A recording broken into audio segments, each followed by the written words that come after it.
福建的闽台园博物馆收藏着一口大钟，看似平常，却是镇馆之宝。它铸造于清道光17年，上面铸有鹿港礁以及它的所属会员美记号、建元号等46家商号名称。这些商号都是与台湾彰化鹿港通商的泉州商行。礁是个在历史文献中极其罕见的名称，今天只有在台湾和闽南的一些寺庙、古建筑和碑刻里保留着它的印记。杭礁主要是指的是从事海峡两岸贸易的商业团体或商人团体。行就是商行，礁类似于今天的同业公会。礁是闽南商人所发展出来的商人的同业公会啦。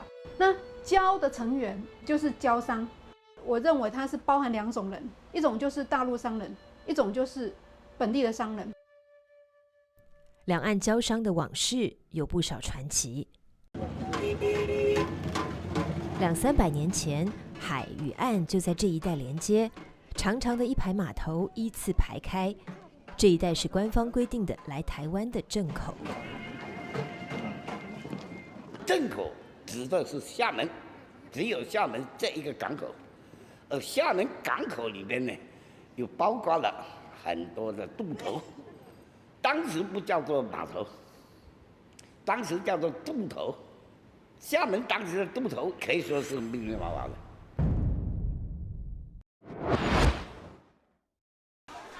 古渡头边的老街也曾经有过一段梦幻般的岁月，人声鼎沸，传来传往，汇聚这里的各路商家与海为邻，将各种货物从这里运到对岸，买卖兴旺。而台湾是他们最重要的一个贸易目的地。台湾跟厦门属于清朝的政治权力最后到达的地方。所以把厦门跟台湾合为一个行政区。那么当时呢，作为正口指定厦门地处鹿耳门，整整经过了100年。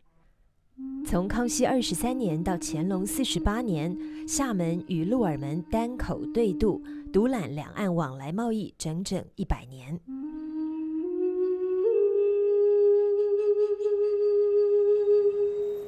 台南民权路这个人孔盖下，曾有一口古井，名叫大井，这一带因此名叫大井头，是台南最古老的渡头。大井头紧靠海边，对岸的船只驶进鹿耳门后，人和货改换小船过台江内海，近岸水浅，得换上牛车淌水而过，在大井头登岸，踏上台南的土地。这是台湾被清朝收归版图第10个年头的台南图景。大井头往东已经形成一个街市，十字街周围商铺连排，挑担叫卖的小贩都聚集到这里。衣店、鞋店、帽店、米店。这座商行建在海岸边，囤积着货物。商人称货用的是大杆秤，应该是做跨海贸易的商家。台南赤坎楼展示的这些石坨，是台南礁商专门用于过秤米或糖的重磅秤砣。糖和米是那时台湾对大陆贸易最主要的货品。台湾蔗糖生产技术由明末汉人带入，台湾糖产量高，品质好，广受欢迎。这幅糖布图描绘的就是清朝台湾蔗糖的生产情况。台郡蔗糖由商人贩卖内地江浙各处，是台湾之大生意也。随着清初大批闽粤移民的到来，黄埔地大量被开发为水田，水稻种植面积迅速扩大，台湾很快实现了粮食自给有余，成为唐古之力甲天下的宝岛。台湾新开发土地土壤非常的肥沃，可以生产福建地方所缺的米，然后华中华北所缺的糖，那这些东西，要不然就是运福建，要不然就透过福建再转运华中华北。福建漳泉地区粮食一向吃紧，而当时福建驻军至少10万，兵多米少，因此需要从盛产稻米的台湾征调粮谷，由官方分配给渡海的商船运往福建，这称为兵米或台运。那相对应的，因为台湾是新开发地区，那它的手工业不发达。那大陆呢，手工业已经是有几千年的这个知识积累，那这自然就形成了一个区域分工的状态。为什么呢？因为台湾这边的很多民生百货又需要大陆供应。这类在今天的市场上日趋冷落的传统行业与商品，当年则是移民浪潮汹涌而至的台湾最为紧缺而急需的。当时我们从登庄过来台湾，我们从大陆移民到台南，当时来的多半是孤家寡人一个，赤手空拳，所以各种的民生用品都缺乏。吃的不要讲，光是耕田用的农具的打铁啦，等整各方面的东西，甚至连最基本的砖块、土砖块或者所谓的这个我们拜烧的金子银子，几乎你可以想象到的，都从大陆进口。那谁负责进口？就这些胶山，它从大陆运到台南，然后再分散到岛内各个市场。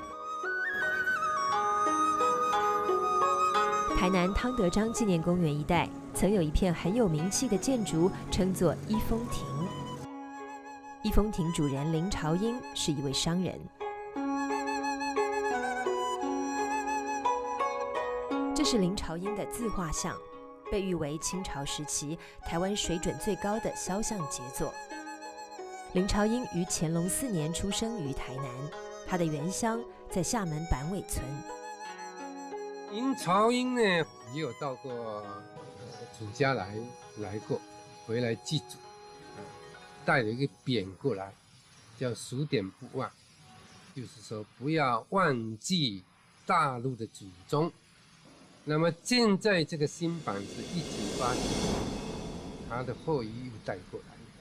林朝英的祖辈都是做生意的。康熙32年，林朝英的祖父林登榜渡海到台南经商，他算是清朝台湾的第一代商人。林登榜在府城岭后街开了家布店，名叫元美号，从此在台南创业立足。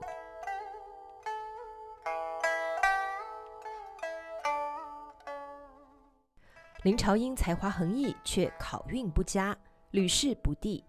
但元美号在他的经营下则达到鼎盛。林朝英在台南做生意，主要是做大米呢、布匹啦，搞运丝，从大陆这边运到台湾去。他这个人呢，很乐意做好事，文学很好，他的书法也写得很好。一个经商之人，书画却如此豪放脱俗。林朝英是台湾清朝统治的时候首席书法家，大生意人，又是一个读书人。台南开元寺留下了林朝英的多幅手迹。山川门边这2幅竹叶体楹联尤为奇特。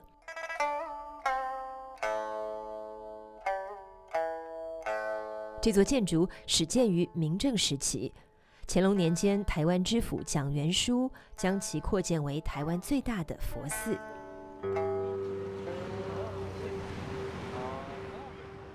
他们甚至为这位知府建了一座生祠。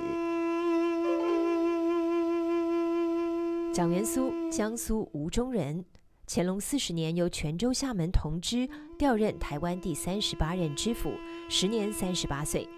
林朝英比他小2岁，两人气味相投，成为至交。他们2个人分别担任过雍正的大学士、乾隆的大学士。台南郡城因这位2朝内阁宰辅后代的到来而发生巨变。蒋元枢在台湾台南待了3年又2个月，它真的叫疯狂，这2个字来形容疯狂的建设。台南郡城进入了史无前例的大建设时期，单单寺庙就有10多座，4点5庙、城隍庙、开元寺、孔庙，台南因此有蒋公子建748庙之说。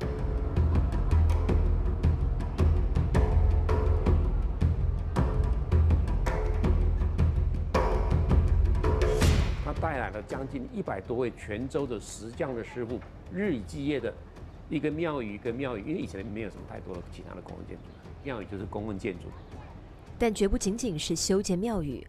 从蒋元书编绘的这本图册可以看到，他的工程涉及台湾的1府4县，涉及民生、军政、文教的各方面，一下子展开这几10项建设，可是要投入非常大的资金。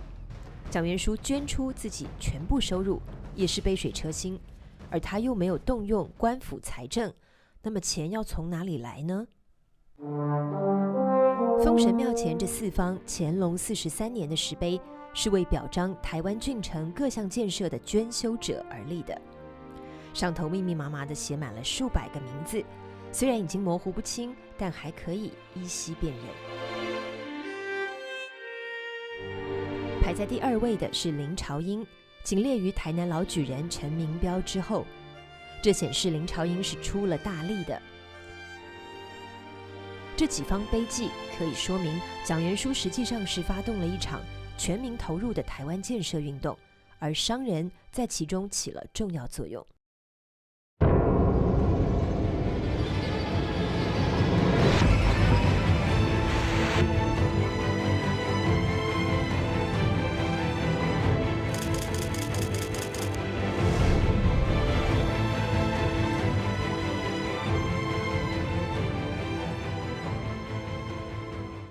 石碑上有许多商行的名称，包括了10多个交，其中以北交苏万利、南交金永顺和唐交李胜兴最为著名。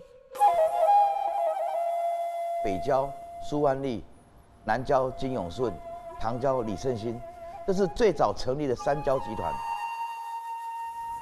苏万利、金永顺和李胜兴都不是人名，而是商号。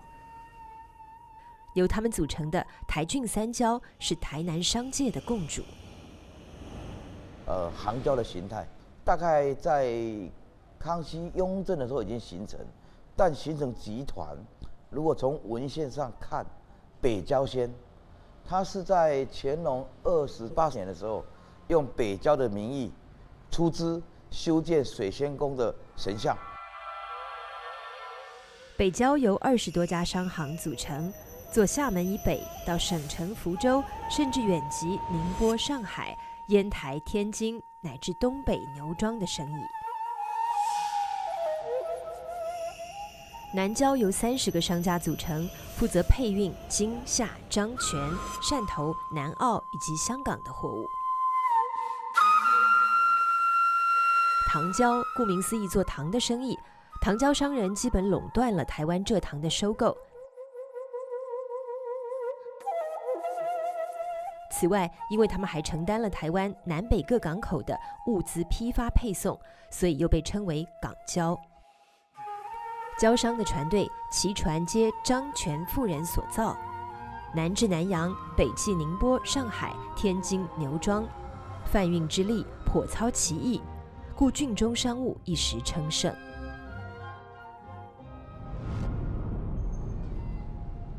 台南府城随着对渡贸易而兴隆发展。当年弥漫着清音雅乐的南管活动中心和巨商复古出入的商贸总部，如今被嘈杂的菜市场所包围。而那座气势雄伟的水仙宫大庙，如今也仅剩下一个前殿，但庙内依然祭祀水仙尊王及1帝2王2大夫。也就是大禹、项羽、伍子胥和屈原、鲁班，这都是与水有关的中国古代著名人物。行船走水的商人将他们视为水中的神仙，可以保护自己航海平安。嘉庆元年，三郊在水仙宫内成立联合总部，取名为三义堂。直到三义堂的时候，就是三郊全盛时期了，直接就在水仙宫的后面就成立那个总办公室嘛。他们发号施令的话，也是从水仙宫这边出去嘛。水仙宫三义堂，多少关于府城地区的商贸、祭祀、工艺等等的决定，就由三郊在这里运筹商议而成，甚至包括组织民间武装抵抗海盗侵扰的军事行动。所以三郊他那时候商人对这个府城的安全维护它是蛮重要的，可以说它这个城门也大部分都是三郊逐步来把它建起来的。你像外面的铺桥啦、造路啦，什么大部分都是三郊出钱出力。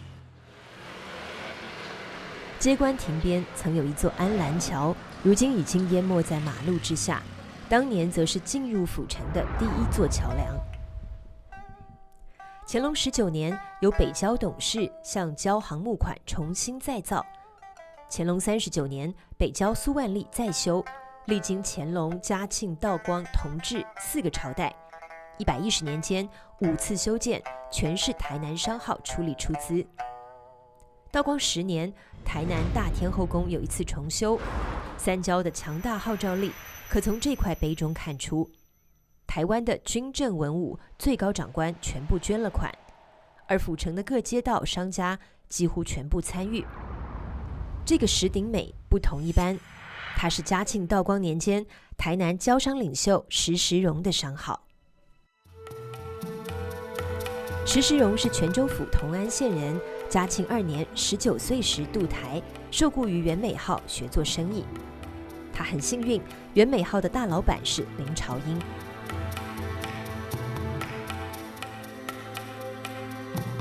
林朝英大石石荣整整40岁，他对于这个年轻人应该是相当赏识，并悉心栽培，以至于若干年后，石石荣自立门户时，将其商行取名为鼎美号，蕴含着鼎成元美之意。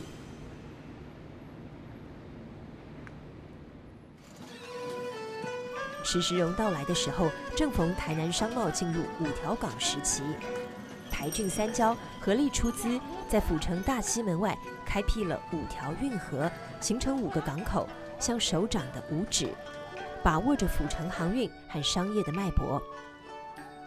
当年5条港一带繁强林立，商贸云集，歌楼酒肆热闹喧嚣。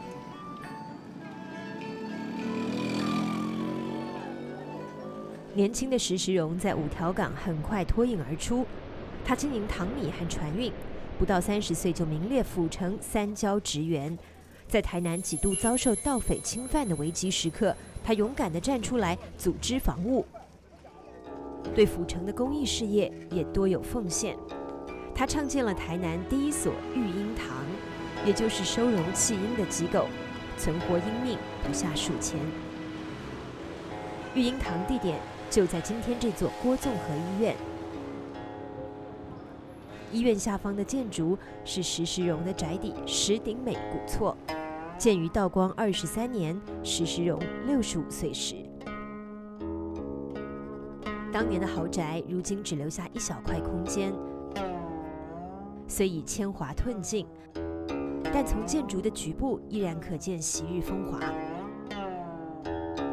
房子落成当年，石石荣第4个儿子石耀宗高中举人。厦门五缘湾边的板美村是石石荣的故乡。在儿子石耀宗中举之后，石石荣曾荣归故里板美村，花巨资盖了这座与台南石鼎美大厝一样格局的代夫地，以光宗耀祖。台南首富建的大厝，以至于后人传说正厅之下埋着宝贝。这个砖是挖破了，这个我不懂。那小时候听老人家讲，以为下面有宝贝，给它挖起来是看到下面2块针。没有宝贝，挖出来的就是普普通通的2片方砖。就是像我们现在申请执照一样，这个是给土地公的。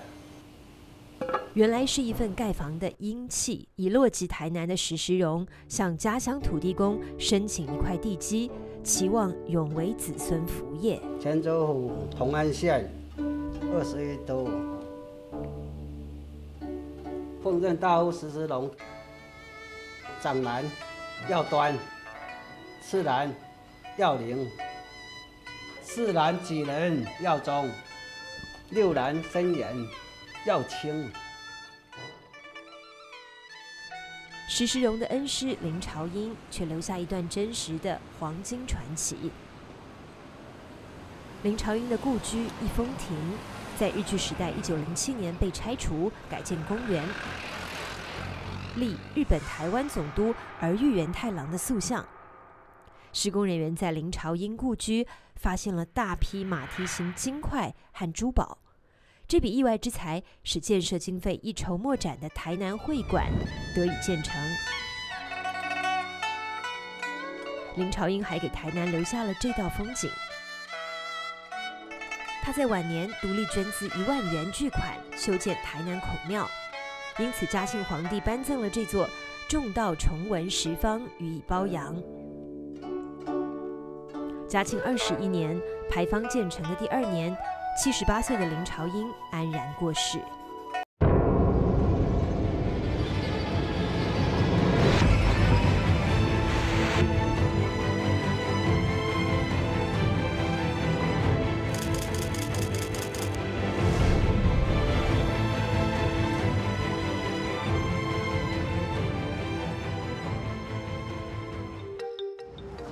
从台南鹿耳门往北约120公里，是中部彰化县的鹿港。这里原是马之灵社的聚落所在。鹿港这个名字大概与这里曾有许多鹿群有关。康熙58年，泉州人施世榜筑成八宝圳，彰南平原得以浇灌，因此带动了中部开发。鹿港于是成为台湾中部的米谷集散中心，人口日繁。台湾的这些各个地方的港口，它之所以兴起，因为当台湾每一个地方只要一开垦，它就需要一个港口来跟对岸大陆交换物资。鹿港对岸是泉州，早在宋元时期，泉州就是海上丝绸之路起点。涨潮声中万国商的景象，使得这一带的百姓渗入了善于经商、勇于闯荡的基因。在厦门与鹿耳门单口对渡的100年间，泉州口岸不属于官方指定的正口，但如同渡台禁令无法阻拦民众私渡一样，泉州与鹿港之间的民间私渡贸易早已是风生水起，形成难以阻挡之势。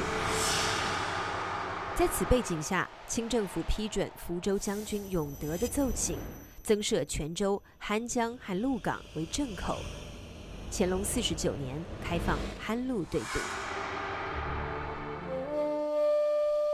酣江地处泉州湾，从酣江到鹿港需要1天1夜的航行，是闽台两地海上直线距离最近的2个港口。开放酣鹿对渡后，清政府在这里设立了酣江海防厅，统辖泉州1府5县的渡台事务。当年颇具规模的酣江海防厅官署，如今只剩下这块残碑，它被称为酣鹿对渡碑。酣江为泉州总口，也就是说泉州府的所辖的这个范围里面，所有的对台航线从酣江到鹿港的，通通在酣江这个总口来集中。酣江跟鹿港远隔台湾海峡，它是个什么样的关系呢？旗士入宅港，也就是说大门跟庭院的关系，说到底就是一家人的关系。每年端午节，泉州酣江的海面上就会出现这样热闹欢腾、水花飞扬的场面。这是酣江海上泼水节，是当年酣鹿对渡的繁盛景象所演化出的一种泉州民俗。这个民俗已经被列入大陆国家级非物质文化遗产名录。鹿港这条中山路，最初是嘉庆年间由鹿港交商所建的五福大街。当年是台湾最长的商业街，街上商店鳞次栉比，加盖着防晒挡雨的顶棚，行走其中仰不见天，因此被称为不见天街。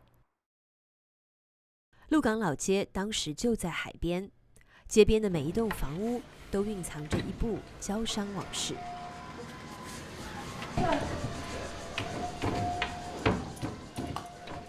这条就是早期的船头行啊，船头行。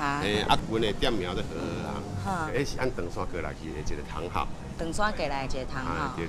福建乡啊，晋江关啊，摇南乡过来的啊，所以这条街的这个街名叫姚林街，因为拢家己的所在啊，用祖籍地做街名的。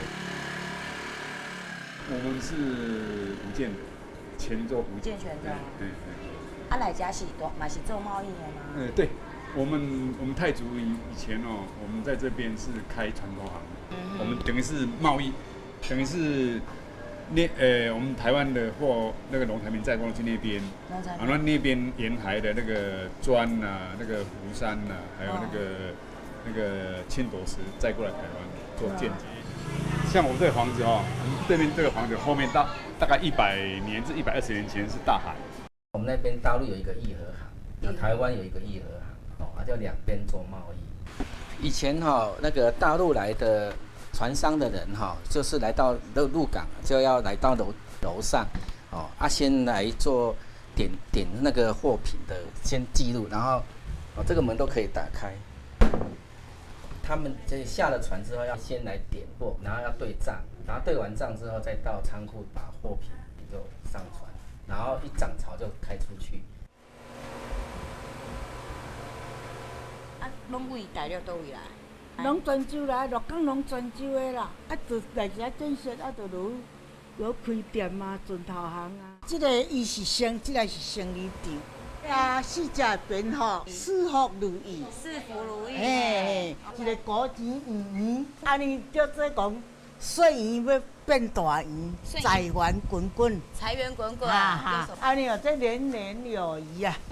啊，中这就是开花富贵。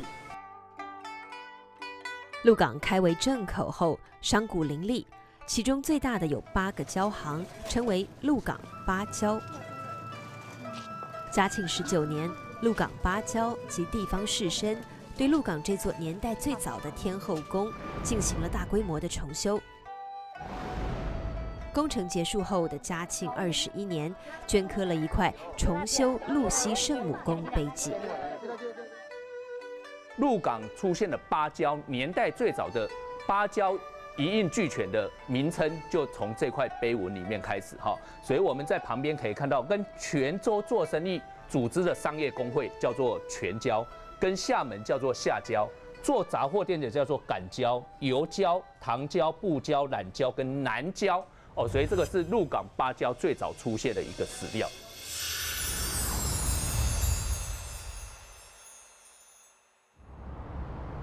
鹿港泉州街这栋建筑是当年泉交领袖、鹿港首富日茂行所在。日茂行的创始人名叫林振松。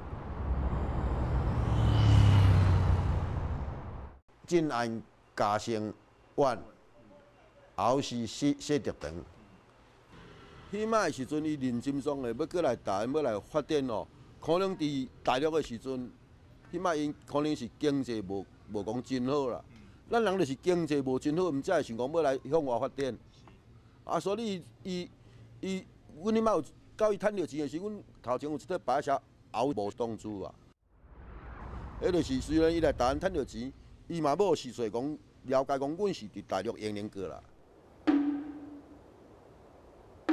鳌指的是鳌城，也就是姑嫂塔下的石狮永宁镇。林振松是永宁西门外人，他是家中的独子，12岁那年父亲过世，孤儿寡母，生活艰难。少年林振松早早的就在鳌城老街上开始做生意养家。大约在乾隆25年，已满30岁的林振松渡海前往鹿港经商。他刚到台湾的时候，他主要做的是食盐贸易，卖盐，做一些小贸易。后来发展到拥有自己的船行、船队。林振松经营日贸行20多年后，清政府开放鹿港与汉江对渡，两岸贸易往来骤然频繁，林振松的生意更是风生水起，在交行遍地的鹿港一跃成为首富。乾隆53年，母亲卢氏过世，林振松回乡奔丧，之后便留在故里。鹿港日贸行的经营交由3儿子林文俊接手。林文俊早已协助父亲在鹿港经商多年，是个生意高手。阮这个伊临品的时阵，伊的事业嘛是演讲差不多做转型的啦，啊是做转型的，毋是干那讲伫鹿港伫咧发展尔啦。你一个航运公司300外只船上船，一定伊所入来物件嘛是会畅销全台湾啦。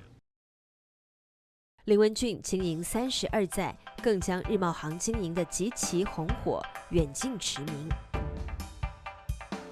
日贸行它现在所在的位置前面早期就是鹿港的海边。那从大陆泉州过来鹿港的时候，船只要进来鹿港溪的时候，第一个看到的房子就是看到鹿港的日贸行。日贸行它的建筑的前层铺了很多的泉州石、花岗岩，这个也是早期的压舱石来到这里所铺设的一个前层。这石亭就是咧做戏的啊，石鼓就是咧搭戏台的，搭戏台才去带家族咧看戏。林振松的老家泉州石狮永宁西门外也有一个日贸行。阮这入庙的，总共是10块大厝啊，真多啊，讲话了。以前的业产真多。永宁日贸行祖屋顶梁上曾高悬着一个圣旨盒，林家后人奉为至宝。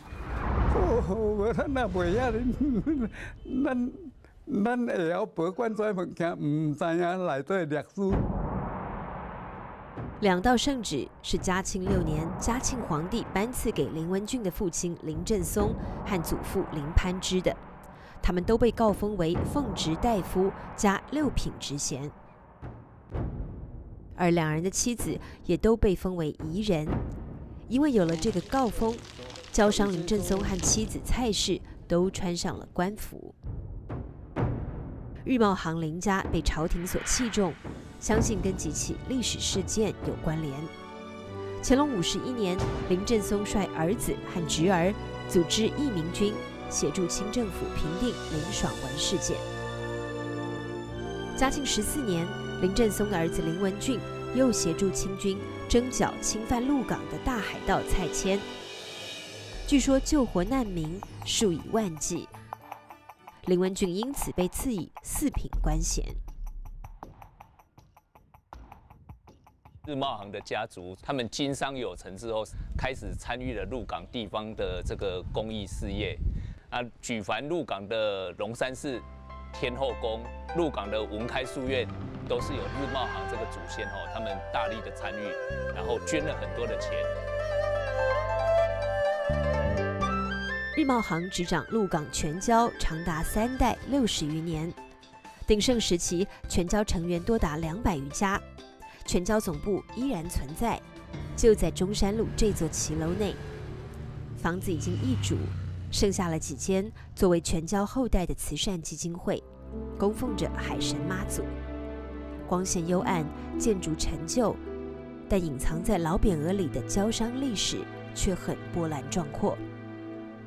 这块匾是嘉庆11年来台督办军务的钦差大臣颁给的，那正是大海盗蔡牵侵扰台湾的严峻时期。此时获得海滨领袖的殊荣，可想而知全交为剿灭海盗、安定鹿港起到了多大的作用。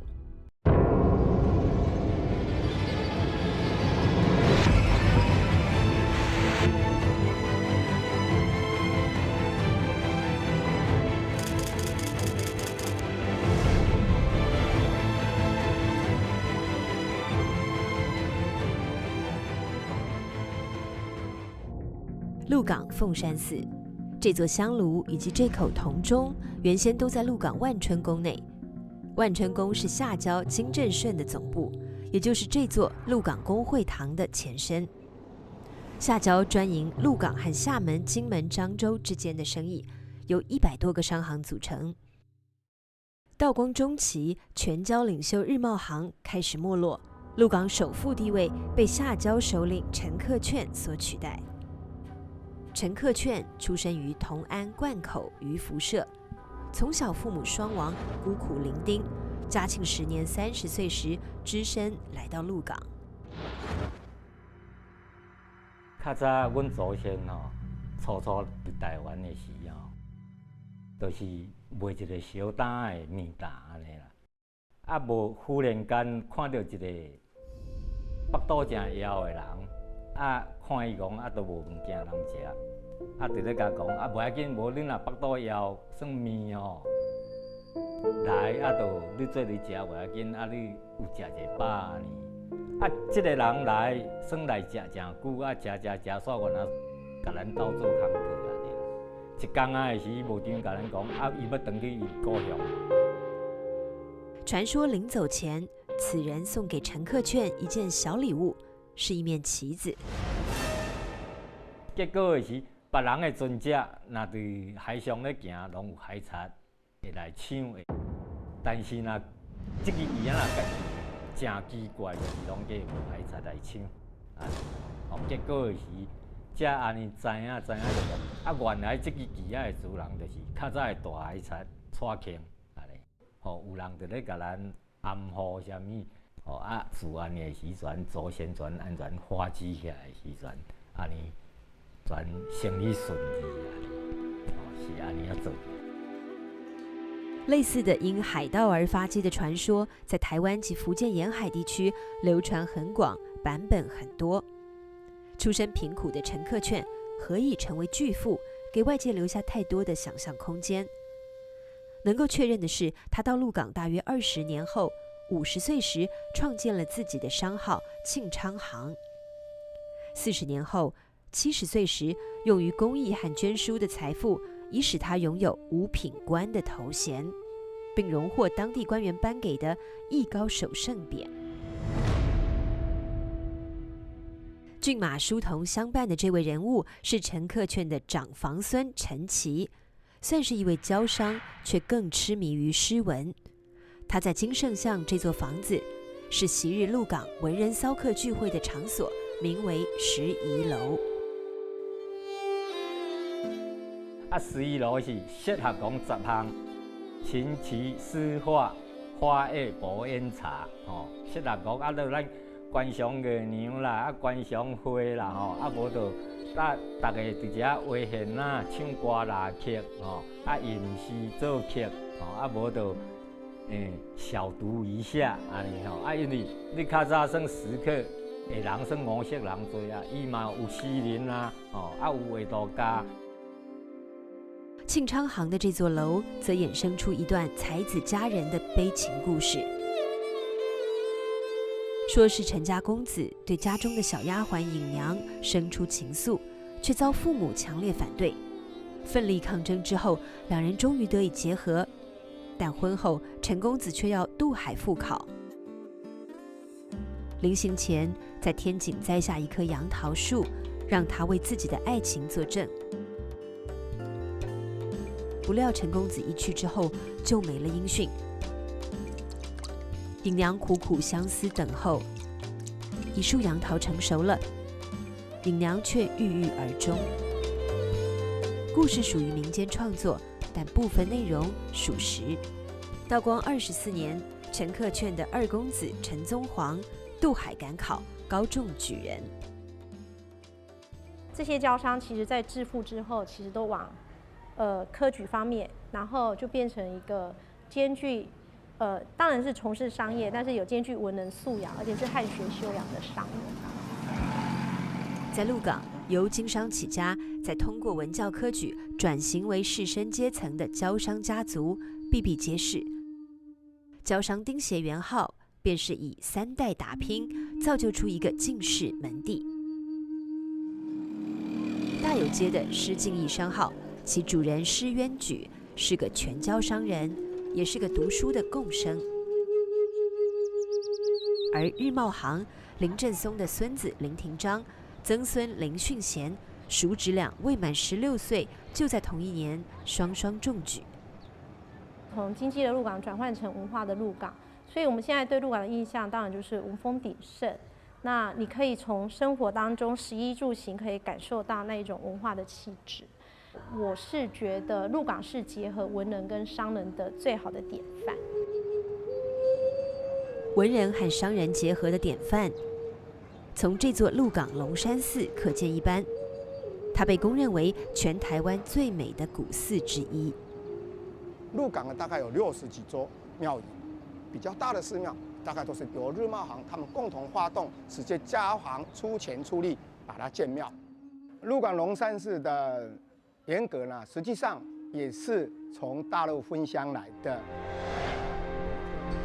这里是晋江安海龙山寺，泉州地区著名的千年古刹。这尊千手千眼观音像是用1根巨木雕成，佛身两侧雕塑1008只手，佛脸丰盈慈祥。台湾的5座龙山寺呢，都是从安海龙山寺分乡来的，都还展现出他们善男信女对观世音菩萨的一种信仰。他们的格局实际上是仿照安海龙山寺不是完全一样，但是大部分都是属于闽南式的建筑，所以非常讲究精雕细琢。这座深具泉州建筑艺术精华的寺院，最初仅是一间街头小庙。乾隆51年，日茂行林振松与鹿港士绅许乐三将其迁建于此地。嘉庆年间，日茂行第2代林文俊主持扩建。道光9至11年，日茂行第3代举人林廷章又担任重修工程总理。鹿港泉下8郊以及100多家商号船户出力出资，终使龙山寺形成今天的恢宏庄严格局。龙山寺扩建完工次年，道光12年，鹿港非凡被列为彰化8景之一。鹿仔港烟火万家，舟车浮凑，为北鹿一大市镇。民间形容它是繁华犹似小泉州。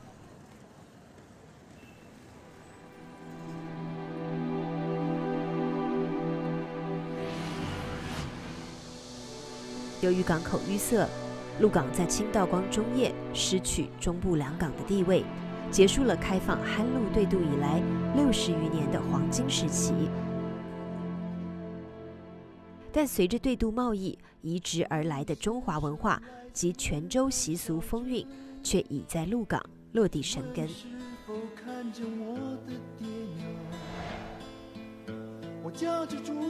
这条老街哦，你要怎么欣赏它呢？它就像欣赏我们东方的台湾人的那个面貌、那个美的感觉。为什么呢？它没有什么期限，但是越看越有人演，越看越漂亮。所以我们这条街严格说是闽南建筑，闽南建筑就不华丽，但是你要看它的一砖一瓦的用心过程。继开放汉陆对渡4年之后，乾隆53年，清政府开放福州五虎门和淡水八里笨对渡，由此形成北中南3个正口对渡的格局。道光4年，清政府再开放彰化5条港、噶玛兰、乌石港与福建沿海口岸对渡。历经140年时间，由厦门、鹿耳门单口对渡发展为5口对渡。大汉溪和新店溪交汇处的这块河岸地区，是台北万华，当年叫做艋舺。随着开放淡水八里笨和福州五虎门对渡，八里笨上游20里的艋舺，因水陆交通的便捷，大量的航礁云集于这一带，艋舺商贸日益繁荣，成为继台南、鹿港之后，台湾的第3座港口城市。因此有一府二路三艋甲之说。韩教授带动两岸的贸易不断的扩大，所以我们讲一府二路三艋甲就是由这样而来的嘛。那这所以也是代表一种移民的整个过程，也代表开拓过程，更代表了商业的兴隆的每个阶段的一种过程。艋甲的由来哈，它的发音是那个原住民的那个番州啊，就是那个独木舟啊，那个的原住民发音叫做艋舺，就是很多独木舟聚集的地方。这个艋甲这个其实也是整个台北这个发展的一个起源啊。艋甲青山宫所在贵阳街2段，被称为台北第1街。它原名番薯市。当年凯达格兰人驾着独木舟在这里与汉人交换番薯，因此得名。它是艋甲乃至台北最早的市场和街道。康熙48年，以陈赖章垦号为代表的泉州人开始了台北垦拓，随之大批的泉州人、漳州人接踵而来。乾隆3年，艋甲龙山寺建成，这是泉州3邑及泉州府的晋江、南安、惠安3县移民共同的信仰中心，同时也是艋甲顶郊的总部。那顶郊它又分成一个前郊跟北郊，那还有一郊叫下郊，就是跟厦门做生意的下郊。那下郊就所谓的厦门同安人。郊已经成为移民社会的主导力量，甚至决定着一座城市的兴衰。咸丰3年，顶郊与下郊发生惨烈的械斗，这就是顶下交拼。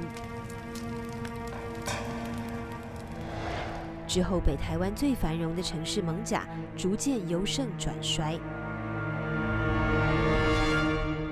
顶下交拼的剧痛中，却又催生出一座新兴的港市——大稻埕。本来北台的最重要的商业重镇是艋甲，那大稻埕就因为茶叶在这里加工跟交易，然后造成呢，它变成是北台的第1重镇，超越了艋甲。那到清末的时候，它就变成台湾第2大的港口城市，仅次于台南府城。清末光绪年间，艋甲和大稻埕之间的地带诞生了一座台北城，而台湾也从五口对渡发展为全面开放、自由通行。随着2个人物的先后到来，台湾走进清朝时期最后20年的黄金阶段。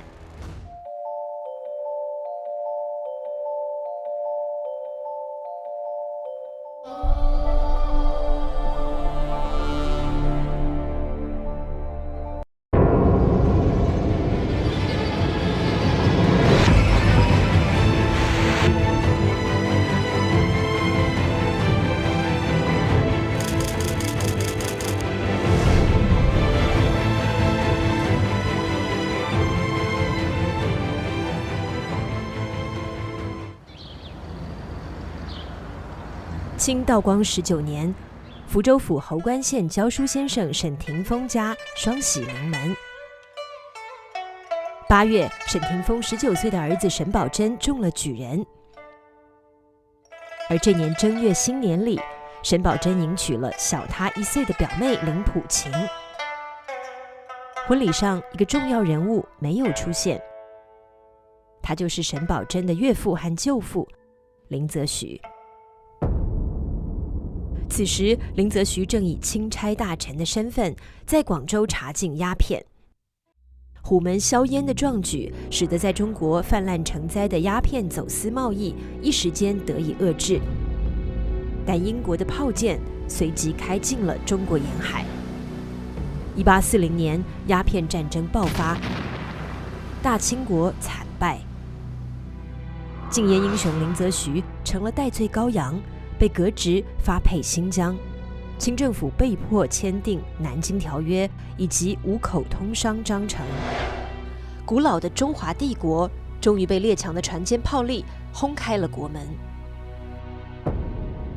1858年到1860年，清朝又经历了第2次鸦片战争，遭到更为惨重的失败，与列强签订了《天津条约》和《北京条约》。在这2个条约的这个规定之下，台湾要开放北部的这个淡水，还有南部的这个安平这2个国际贸易港。从1860年到1863年，先是淡水和安平，而后是被列为附属港的基隆、打狗相继开港。台湾开港之后，4个口岸相继设立了欧洲人掌控的海关。西方的商人、传教士和冒险家纷纷来到台湾。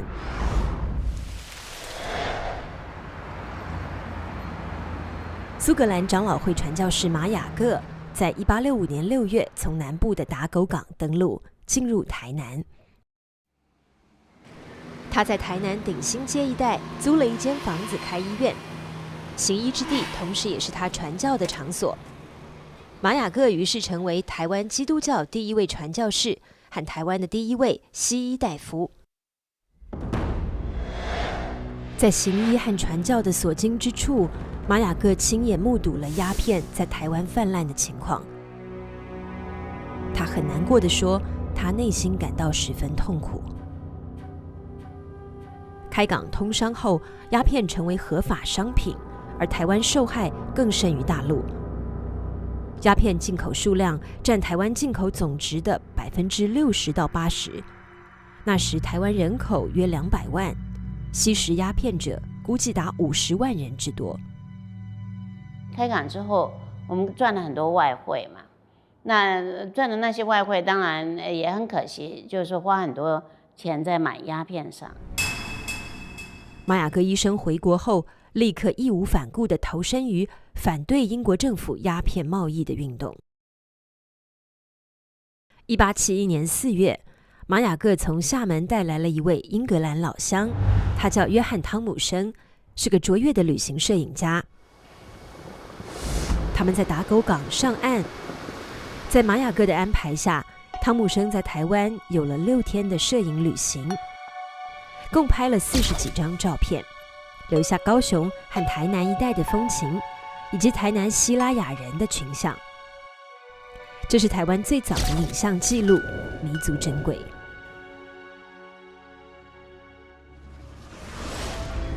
汤姆生的镜头同样留下了大陆内地的影像。饱经忧患的古老中国，已经显露出一丝变革求新的迹象。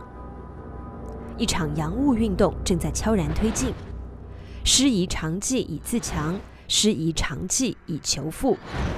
大陆的近代化开始蹒跚起步。这是汤姆生去台湾之前，1870年底在福州马尾拍摄的照片。汤姆生把这里称为中国的兵工厂。这里是马尾船政，是大陆第1家近代化的造船厂。它在1866年由洋务运动重臣、闽浙总督左宗棠所创办。但船厂的蓝图刚刚画好，左宗棠被调任陕甘总督。由谁来继承这份船政大业呢？左宗棠三顾茅庐，力邀林则徐的女婿前江西巡抚沈葆桢出山。沈葆桢奉旨出任船政大臣，在短时间内就在马江之畔建起了这个占地600亩、设备齐全、规模堪称宏大的近代化军工企业，当时在远东地区首屈一指。除了造船，更重要的目标是培养人才，因此在马尾创建了福建船政学堂，分为驾驶和轮机2大专业，聘用外国教师传授造船和航海技术。这是大陆第1所近代海军学校，培养出近代大陆的第1批海军高级将领、军工专家和知名的知识分子。1868年1月18日，沈葆桢主持了船政第1号轮船万年青号的龙骨安放典礼。中国人制造的第一艘蒸汽轮船在这一天动工。就在这15天前，日本明治天皇颁布王政复古诏书，宣布取消幕府制度，恢复天皇的统治权力。日本由此开始了一场近代化政治改革运动，史称明治维新。日本历史的这件大事，暂时还看不出与台湾乃至整个大陆有何关联。明治维新开始之时，台湾正处于开港初期的阵痛之中。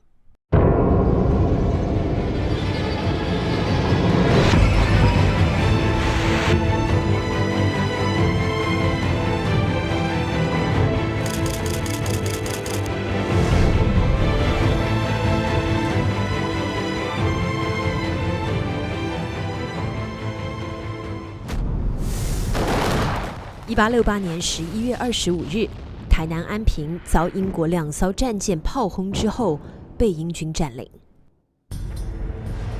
事件的导火线是一位名叫毕麒麟的英国商人走私樟脑被官府查扣。这个事件因此被称为台湾的樟脑战争。最终清廷做出让步，签订了樟脑条约，英国得以控制台湾的樟脑资源。樟脑用途广泛，是无烟火药和赛璐珞的基本原料。19世纪的台湾成为全世界最大的樟脑出产地。1860这次的开港所拓展的国际市场，造成台湾的对外出口品，最主要就是茶、糖、樟脑。茶叶、樟脑还有糖，那时被称为台湾三宝。1860以后，樟脑的产值占不到4%嘛，那糖是占36%嘛，那这个茶出口值是占54%嘛，茶变成是台湾最重要的出口品。台湾原先不产茶，按照连横台湾通史的说法，清嘉庆年间，一个名叫柯朝的人从福建引来武夷山的茶苗，栽种在台北的婕妤坑，从此茶叶开始在北台湾互相传植。但后来发现的古契约表明，最晚在乾隆末年，台北的木栅深坑一带，闽南移民种植茶叶已经相当普遍。从18世纪末期开始，茶叶逐渐超过了传统的丝绸和瓷器，成为国际市场最为抢手的中国商品。1860年开港之后，已有近100年种植历史的台湾茶叶开始风生水起。这里是台北大稻埕，一个因茶叶而崛起的港市。在台北盆地的开发史上，大稻埕周边的新庄、艋舺等地已形成热闹的市镇时，这里还是一个人烟寂寥的地方。大稻埕这个名字，顾名思义就是一块晒稻谷的大场地。1851年，同安籍移民林兰田为了躲避海盗，从基隆搬到此地，新建了3间闽南式建筑，做点小买卖。大稻埕于是有了第一家店铺。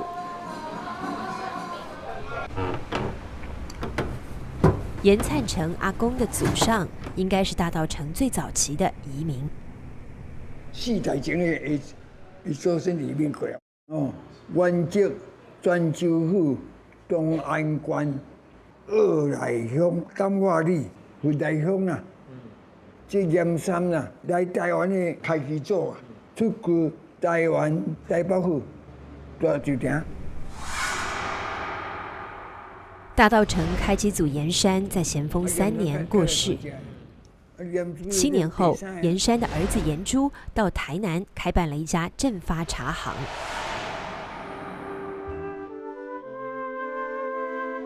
严灿成阿公是正发茶行的第4代传人，卖茶已经70多年。从小学会的这套传统的包茶手艺，一辈子没变。现在年老手慢了，但那份精心依然如故。正发茶行开张的1860年，英格兰宝顺洋行商人陶德来到台北。陶德本身是要收购台湾的樟脑，但是陶德他又发现到台湾有另外一种产业，绿色的黄金，就是茶叶。此时台北的山地已出现连片的茶园，做两岸茶叶生意也已经不止正发茶行一家。陶德看到了商机。6年后，陶德再度来到台北，并带来了一个厦门人。厦门以及福州，在1842年被列为5口通商的2个口岸之后，成为当时大陆的2大茶港。而台湾的出口茶几乎都运往厦门加工，再转口外销。他叫李春生，1838年出生于厦门，儿时家境贫寒，靠父亲摆渡为生。14岁受洗成为基督徒，在教会学得一口流利的英语，之后开始经商，继而成为洋行买办，主要就是替洋人做茶叶生意。1866年，李春生前往台北，出任陶德的宝顺洋行总办。李春生替陶德从福建茶乡安溪引进一大批优质茶苗，让台北木栅一带的农民栽种。他跟农民讲：“我借钱给你，好，你去来做耕种这些茶树，但是你收成之后呢，我保证收购。”所以呢，就带动了台湾北部的很多种植茶叶的风气。那到了1869年，有21万斤的佛摩萨乌龙蒂从大稻埕加工，然后从淡水出港。这是陶德与李春生联手做成的一单大生意。台湾茶叶第一次直接出口外销，卖到了美国纽约，造成大轰动。台湾茶一鸣惊人，大稻埕这片茶叶从此开始兴盛。大稻埕5号水门这一带是清末台湾最繁忙的茶叶港，一年四季都有船从5号水门这边淡水河出口到，包括除了欧美之外，还有销到福州再去加工，甚至销到东南亚。大稻埕的迪化街现在是经营土特产的年货一条街，但当年这条街道四周遍布的是中外茶行，大稻埕茶香飘逸，一派繁荣。那时候很多福建的一些公司呢，他就到大稻埕这边来设工厂。全盛时期呢，大概有200多家的茶厂。有记茶行是当年大稻埕几百家茶行少有的遗存，已有100多年历史。我们家的祖先历代是世居在福建安溪的姚阳乡，你知道姚阳乡是中国铁观音的故乡嘛？哈，那历代就是种茶为业。台湾茶开始崛起，那时候我祖父移居到台北大稻埕来，我祖父叫王孝景。还有安溪人魏晋时、王水井、张乃庙，一批福建顶级的茶师，在清末先后到了台北。他们创制出的包种茶，大大提升了台湾茶叶的品级，更为台茶赢得世界性的美誉。基本上，那个早期我们的制茶工艺都是源自福建，包括我们的制茶师傅都是从我们老家传承过来。所以那福建的很多的这个产茶的资本啦、技术啦，包括采茶的这个女工啊，都陆陆续续移到这个台湾来，协助这个台湾茶叶的这个扩张。有些论述说，这个开港之后，两岸关系就淡了。我说不对，开港之后，两岸关系反而加强。籍籍无名的大稻埕就这样因茶叶而崛起。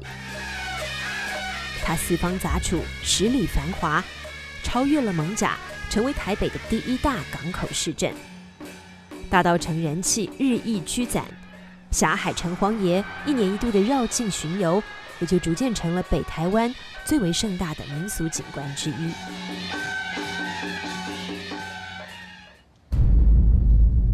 清同治13年，沈葆桢可以松一口气了。船政圆满完成了首期任务，船厂造出15艘蒸汽轮船，船政学堂培养出大陆第一批海军人才。朝廷为此专门颁发了船政成功金银牌，以示表彰。8年来，为了这份船政，沈葆桢可谓殚精竭虑，以至于病痛缠身。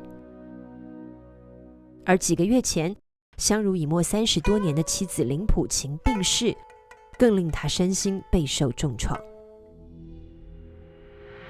可就在这个节骨眼上，5月14日，朝廷下达紧急谕旨，令沈葆桢以船政大臣的身份带领船队前往台湾巡视。因为清廷得到消息，日本有出兵侵台的企图，几艘日本兵舰已经从长崎开往台湾。日本呢，1868年明治维新以后，国力就增强了，它要向外扩张。当时的这个有南进、北进两派，北进就要去打韩国了，打那个满洲啊什么；南进嘛就上面琉球啊，就打台湾。琉球位于台湾与日本鹿儿岛之间，与福建省隔海相对。从明朝起，琉球就是大陆的藩属国。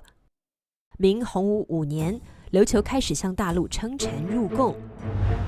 由明到清长达500年间，历代琉球国王均由中国皇帝册封。1609年，日本鹿儿岛的萨摩藩以武力迫使琉球国向其进贡，造成琉球一国两属的局面。琉球固然是作为中国跟日本的藩属，但是它还是个独立主权国家。1871年11月，琉球国宫古岛一艘朝贡船遇到飓风，漂流到台湾琅礁半岛东海岸的八窑湾。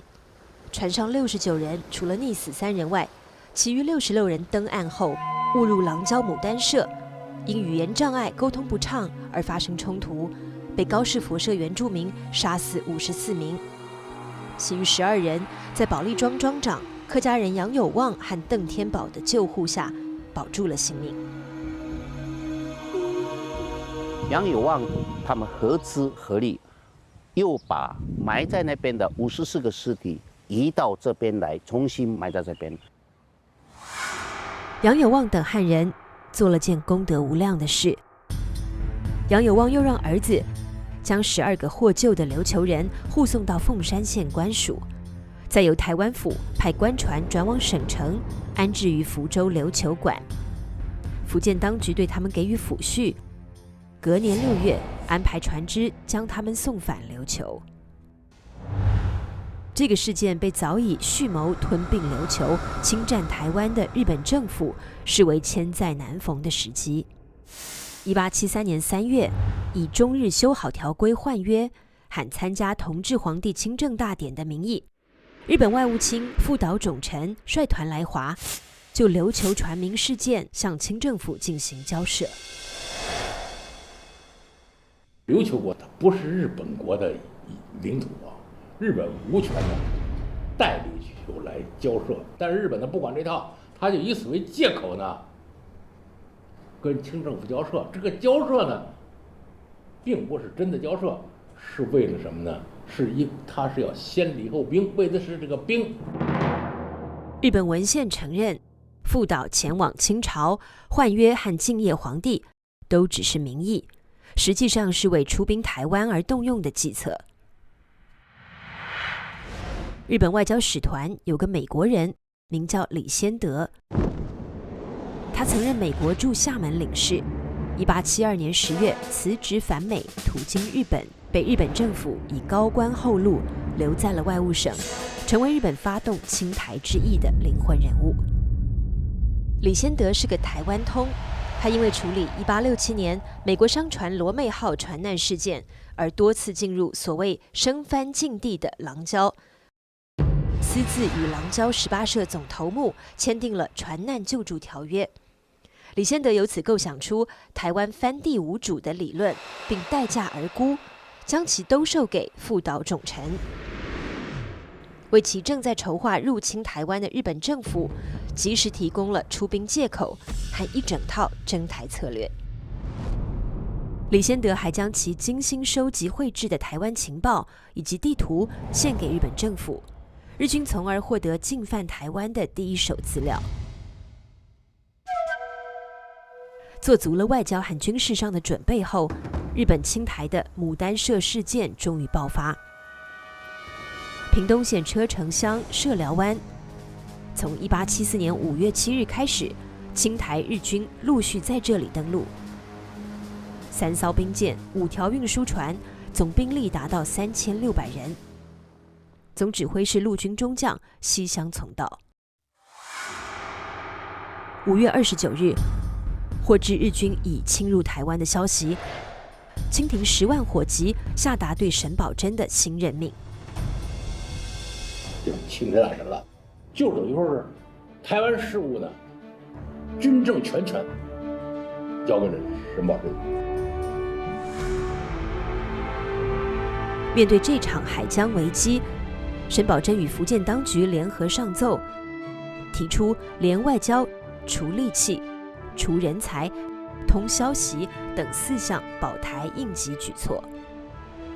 1874年6月14日清晨，在马尾船正天后宫举行了隆重的出海祭典仪式后，沈葆桢一行分别登上马尾船正自造的安澜、飞云、福波3条军舰，出巡台湾。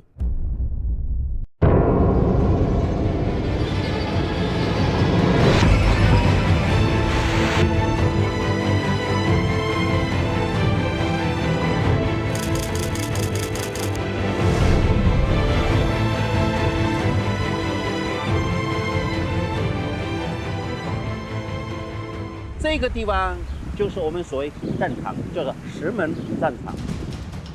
石门是通往牡丹社的天然隘口。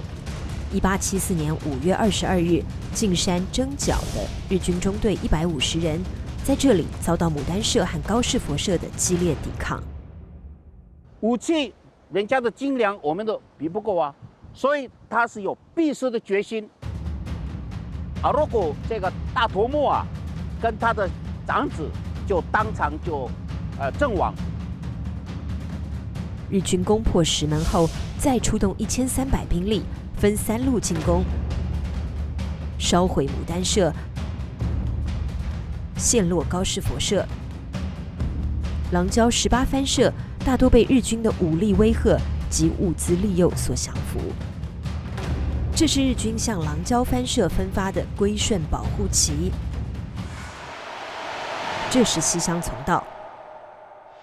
在出兵台湾前1个月，日本成立台湾番地事务局，西乡从道被明治天皇任命为台湾番地事务都督。台湾都督府开始兴建，地点就在日军登陆的社寮湾龟山脚下，包括军营、道路、医院等等，俨然是要建造一个殖民地的统治机构。看来日本人准备在台湾长久待下去了。6月22日，沈葆桢派出的谈判代表福建布政使潘卫、台湾道夏宪伦等一行到达这里。清廷确定了这次对日交涉的方针，就是予以情理或示以兵威。清朝代表宣读了沈葆桢亲自主稿的给日本国中将西乡照会，并颁出台湾府志，严正声明，包括牡丹社在内的琅礁18社早就是中国的领土。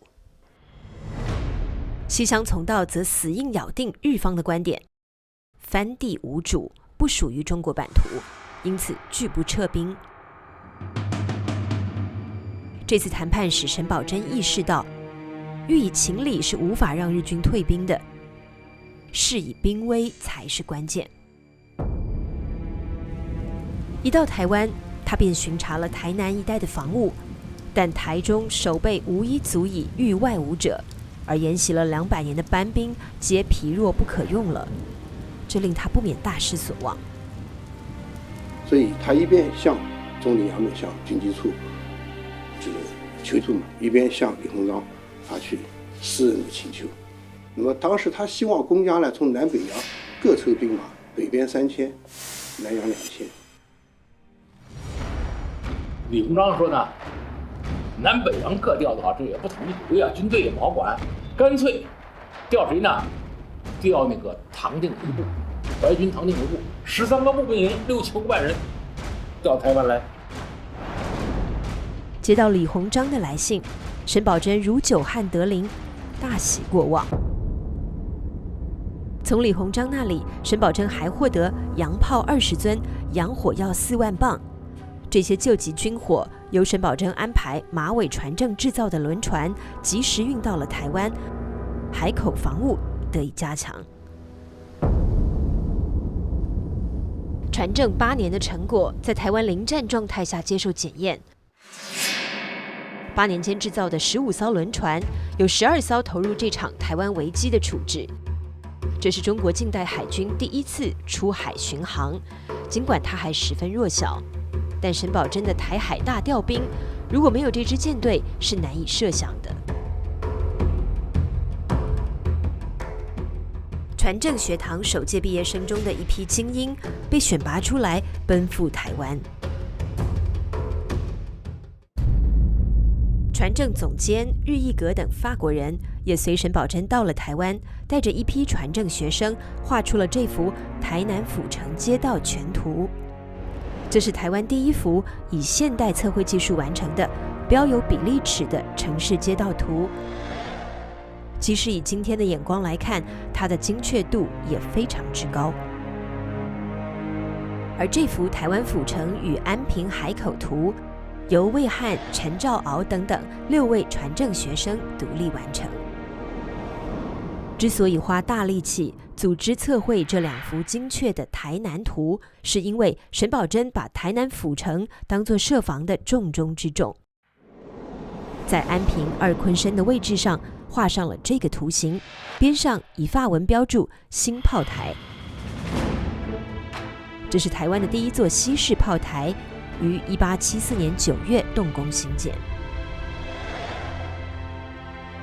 意在京城建筑的同时，在南部的打狗港四周，沈葆桢又着手建炮台6座，以固海防。其中规模最大的是这座旗后炮台。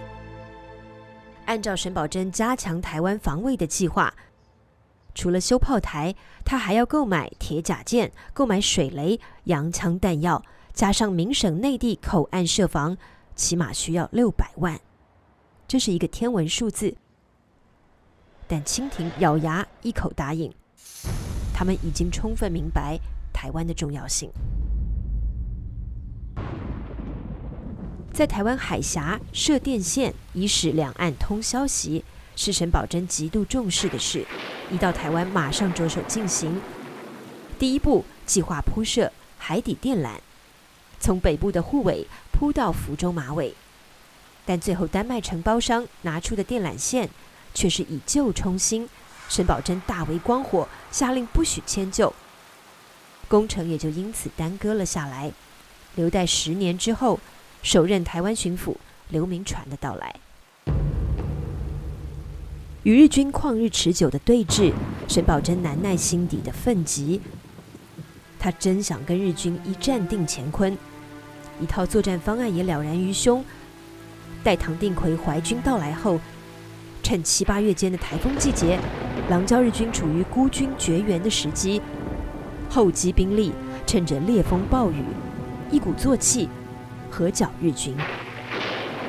沈葆桢本人呢是打算打一仗，不行就骂个国师啊。这沈葆桢自己说的。9月初，沈葆桢日夜盼望的淮军唐定奎部终于到了台湾。沈葆桢心情大为舒展，台湾全岛的战备设防如愿完成，一时兵勇骤增，声势颇壮。琅礁的日军却已陷入难以自拔的困境，当地瘴气流行，日军未战已先折损死亡500多人，病者不计其数，一直强硬的西乡从道已经一筹莫展，苦不堪言。1874年8月，日本内务卿大久保利通作为全权办理大臣赴北京谈判，以收拾残局。10月31日，恭亲王奕欣等10位总理衙门要员与大久保利通签订了北京专条，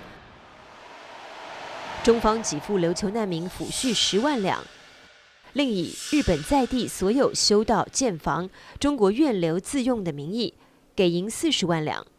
日本于12月20日从台湾全行退兵。中国呢，等于是让步，但是中国保住了这个主权。对于这个来犯者，你很简单的，实际上是一种妥协的方针没有教训他，这样的话留下后患。所以日本后来一再向中国挑衅，因为中国可欺呀。石门战场故地，牡丹乡人依然以他们原始的祭礼召唤他们部落先人的亡灵。台湾的这片山峰河谷是近代日本海外用武第一场战役的发生地。5年后，1879年，琉球成了日本的冲绳县。21年后，日本通过甲午战争割走了台湾。半个多世纪后，日本发动了全面侵华战争。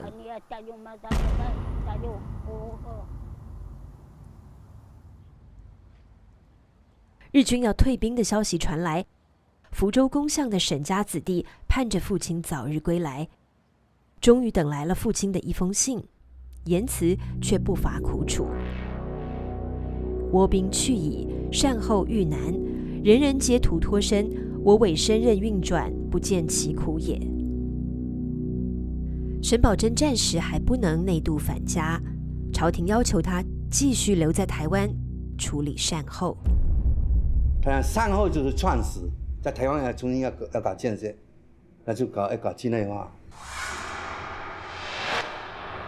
中日北京谈判还在进行的时候，沈葆桢就递上了这道奏折，指出以仿江苏巡抚分驻苏州之例，移福建巡抚驻台。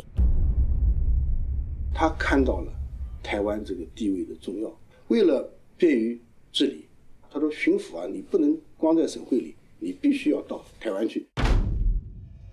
在当时这一步的跨出确实偏大了些，反对声隆起。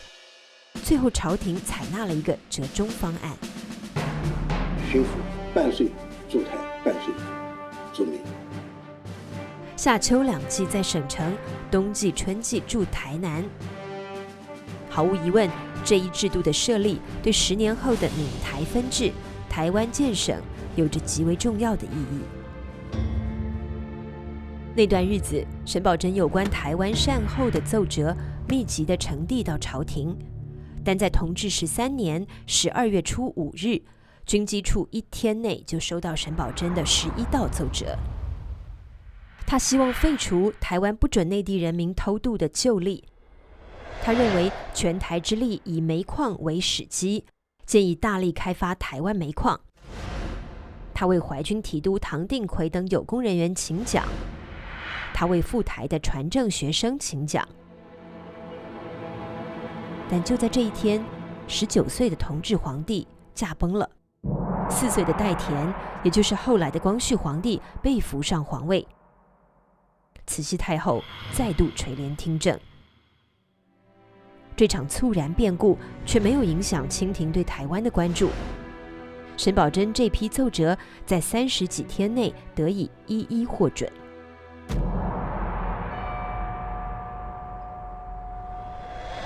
天井里这株老梅树，据说是当年郑成功手植于他的住所的，沈葆桢特意将其移植到这里。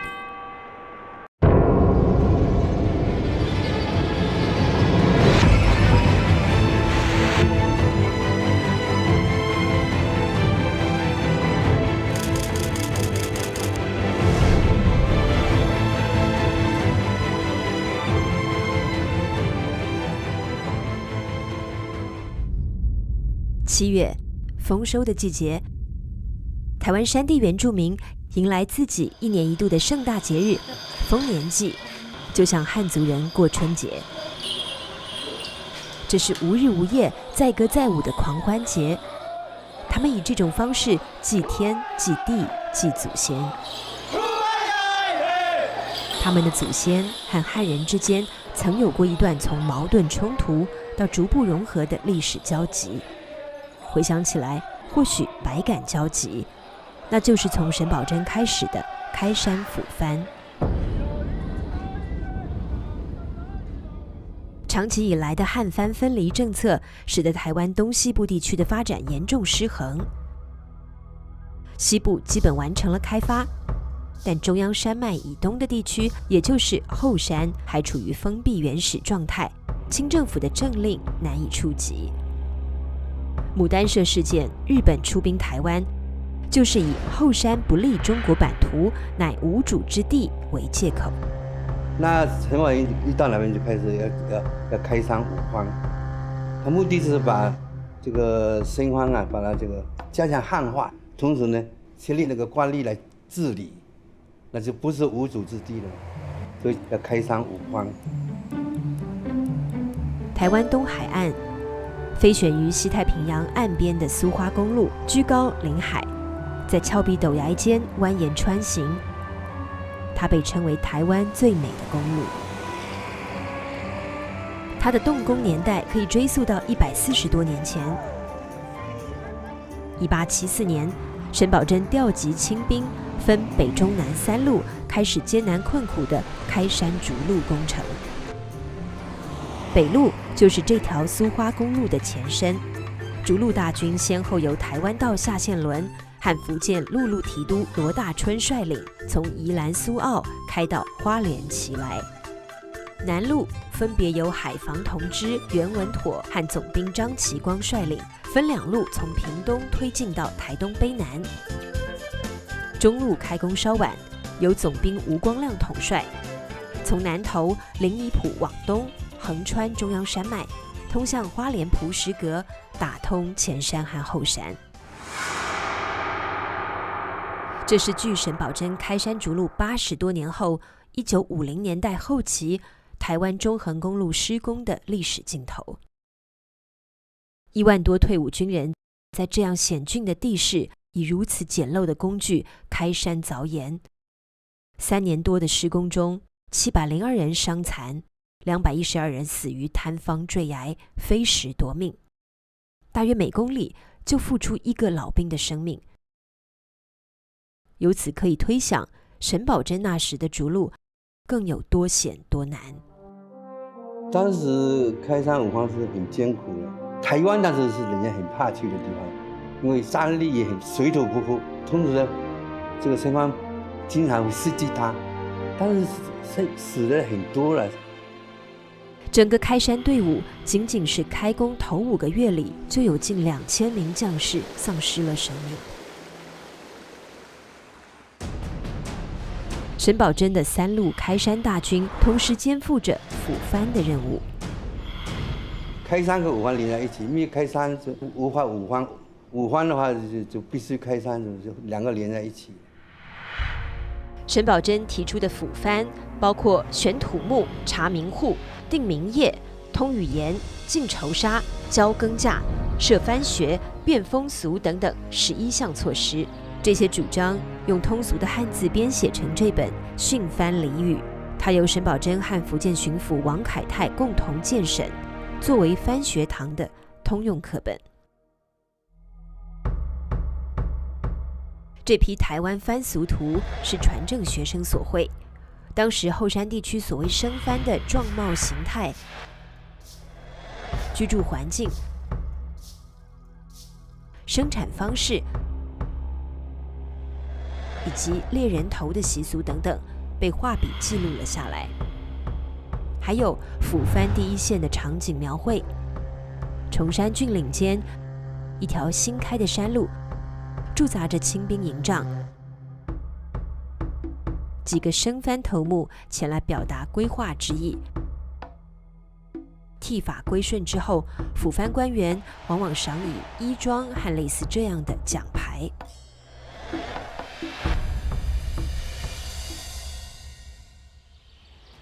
开山抚番当然包含着屡屡发生的流血冲突，但台湾全面开放的格局由此形成。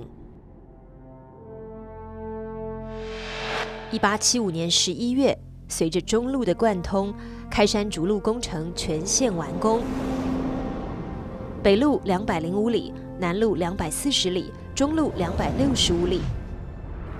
沈葆桢以1年时间里开路700-800里，平路宽1丈，山道宽6尺，动用兵力19个营。台湾的本来是这样分2块地，西部是汉人居住的地，东部是藩地，禁止汉人进入，是禁区啊。1875年1月，沈葆桢乘台地后山请开旧禁折，奏请将一切就近禁予开货。沈葆桢的谏言被全盘采纳。1875年2月，清廷传来懿旨，所有从前不准内地人民渡台各例禁令，全部解禁。现在开禁了，沈葆桢开始开禁，就是整个台湾呢，全部都开放了。自此，台湾进入全面开发时期。台湾最南端的恒春半岛，这个海天清澈的地域，名称叫做垦丁。沈葆桢在厦门、香港、汕头等处设置招垦局，招工来台垦拓荒地，以促进内山开发。据说这里来了许多开垦的壮丁，垦丁因此得名。恒春古城国际民谣节，摇滚乐手将他们的演出背景选择在这座老城墙之下。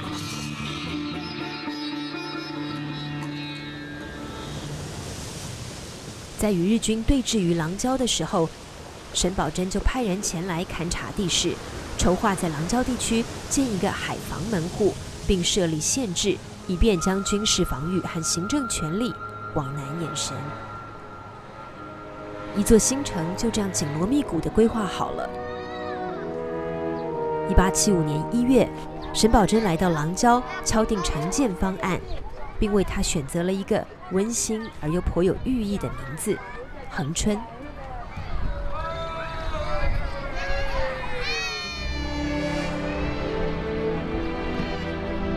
除了最南面的恒春县城，沈葆桢还在北部设了3个县，开了一座府。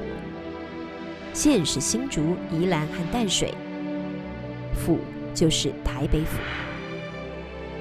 府城的地点，沈葆桢选在艋舺。光绪5年，台北开府。同一年画就的这张地图，已经在艋舺的位置标上了台北府字样。但大稻埕已经繁荣了起来，希望把府城建在他那边。最终，府址改在艋舺和大稻埕中间一大片水田和沼泽地之上。应该说，这是一个理想的方案，不仅可以平息艋舺和大稻埕的建城之争，又能将这2个世界的繁荣相连一气。台北府城的规划和筹建过程却花费了好几年的时间。首任台北知府陈兴聚做了大量的工作，夯实地基，筹措银两，可谓呕心沥血。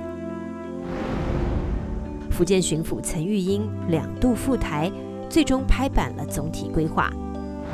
台湾兵备道刘鏊则认为这份规划有问题，后无祖山可平，一路空虚。刘鏊精通堪舆之术，他以大屯山第1高峰七星山为准心，将台北城的中轴线往东北旋转了13度。据说这是上佳的风水。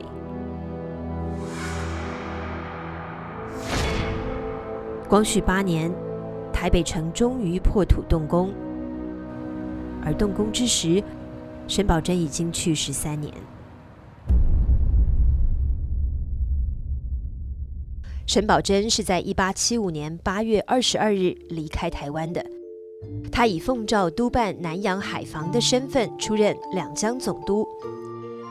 在前往江宁赴任途中，他带着他的传正学生们绘制的这批画作，在上海精心装裱后，托人送达朝廷。这些绘画是沈葆桢奉旨在台湾完成的最后一项任务。除了36幅番俗图之外，另有一张台湾全图。它与以往的清朝台湾地图已完全不同，照西法测量远近，标有经纬线，并且前山与后山相连在一起，形成了一个完整的台湾。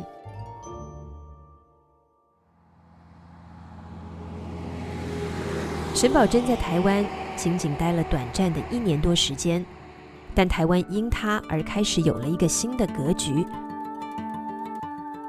史家连横有一段评语说得很中肯：西江增利，开山抚番，以立富强之基。沈葆桢缔造之功，固不委于。2009年，台北市政府中庭取名为沈葆桢厅。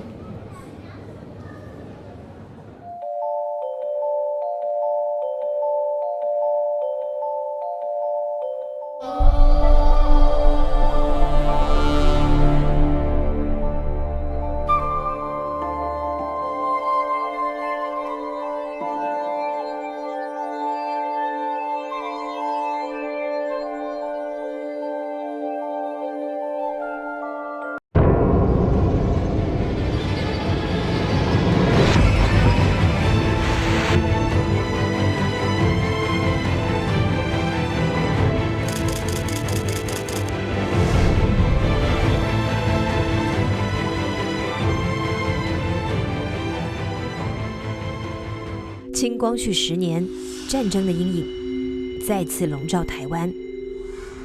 法国入侵越南，引爆中法战争，战火开始向中国东南沿海蔓延。台湾被法国看成势必拿下，用以逼迫清政府偿付巨额战争赔款的抵押品。中国面临又一次海疆危机。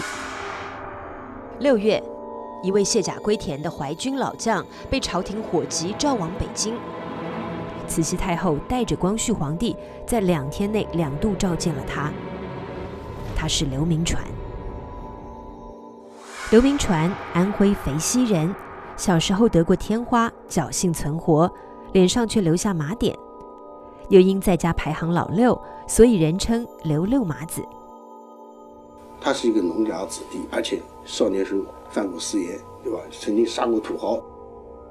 杀土豪、办团练、拉队伍，从草莽英雄，最后成为李鸿章淮军系统中的一员猛将。但因为出身低微，加上没有科举功名，所以一般人也看不起他。虽然很能打，26岁打下长洲以后就变成直隶提督，相当于今天的北京军事司令。那么武功已经到了最高了，所以打完了年纪以后，觉得他提拔不出来了，他已经到顶了，他就浩然归里。刘铭传以头风病为由辞官而去，回到安徽肥西刘老余他的老家。这种情况下回去以后呢，一度是很放浪，所以李鸿章也给他写了一封信，劝他，叫他多读古人书，尽思天下事，后10年数年世界靠你来服侍。李鸿章的话应验了。归隐14年后，49岁的刘铭传临危受命，再次出山。1884年7月12日，刘铭传到达上海。此前6月26日，清廷任命刘铭传以巡抚衔督办台湾军务。非常凑巧，同一天，法国组建远东特混舰队，海军中将孤拔被任命为总司令。7月间，中法双方谈判代表先后到达上海。法国方面已得知刘铭传将从上海赴台，他们做出部署，准备在吴淞口外截杀刘铭传。到达上海的刘铭传多了一个头衔——清朝的谈判副使。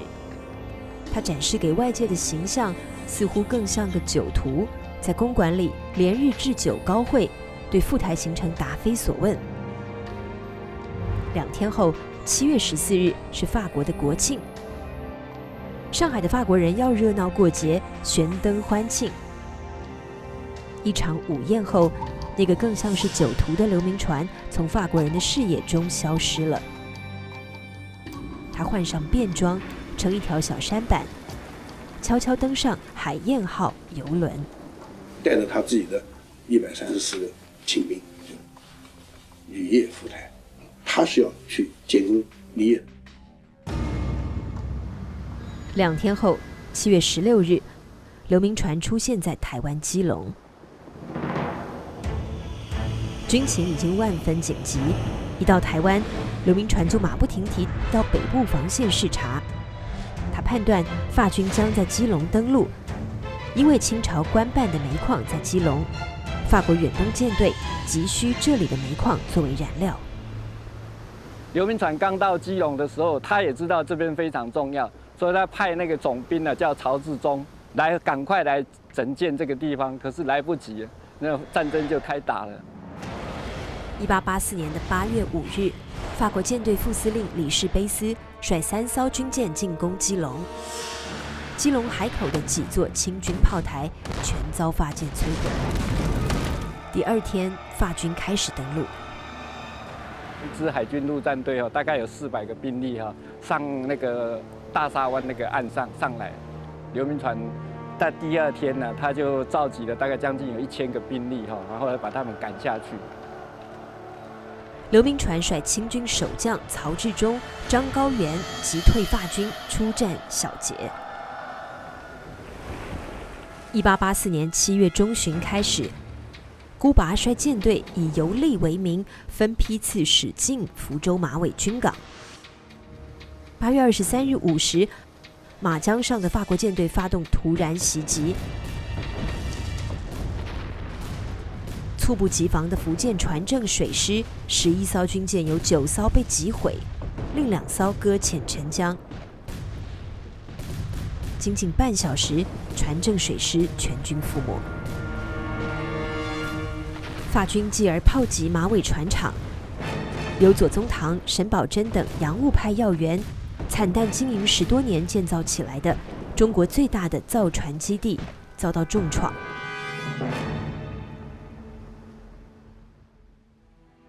马尾昭忠祠这座大墓埋葬着马江海战殉难的700多位福建船政水师官兵的遗骸。辖马江战胜之余威，法国远东舰队再次出现在台湾洋面。基隆遭法舰多日炮击，于10月4日被法军占领。但法国人得到的是一片废墟，他们急需的煤矿已经被刘铭传下令销毁。孤拔在进攻基隆的同时，派出4艘军舰驶向沪尾，准备发起进攻。接二连三的紧急军情从沪尾传来，已由不得刘铭传再犹豫了。他不顾将领们的激烈反对，断然下令部队星夜撤离基隆。那他就把基隆的所谓主要的这些防守的兵力呢，就全部都移到淡水那边去，所以叫所谓的弃机保护。从基隆前线撤到台北的刘铭传，在艋舺龙山寺外被愤怒的民众拉下了轿子，挨了打，还一度被扣在这座庙宇之内。因为地方人士认为，他一撤军，可能整个防守会崩溃。那么华军一进来，可能台北就完蛋了。而刘铭传想保卫的恰恰是台北。沪尾与台北仅隔30公里，沪尾若失，法国军舰沿淡水河即刻就可以进入台北。为阻止法舰沿河入侵台北，镇守沪尾的福建漳州镇总兵湘军将领孙开华在淡水河口沉船、填石塞港，布下水雷。10月2日，法国军舰向护尾发动猛烈炮击。10月8日，法国海军陆战队600多人登陆护尾，护尾保卫战打响了。孙开华率领卓胜营官兵主动出击，虽然他的兵力并不多，就1000多人，但绝不仅仅这1000多人。台湾民间自发组织起来的乡勇也投入了战场，协助清朝正规军拼死杀敌。西仔来打咱台湾，大家全力来打翻，这是当时台湾军民共同抗击法军的口号。法国海军陆战队吃了大败仗，伤亡惨重。台湾军民保住了护尾，这场战役因此被称为护尾大捷。日渐没落的大清王朝终于迎来一场久违的胜利。法国指挥官乌巴将军的话，不再想象能够占领整个台湾，他接着就对台湾进行封锁啊。一支西方舰队，区10几条兵舰，数千号人马，就切断了台湾和大陆的联系。就连清朝补授刘铭传为福建巡抚的圣旨，都只能靠福建的民船冒险偷渡送达刘铭传手中。那几个月是台湾的一段艰难岁月，物资奇缺，财政困顿，民情浮动。刘铭传只能依靠台湾自身的力量来稳定社会，应对战争。台北府城就是在1884年这场战争的烽火中仓促建成。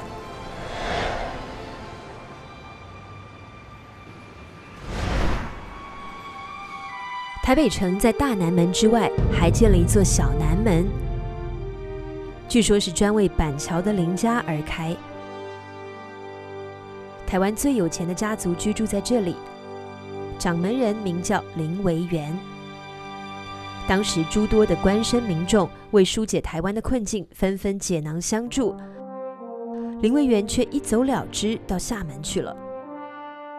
刘铭传为此伤透了脑筋。板桥林家并非吝啬之辈，这里是林家在故乡漳州龙海所设立的义庄，以台湾43甲水田的稻谷收入，善给同宗族人贫乏之用。这个民间慈善机构从1821年建立，到1937年抗战爆发，共延续4代116年。多年来，板桥林家为台湾的海防、城建、矿物、铁路、赈灾等等捐资已何止100万，他们实在有点不堪重负了。但因全台为迫，林维源隔海筹挪，终于再认捐20万元巨款，不禁让刘铭传大为感动。另一位林家的人物也让刘铭传感叹不已，他是台中雾峰的林朝栋。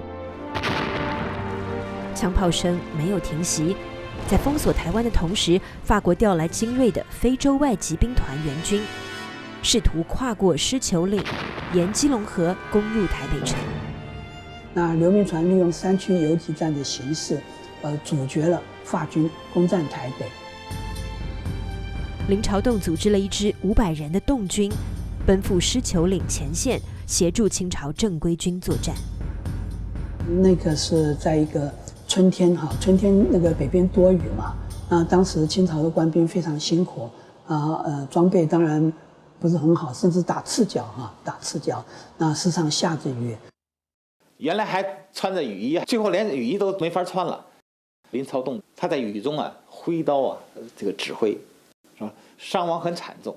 在那次打仗他那个洞子军差不多都消耗殆尽。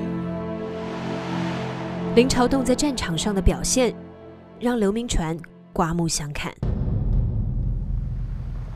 战事呈焦灼状态，法军始终无法进入台北。于是，在1885年3月底，攻占了澎湖。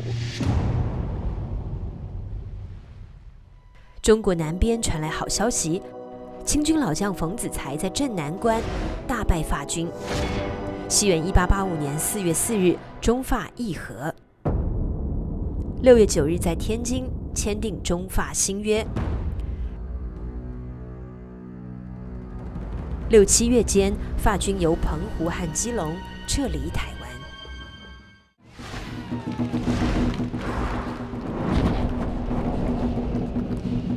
其实这场来之不易的胜利，是台湾军民大家合力来打翻的结果。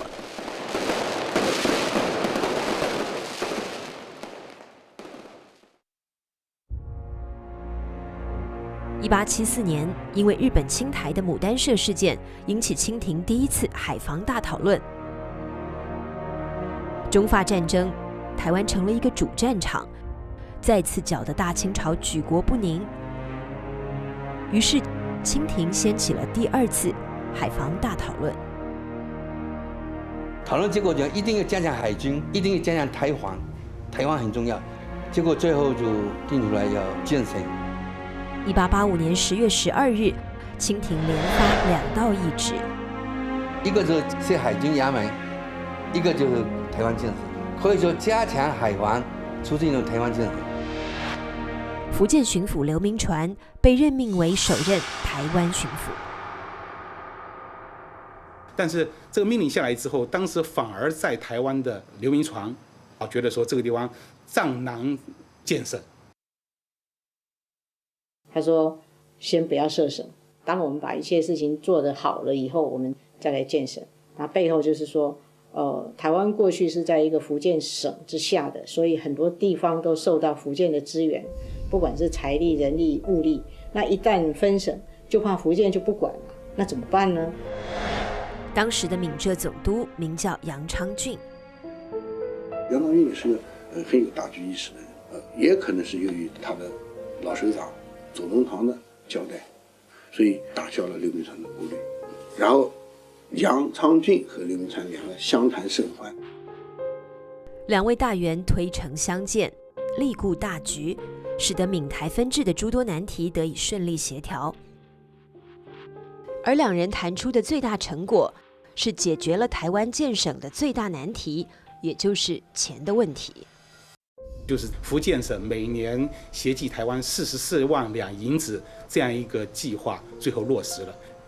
整个时限是5年，一共是220万两银子给台湾，帮助台湾解决建省初期的一些财政上的一些问题。按照清廷的指示，台湾虽设行省，必须与福建连成一气，所以建省后的台湾全称为福建台湾省。台湾巡抚的正式称谓是福建台湾巡抚。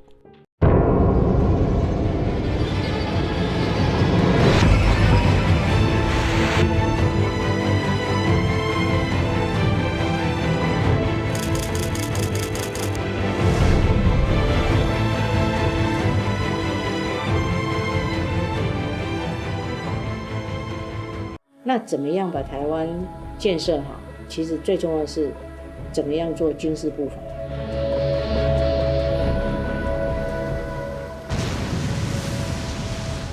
法军刚一退去，刘铭传片刻未歇，立刻启动一系列国防工程的大建设。淡水的护卫炮台开始动工，刘铭传重金聘请德国技师巴恩士负责督造，门额上“北门锁钥”4个大字是刘铭传所题写。他希望这座炮台能够成为守好台湾北大门的一把钥匙。这类新式炮台，刘铭传总共建造了10座，除了护卫，另外9座分别在基隆、安平、高雄和澎湖，被称为台湾的咽喉。但一向防务薄弱的澎湖，一下子就建了4座炮台，所有新建的炮台都安装了当时堪称先进的阿姆斯壮后膛炮和克虏伯火炮。当然，设防不仅仅是军事上的设防，它包括很多的内容，比如建这种新式电报、这种海底电缆。1886年，水陆电线同时开始动工铺设，刘铭传将此称为目前万不可缓之急途。前后3任台湾近代化运动的重臣为此付出努力。刘铭传则以1年时间，在台湾统计水陆涉县1400余里。现在他整个把台湾连贯起来，甚至跟福州连在一起了。通往福州的海底电缆，从台北护尾到福州马尾的川石岛，全长117海里，耗银22万两。1887年7月动工，2个月竣工，同年10月11日投入营运。从此，海峡两岸开始了直通电报的时代。除了加强防务，刘铭传还要设电、购轮、造桥、修路，以通南北之游，理屯新垦开矿取材，以兴自然之力。刘铭传可谓雄心勃勃，但问题在于要做这么多的事，钱从哪里来呢？刘铭传曾经到过雾峰林家这个大院，因林朝栋在抗法战场上的优异表现，刘铭传向朝廷保举，将他擢升为候补道台。升官加爵本是大喜事，但林朝栋似乎并不领情。他禀告刘铭传，宁愿放弃这份官职，以换取为林家一桩陈年冤案的洗冤昭雪。林家几乎是倾家荡产打这个官司。素知官场险恶的刘铭传当然清楚这个案子的水有多深，但还是写了一份洋洋数千言的奏折，希望朝廷能将林文明罪名摘除。清政府以此案已经奏结为由没有同意，但桀骜不驯的林朝栋对刘铭传领情了，由此鞍前马后，效力驱驰。与雾峰林家百年浮沉、大起大落的命运不同，板桥林家可谓百年不衰、顺风顺水。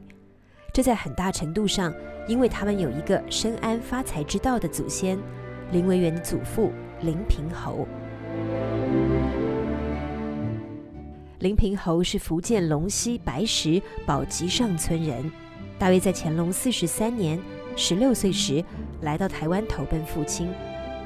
他的父亲林应营在3年前来到台北新庄当私塾教师，也兼带卖灯油。教书匠林应营没让儿子读书，而是把他送到一家米店去学卖米。林平侯很幸运，他遇上一个好东家，名叫郑谷。这个郑谷发现林平侯很有经商天赋，知道他不是池中之物，就借给他一些本钱，让他自己开了一家卖米的店铺。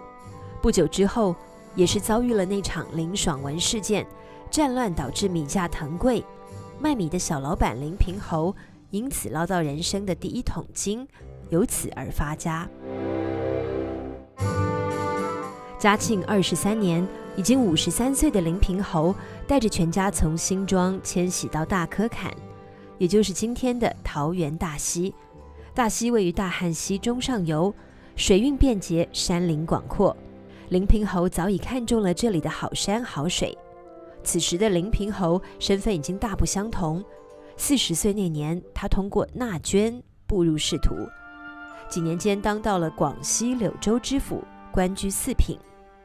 林平侯因此也就成了一个红顶商人，这对他的垦拓事业极有好处。此官返台后，林平侯在大溪开始大手笔的圈地开垦，林家进入土地扩张时期。有关林家在大溪的土地开发，留下一段插曲记录，留在大溪福仁宫这块石碑上，说是大科坎远近各庄有一块发祥之地，叫做龙过脉。林家具有了这块土地，打算在这里动工开发茶园。在地的士绅就哎呀不得了了，居然开发到我们大溪的龙脉了，我们大溪的风水断了怎么办？在地士绅于是联合起来抵制，最终双方达成协议，不得在龙脉上动土。桃园大溪国小这一带是林家在道光4年所建城堡通义地的遗址，林家后人在此立了一块碑，林本源发祥之地。为什么叫林本源呢？因为他林平侯他有5个孩子，那么他每一个小孩就给他一个商号，一个记号，就是饮水本思源。那以第3房跟第5房就是本纪跟原纪最出名，所以后来就称为林本源，代表着整个林家。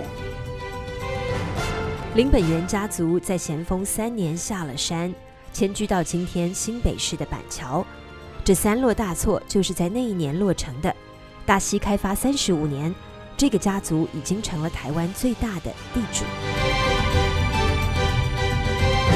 又是30多年过去，光绪12年，林平侯的孙子林维源重返大溪，刘铭传成立了台湾府垦总局，自兼府垦大臣，奏请朝廷让林维源当自己的副手，出任台北府垦事务帮办的要职。府垦总局设在林本源发祥之地大科坎，这条老街因为是总局所在地的缘故，开始兴旺起来。而总局衙门就在林家的城堡通义地内，林维源以奉旨帮办的显赫头衔坐镇于此，掌控北台湾的府垦事务。雾峰林朝栋则被刘铭传受命为办理中路营务处，兼统洞字兵营的军政要职，统领他的洞字军，主要负责台中地区的府垦和治安。从府垦开始，林维源和林朝栋成为刘铭传在台湾推动自强兴政最为倚重的帮手。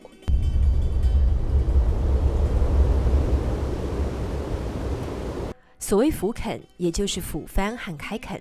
10多年前，钦差大臣沈葆桢在台湾开始推行开山抚番的举措，但直到刘铭传主政初期，占台湾全省面积约60%的番地，还是政府的政令难以到达的地区。不打破汉番隔离的状态，建省后的台湾行政就难以统一，大量荒芜的土地就无法开发利用，府垦的成效是显著的。光绪14年12月，刘铭传向朝廷奏报，台北地区垦辟新旧荒圃至7万余亩，淡水县丈量3万余亩。此外，台北沿山番地种茶开田，已无矿土。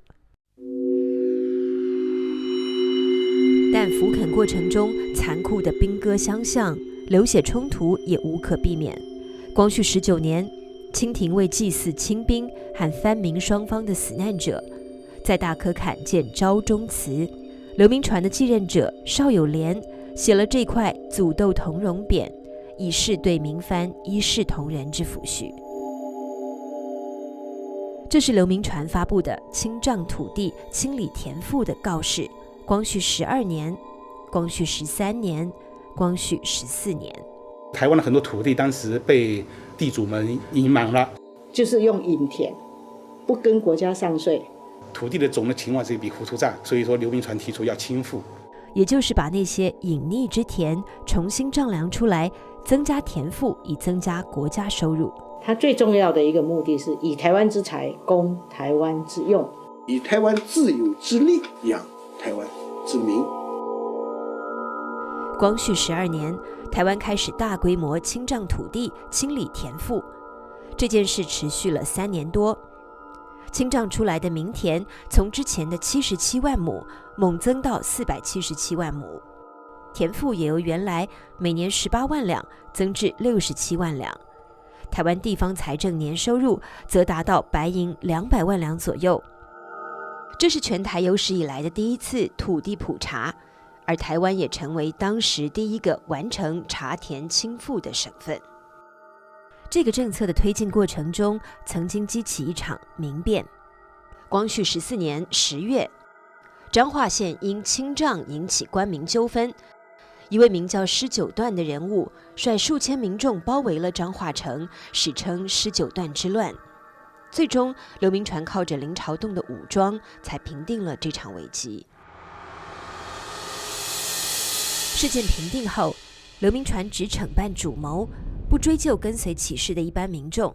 民众们知晓林朝栋从中起了作用，彰化24庄居民特送此匾，得同再造以感恩。刘铭传曾经对他讲过的一句话，就是说就说你只知有国，不知有家。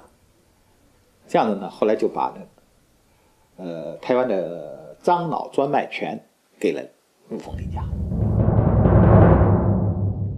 樟脑与糖、茶并称为清末的台湾三宝，但樟脑市场长期被英国人所垄断，刘铭传果断地将其收归官办。1886年在台北设立官脑总局，实行专卖制度，使政府财政大为增加。而获得樟脑专卖权的雾峰林家，当然也是获利颇丰。所以雾峰林家财产它膨胀起来呢，跟那个樟脑专卖权有很大的关系。雾峰林家经历5代起落沉浮，终于达到鼎盛。林朝栋开始大规模地扩建父亲盖起的这座宫保地，从而给台湾留下一座最大的清代官邸。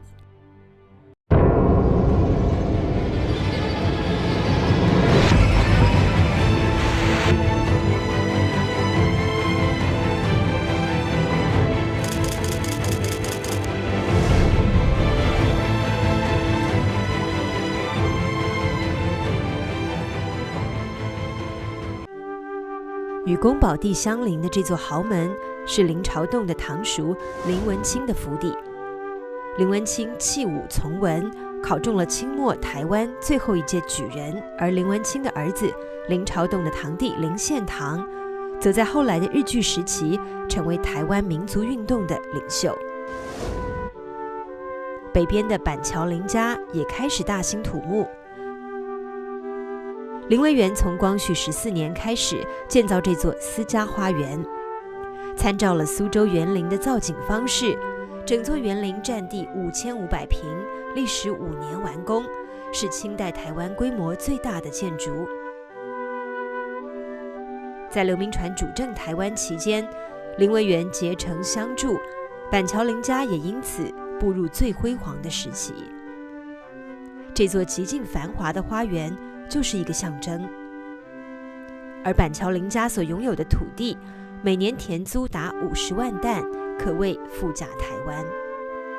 在土地的开垦上，还有对刘铭传的这个统治的这个资源上，板桥林家或雾峰林家是出了很大的力气，所以叫做官绅合作。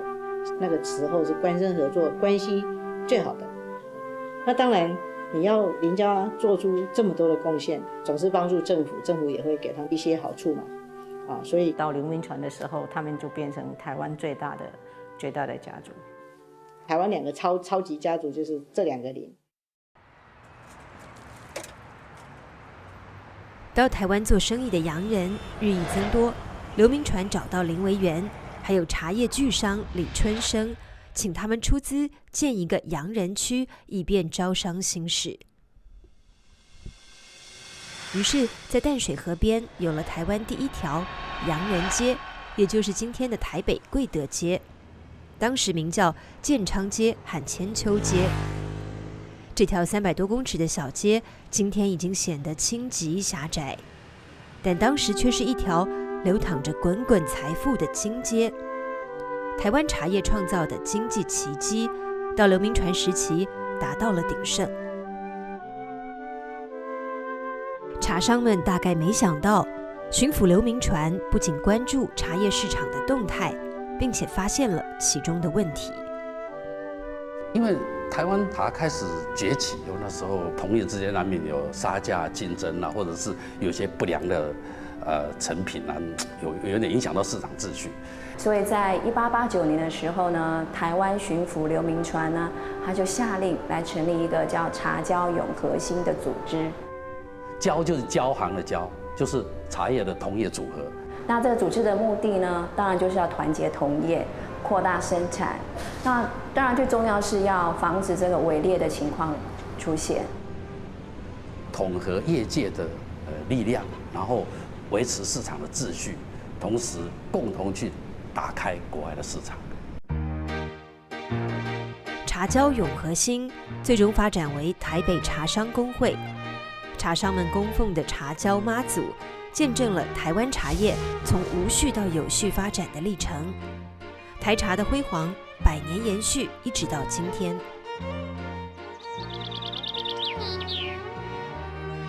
台湾有南糖北茶之称，南部的蔗糖素来为台湾出口之最。但从开港之后到刘铭传时期20几年时间内，情况发生了变化。那结果是北部的茶给这个台湾带来的外汇比糖来的多，茶叶出口的量或是出口的价，这个数据上摆出来，实在是这个一帆风顺。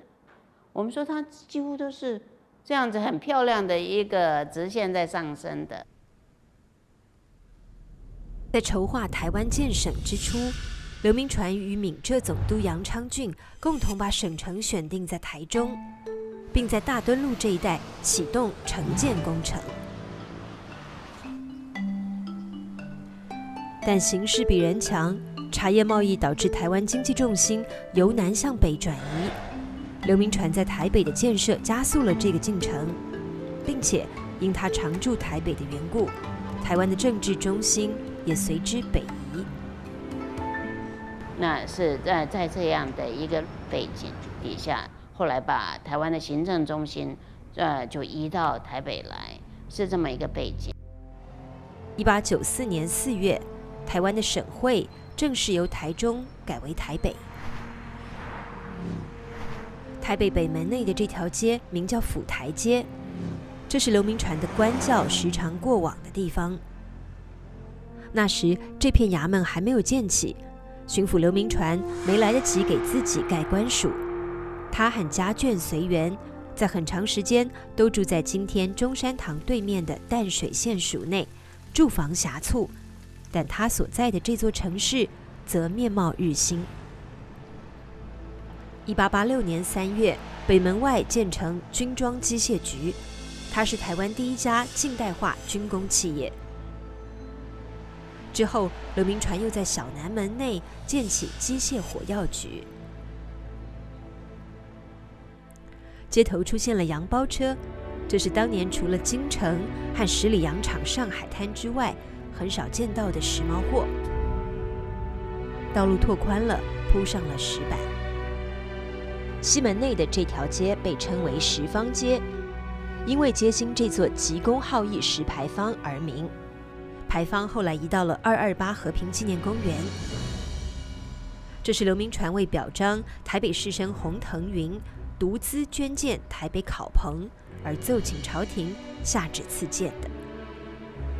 洪腾云捐建的考棚位于东门外，今天的凯达格兰大道。武夫出身，没念过几天书的刘铭传，却必须总管全台湾的文化教育了。因为当时候在台湾的巡抚是要兼这个学政的，所以他其实是当时候相当开明的一位武将啊。然后他又是可以读书写诗啊，所以我们觉得他的文化水平也是可以的。我们这两个方面其实都不差。从他题写的这幅楹联，可以评估一下他的学养和书法水准。行文笔触间，称颂郑成功勇始孤忠，创基业在山穷水尽。这大约也寄托了刘铭传自身的怀抱。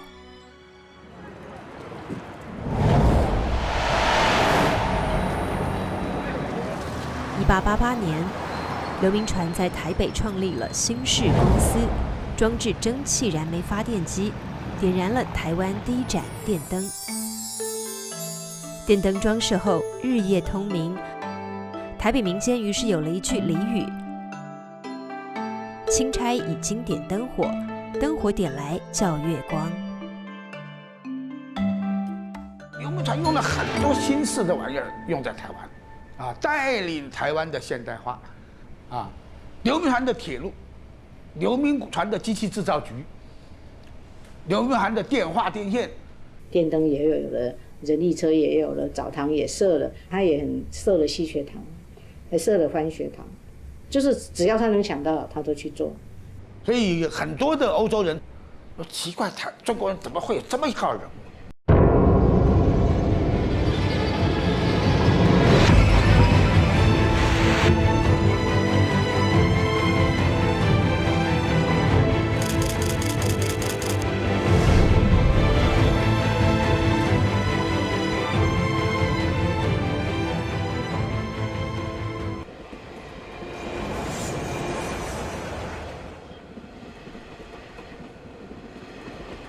台湾的铁路始于刘铭传。刘铭传是个铁路迷，他曾在光绪6年上奏了一份奏折，提出筹造铁路以图自强。这是中国第一份主张大规模修筑铁路的奏折，激起了轩然大波，掀起清朝的一场铁路大讨论。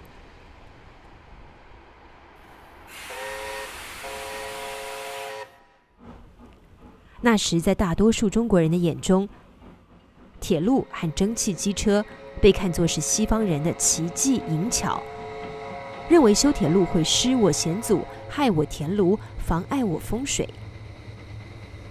现在，刘铭传要把当年无法实现的铁路梦在台湾实现。1887年3月9日，刘铭传在这份拟修铁路创办商务奏折中，台湾铁路在大稻埕破土动工，原先计划投资100万，逐路600里，从台北修到台南，但遭遇的困难大大超过了刘铭传的预想。最先修的是基隆至台北的线路，这一段中间横亘着一座狮球岭，这里地质状况复杂，开凿极为困难。打通狮球岭隧道的艰难任务交给了清军兵工，重金从英德聘请来工程师当顾问。刘铭传多次前往现场监工，但施工进展仍不如人意。一群在美国修过铁路的华工也应聘而来。在铁道施工过程中，他们有了一个惊动台湾的发现。这个地方名叫九份，因侯孝贤导演的电影《悲情城市》在这里拍摄而广为人知。如今成为旅游热线的这个山间小镇，据说最初仅有9户福建移民，每次外出购物，每样都要9份，渐渐便形成了九份这个地名。传说修筑基隆铁路桥的几位华工，某日吃过午饭，到桥下河边洗碗，无意间发现水中有黄金般的点点沙粒顺流而下，是沙金。这些见识过美国西部淘金狂潮的人，断定这一带一定储存有金矿。消息传开，各地淘金者蜂拥而至，沿着溪流，终于发现了金矿的矿源，就蕴藏在九份这片连绵的群山底下。从此，这里就逐渐成了台湾最大的金矿产区。这是修铁路的一个意外收获，也是一份大礼。当然，开金矿的盛况，刘铭传无法见到，但开煤矿却是他实实在在想做的事情。在修铁路的同时，中法战争时期被迫销毁的基隆煤矿也开始重建。在开矿的过程当中，他进行了大胆的招商，从国内招商、海外招商到国内让商承办。这是刘铭传与承办煤矿的英国商人拟定的合同，如今被认为是中国的第一份对外招商合同。不过，这仅仅是刘铭传向朝廷请示的文本，并未签署，但白纸黑字埋下他日后危机的祸根。火车离台湾人越来越近了。淡水河上出现了台湾第一座铁路大桥，它由华侨营造商张家德设计建造，1889年5月竣工，全长448公尺，当时为亚洲最长的铁路桥。火车站也建好了，当年叫做大稻埕火车票房，地点在今天台北市立医院中心院区这一带。最早的台湾火车票居然是这样的，它以最早的台湾邮票为替代品。台湾邮政的开创者是刘铭传，他于1888年3月成立福建台湾邮政总局，这是中国独立自办近代邮政的开端，比后来清朝官办邮政早了8年，但刘铭传太超前了。那时台湾人还不太适应这种新潮的寄信方式，所以这批专门从英国订制的龙马邮票只好改作他用，变成了火车票。从1887年至1893年，耗时6年，台湾有了第一条铁路。它从基隆经台北到新竹，全长99公里，占当时中国铁路总长的1/4。从德国购买的2部蒸汽机车运抵台湾，刘铭传将它们分别命名为腾云1号和裕丰2号。在今天的台北228和平纪念公园，还能见到腾云1号的真容。清朝巡抚刘铭传于1888年由德国引进台湾第一辆火车头，当时火车行进的速度看来犹如腾云驾雾御风而行，因此台湾的第一辆火车头即命名为腾云号。让我们来回味一下怀念的蒸汽火车声。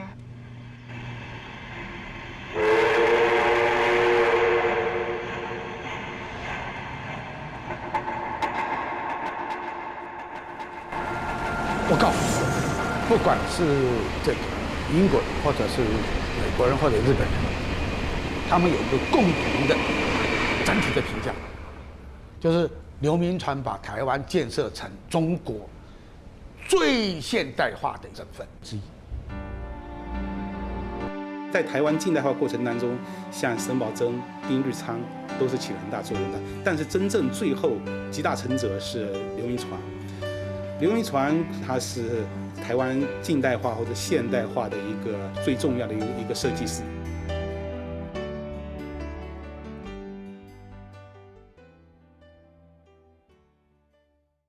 从1890年6月起，刘铭传连上4道奏折，请求朝廷解除他的台湾巡抚一职。他表明他的身体完全垮了，卡血不止，手足麻木，左目已盲，右目昏暗，已经到了咫尺不辨人形的程度。一生曾5度称病辞官的刘铭传，这回真的因劳成疾，百病缠身。而另一个原因是，基隆煤矿对外招商，被朝中反对者认定是刘铭传要拱手让利与洋人。刘铭传背上一个百口莫辩的罪名，遭革职留任。1891年6月4日，刘铭传离开了台湾。他在台湾头尾待了7年，曾经怀抱一腔宏愿，以一岛击国之富强，以一隅之设施为全国之范，把台湾建设成为模范省份。而且他是殚精竭虑，他马不停蹄的在跟时间赛跑。他的赛跑的对象，他的竞争对手是日本，是西洋。最令他担忧的是北方的日本。他曾在基隆说过一段话：欲重征者是我们的大对手，他指的日本方向，而且不出10年，我们要争不过他，我们要变成他的俘虏。他的话不幸应验。离开台湾仅仅4年之后，日本便侵吞了台湾。消息传来，刘铭传悲愤交加，在病榻上残喘8个多月后，怆然而逝，终年60岁。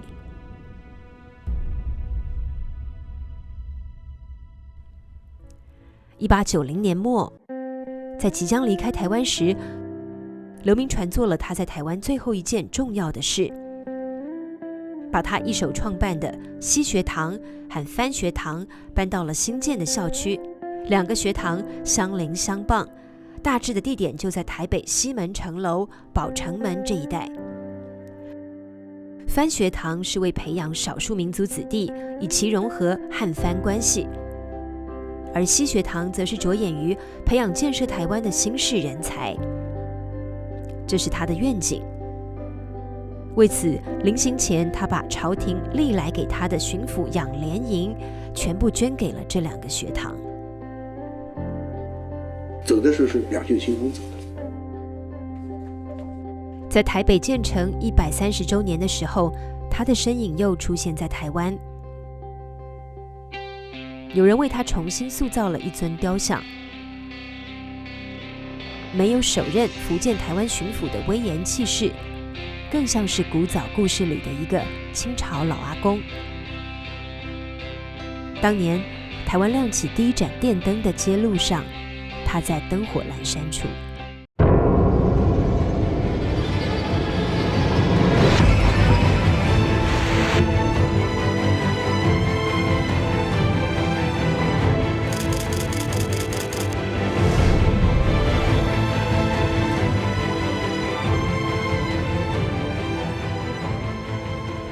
我的祖先到台湾来，第一代应该是在康熙年间。几百年来，我们都住在台南的马兵营，这个是郑成功当年呢骑兵训练的地方，可以说是7代7房啊，所有的族人那个时候。都聚集在一起。1894年4月，台湾的省会正式由台中改定为台北。不料，1894年7月间，中日甲午战争因朝鲜问题而爆发，战火由朝鲜蔓延至中国黄海、辽东和山东，日军全歼清朝精锐北洋水师。继而大举发兵，意欲直捣京城，大清江山危在旦夕。战事持续近9个月，最终以中国割地赔款、遭到屈辱的惨败而结束。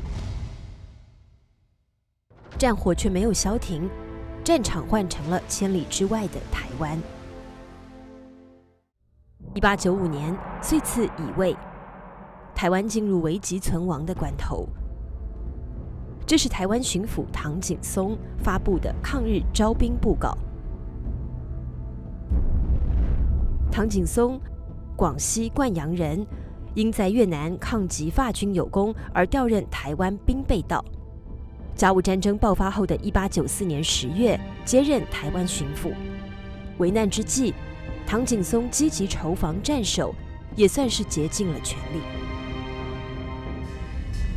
通治总局采访师邱逢甲，广东客家人，出生于苗栗，26岁中进士，被钦点为工部主事，但他却无意仕途，回台湾以教学为业。危难关头，作为台湾的学界领袖，时年30岁的邱逢甲被推上募兵筹防、保卫台湾的第一线。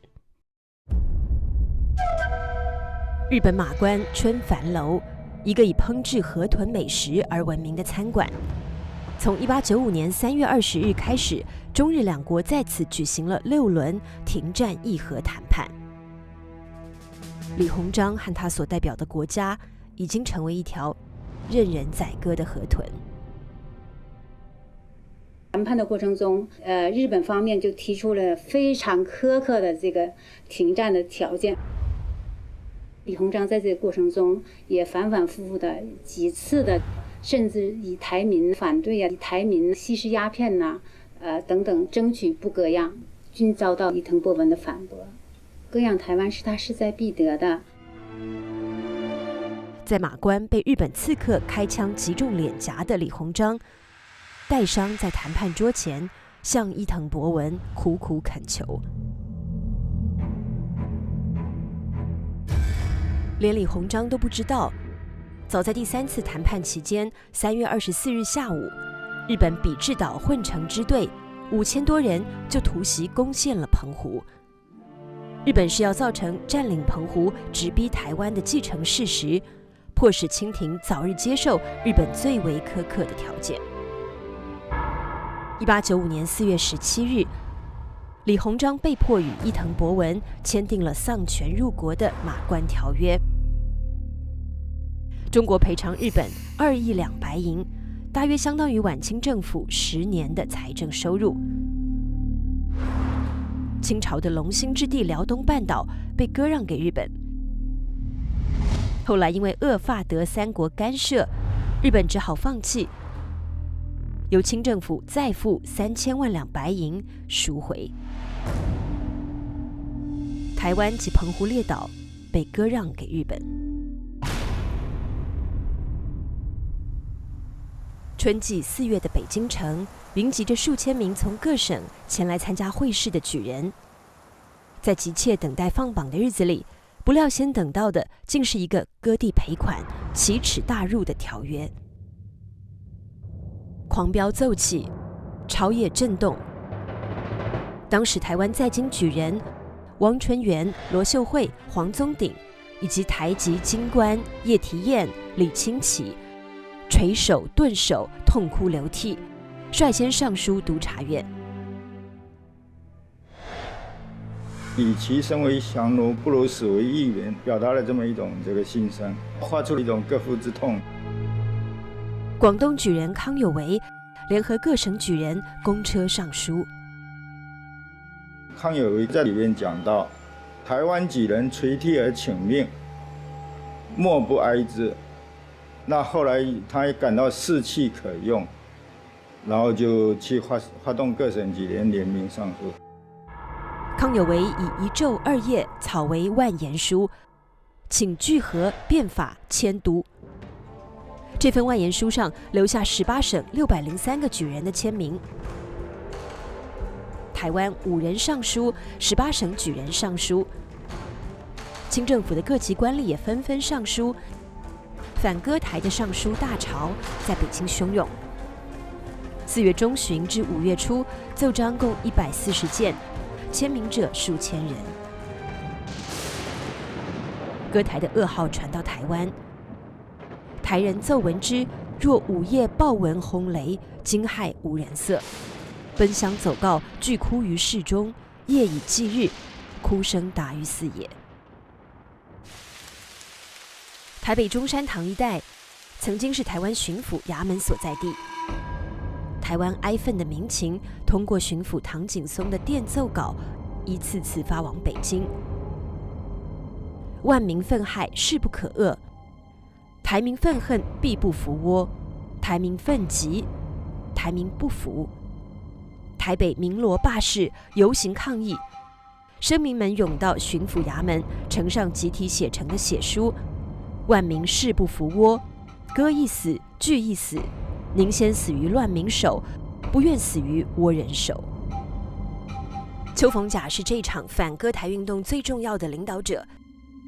他3次刺血上书：台湾属倭，万民不服；台湾是臣等桑梓之地，亦与存亡。如倭酋来收台湾，台民唯有开仗。唐景崧何尝不想跟日本人再打一仗？他多次上奏朝廷，不如翻约与战，只此一着，中国尚有转机，为战有生机，割地赔款实成绝路。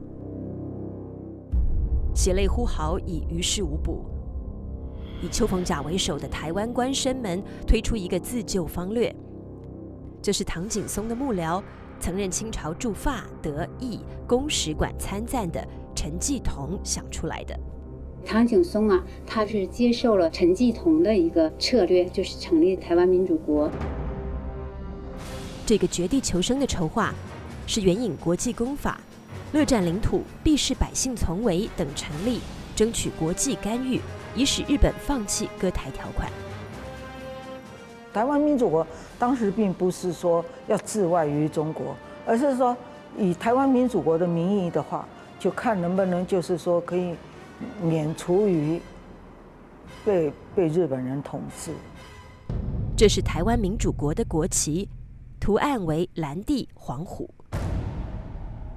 这个虎尾向上，尾高手低，就表示那个它是向清朝臣服的。同时，它的国号也称为永清，就是永远就是忠实于清朝的这个意思。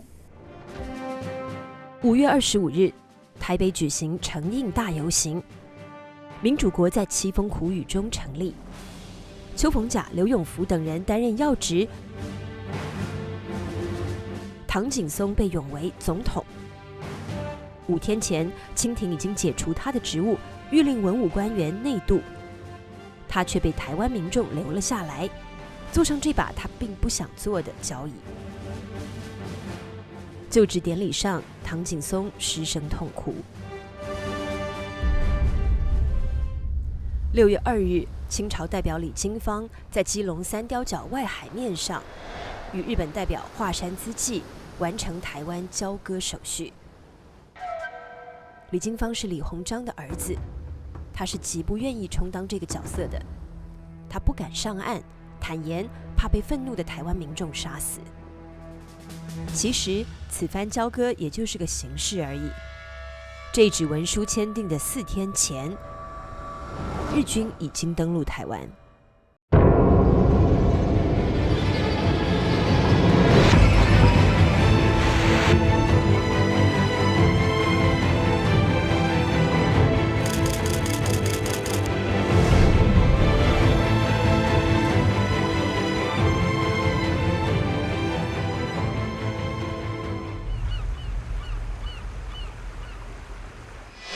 1895年5月29日下午，日本近卫师团绕开唐景崧重点布防的基隆和淡水，出其不意，在今天新北市贡寮区抢滩登陆，台湾以卫抗日就此拉开了帷幕。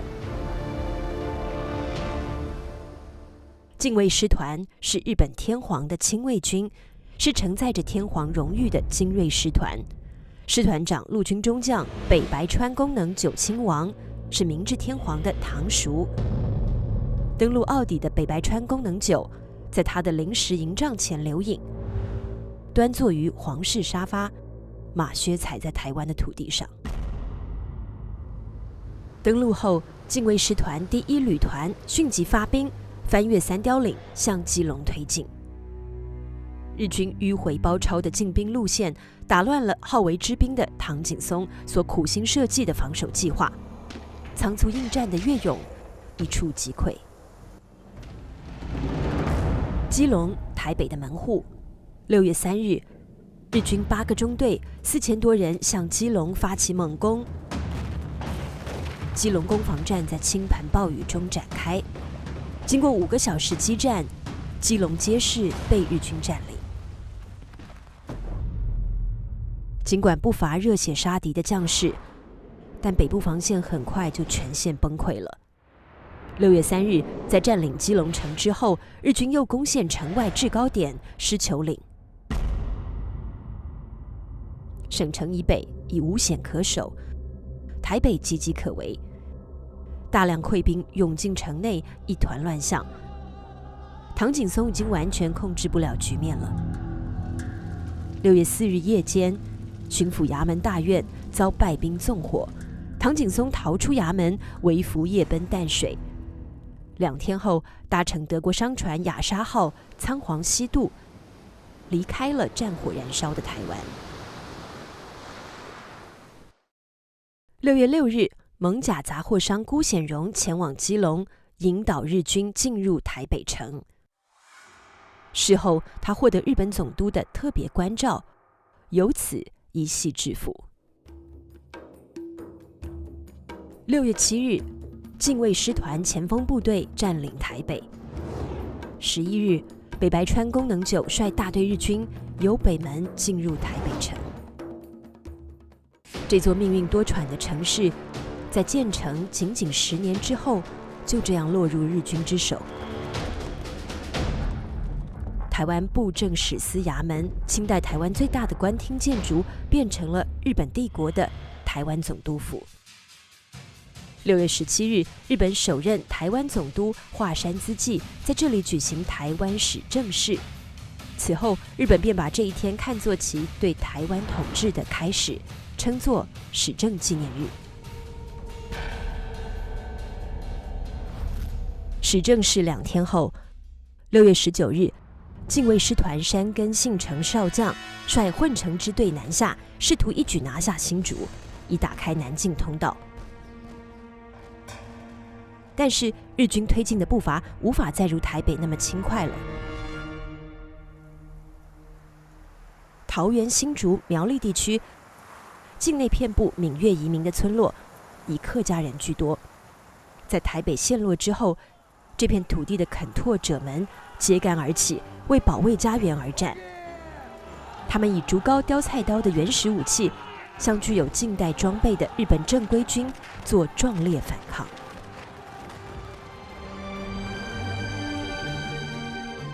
新竹北埔垦拓豪族金广福江家第4代传人江少祖，闻台北一破，慷慨散家财，募团勇，组建起一支500多人的敢字义勇军，与日军接战，身先士卒。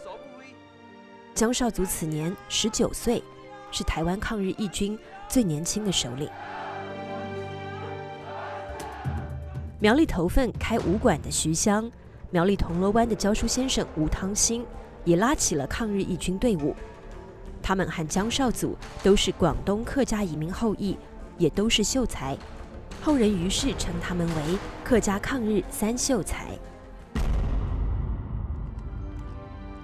6月11日，北白川功能9进入台北城的同一天，新竹城内，吴汤兴率各路义军祭旗誓师。吴汤兴表达了必死的决心，是吾等效命之秋也。此后，吴汤兴统领的新苗军各部，会同湖南将领杨载云的新楚军分兵作战，以游击战术节节阻击南下的日军。日军陷入苦战之局。对此，日本随军记者和画师有着诸多图文记录。台湾岛的竹子一株可延伸数十干，竹林非常茂密，敌军就盘踞在竹林，以步枪猛烈乱射，以竹丛中的家屋为据点，顽强的抗御。对手十分顽强，丝毫不怕死。他们隐蔽在村舍，当一所房子被大炮摧毁，就镇静地转移到另一所房子，等一有机会就发动进攻。每个人，甚至年轻妇女，都拿起武器来，一面呼喊着，一面投入战斗。新竹当时是台湾北部仅次于台北的第2大城市。6月22日落入日军之手。围绕这座城池，双方在50多天展开多次争夺战。7月10日，抗日联军第2次反攻新竹城，但被早有防备的日军所伏击，情势危急。这时，江少祖挺身而出，从18尖山一路杀到东门，以掩护主力部队的转移，终因寡不敌众，陷入为恶之境。江少祖吞服鸦片膏，自尽而亡。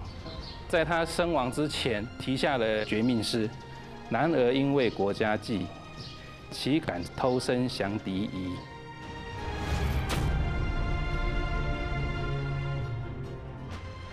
江少祖，他当时是只有19岁，跟他的妻子陈满妹才新婚不久。在江少祖壮烈成人大约1个月后，他的遗腹子才出生。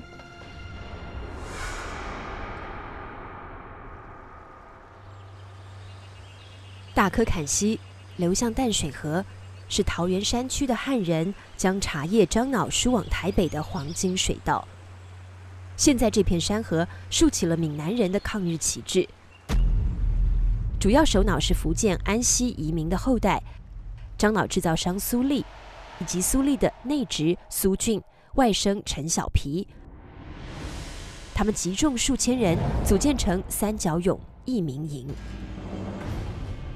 7月12日，近卫师团的运粮队在三角勇隆恩埔遭到三角勇义民营的伏击。这个貌似英雄的特务曹长樱井茂夫其实死得很惨，他所率领的运粮队35人，除了3人逃脱外，全军覆没。第2天，日军访城支队赶来营救，却在分水仑遭到义军的包围伏击。经过2昼夜血战，894人的访城支队几乎弹尽粮绝，靠着4个士兵化妆成乞丐，突围求援，才死里逃生。日军遭到进入台湾以来最严重的挫败。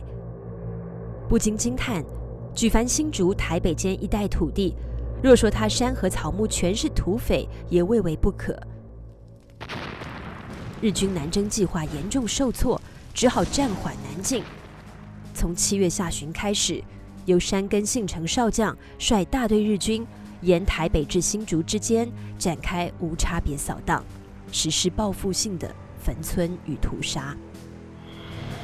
华山资纪公布台湾人民军事犯处分令，除了屈服投降，任何形式的抵抗或者不顺从，都将格杀勿论。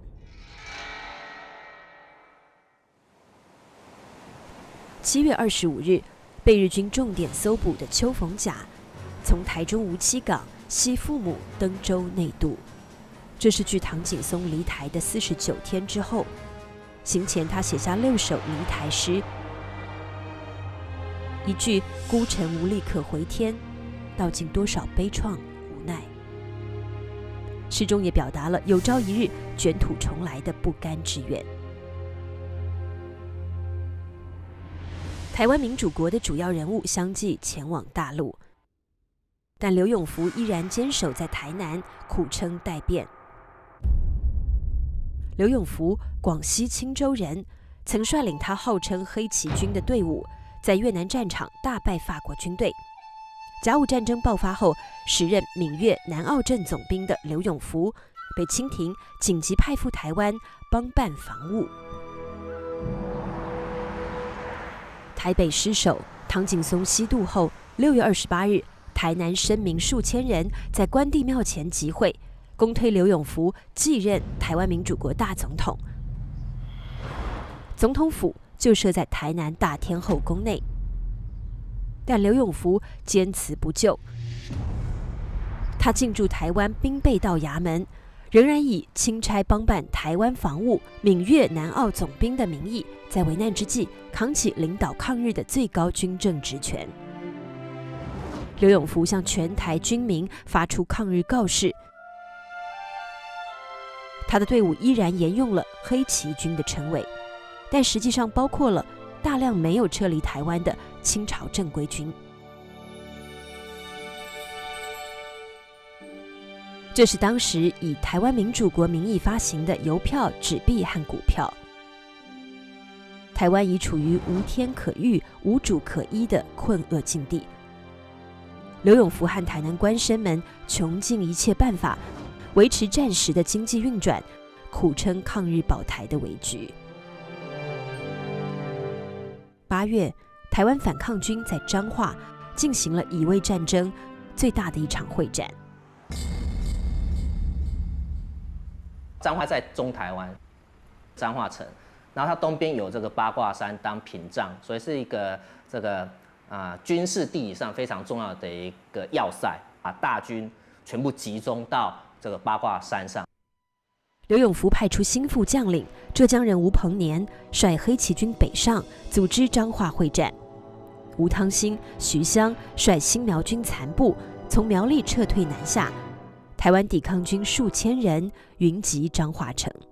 要决一死战，最大的一场战役就是在八卦山。400个黑旗军战士在八卦山突击，架设大炮，向大肚溪对岸的近卫师团炮击。日本军佯装要从正面来进攻，事实上他是摸黑，从八卦山的背后小径上来，从清军的背后来偷袭，所以清军浑然不知。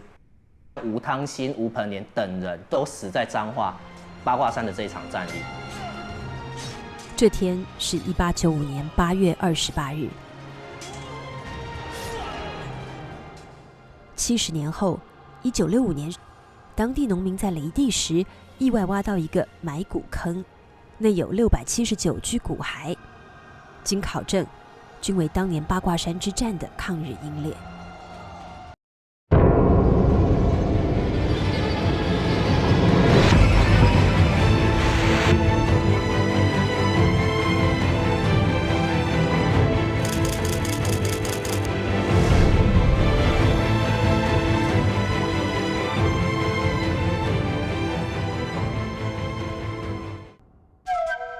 华山资纪原以为台湾不过手掌大小之地，以一旅之众即可一举歼灭，但现在他感到兵力远远不够了。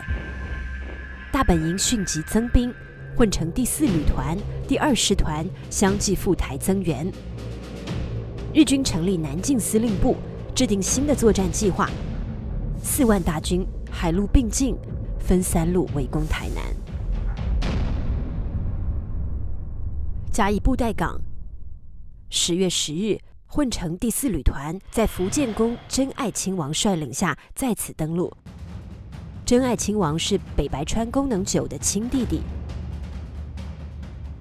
登陆后，第4旅团随即向台南推进，从盐水港到铁线桥，一路遭遇反抗军的抵抗。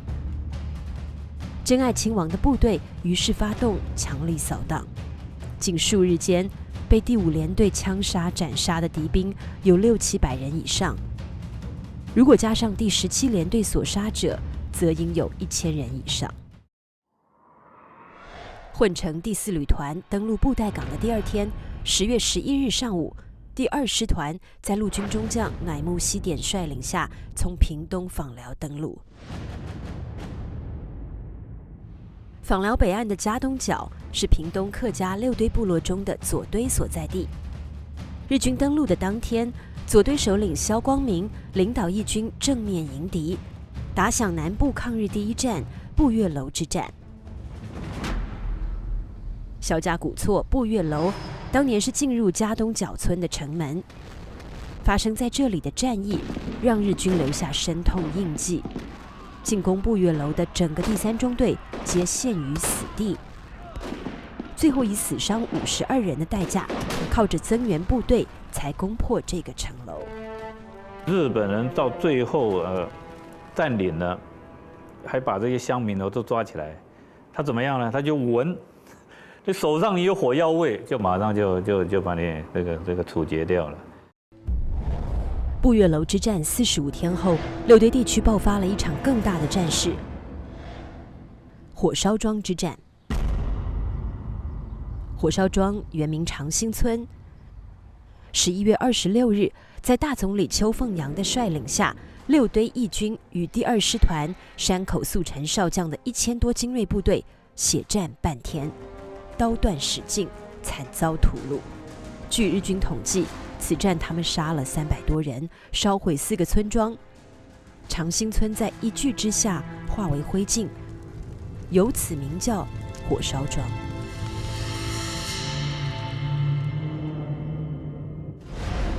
日军3路合围，逼近台南城，刘永福已经难以支撑了，他把最后的希望寄托在台南的最后一道防线曾文溪。抵抗已到最后的关头，败局已定，但徐湘依然在苦战。他仅是个苗栗乡村武馆的熟师，却在乙未战场从新竹打到台南，几乎参与了所有重要的战役，一次次死里逃生，一次次挺身再战。曾文溪是他的最后一战，他中弹倒地，跃起而呼曰：“丈夫为国死，可无憾。”消息传来，刘永福已经欲哭无泪，回天乏术了。这张照片日军印了6万张，抓捕刘永福，日军已经布下天罗地网，但刘永福还是破网而出，逃出了台湾。这是1895年10月20日，以民主国民义组织的乙未抗日至此终结。10月21日清晨，第2师团山口少将率军由小南门进入已无防卫的台南城，近卫师团没有抢到头功。10月22日，师团长北白川宫能久从大东门进入台南城，他是被抬进来的。11月5日，日本政府宣布北白川宫能久亲王因犯疟疾，于10月28日死于台南城。在所谓以卫征台之役中，日军动用了2个半师团近5万兵力，超过当时全国总兵力的1/3，另有26000多名随军服役，共7万多人，花了近5个月时间才占领了台湾。清台军最高将领北白川宫中将死亡，近卫师团山根信田少将死亡，被打死病死4600多人，染病负伤27000多人，伤亡数量远超于中日甲午战争。1895年11月18日，台湾总督华山资纪向京都大本营报告，全岛西雨平定。台湾1895年的最后几天，台北城连续出现极具煽动性的布告。一个自称受刘永福委任的台北新苗裔民军统领胡阿景，宣称要誓师督众，剿灭倭逆。新年元旦的凌晨，胡阿景等10几路义军开始攻城，这是一次没有成功的军事行动。简大师的队伍是这次攻城的一支主力。华山资纪，他以为已经征服了台湾了，没有想到，后来这个民间还有相当深厚的抗日力量了。那么，当中台北的简大师，然后中部的柯铁虎，南部的林少猫，那就是抗日三盟啊。在淡水开武馆的简中号阻击漳州南进，能举起数百斤的石狮子，因此被称为大狮。简大师在1895年底率众起事，队伍一度发展到5000人，是台湾北部势力最强的抗日义军。2次攻袭台北城，与日军周旋作战3年之久。1900年，简大师在漳州被捕，押返台湾，受尽酷刑后，被日本总督府下令处死。简大师被捕后，坦白了他的抗日动机：日人无礼，屡次去我家寻衅，且被奸淫妻女，我妻死之，我妹死之，我母与嫂死之，一家10余口，仅存子侄数人，又被杀死。简大师因此发誓，与日本人不共戴天。这里是云林县的铁国山，是中部的抗日根据地。铁国山抗日首领先有刘永福的爱将简易，后有年轻的柯铁虎。柯铁虎领导这个抗日的义军据守铁国山，用游击战让日本伤透了脑筋。被柯铁虎的抗日武装打痛了，日军竟然对平民百姓大开杀戒，这就是云林大屠杀，一种惨绝人寰的大屠杀，见人就杀，看到村庄就烧，能够拿走的就抢。铁国山附近这里有55个村庄受了这样子灾难，还有5000多户的民家被烧了，当地就变成惨绝人寰的地狱。这个是日军随军的人员所描写的。据学者推算，为时7天的云林大屠杀，惨遭杀害的台湾民众达6000人。而台湾省通志记载，相传死者不在3万人以下。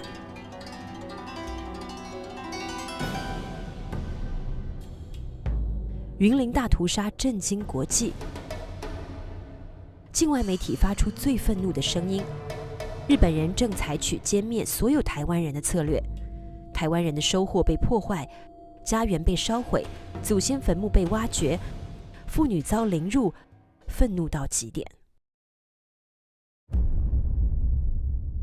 云林大屠杀3个月之后，曾经发生6堆抗日的恒春地区，又一位客家人拉起了队伍。他叫林少猫，是一位经营碾米酿酒业的殷实商人。台湾总督府远景严格志记载，林少猫丝毫不害良民，慨以屠戮日本文武官员为止。台湾宪兵队史甚至说，林少猫为南台湾最剽悍、最令官宪棘手的人物。1902年5月，林少猫被日军诱杀，他身中乱枪，倒在家乡的水田里，头颅被割去，枭首示众。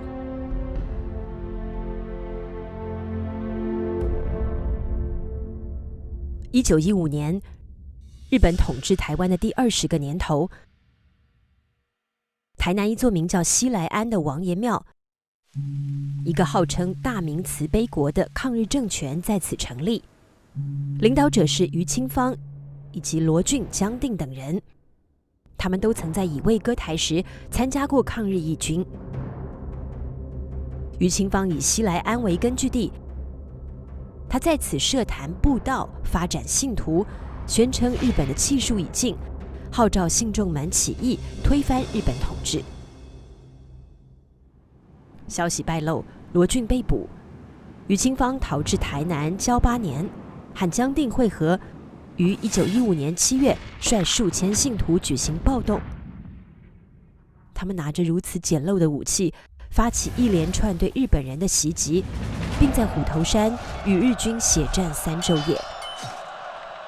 起义遭到残酷镇压，日军血洗交8年，被杀戮的义军和民众多达数千人，酿成交8年惨案。余清芳等1957人被捕，监狱人满为患，日军在庙里搭建了临时牢笼。这是交8年事件被告从台南监狱被押赴法庭受审的情景。连家的马兵营已被日本人具有，建起了这座台南地方法院，审判在此进行。1482个人遭到起诉，其中453人判有期徒刑，而被判处死刑者高达866人。消息传开，举世哗然。迫于多方面的压力，总督府不得不宣告减刑，死刑犯改判无期徒刑，但余清芳、罗俊、江定等95人已被处决。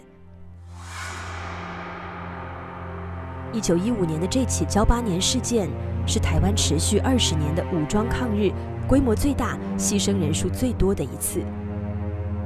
自此，台湾汉人的武装抗日行动终于被完全镇压了下去。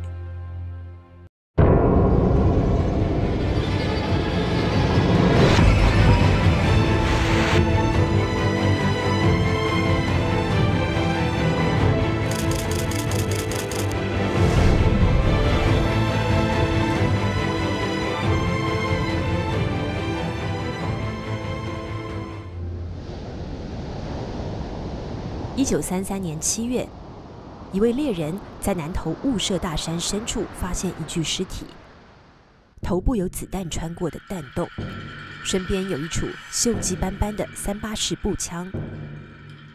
他是莫纳鲁道，日本人搜寻他的下落已经3年。莫纳鲁道这个人哦，他15岁就已经猎过人头。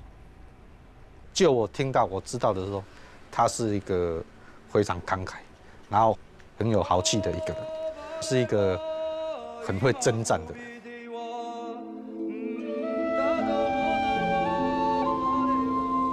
雾社因晨昏时多被雾气缭绕而得名。海拔1000多公尺以上的山岗上，居住着赛德克人的10余个部落。日本统治台湾已经30几年，赛德克族莫纳鲁道这个部落已经被日本人列为魔幻部落。日本对台湾原住民有几个手段，那一个是围剿，用武力去围剿你。在1915年左右，原住民也慢慢的等于是被日本军事镇压给那个压制住了哈，压制住了。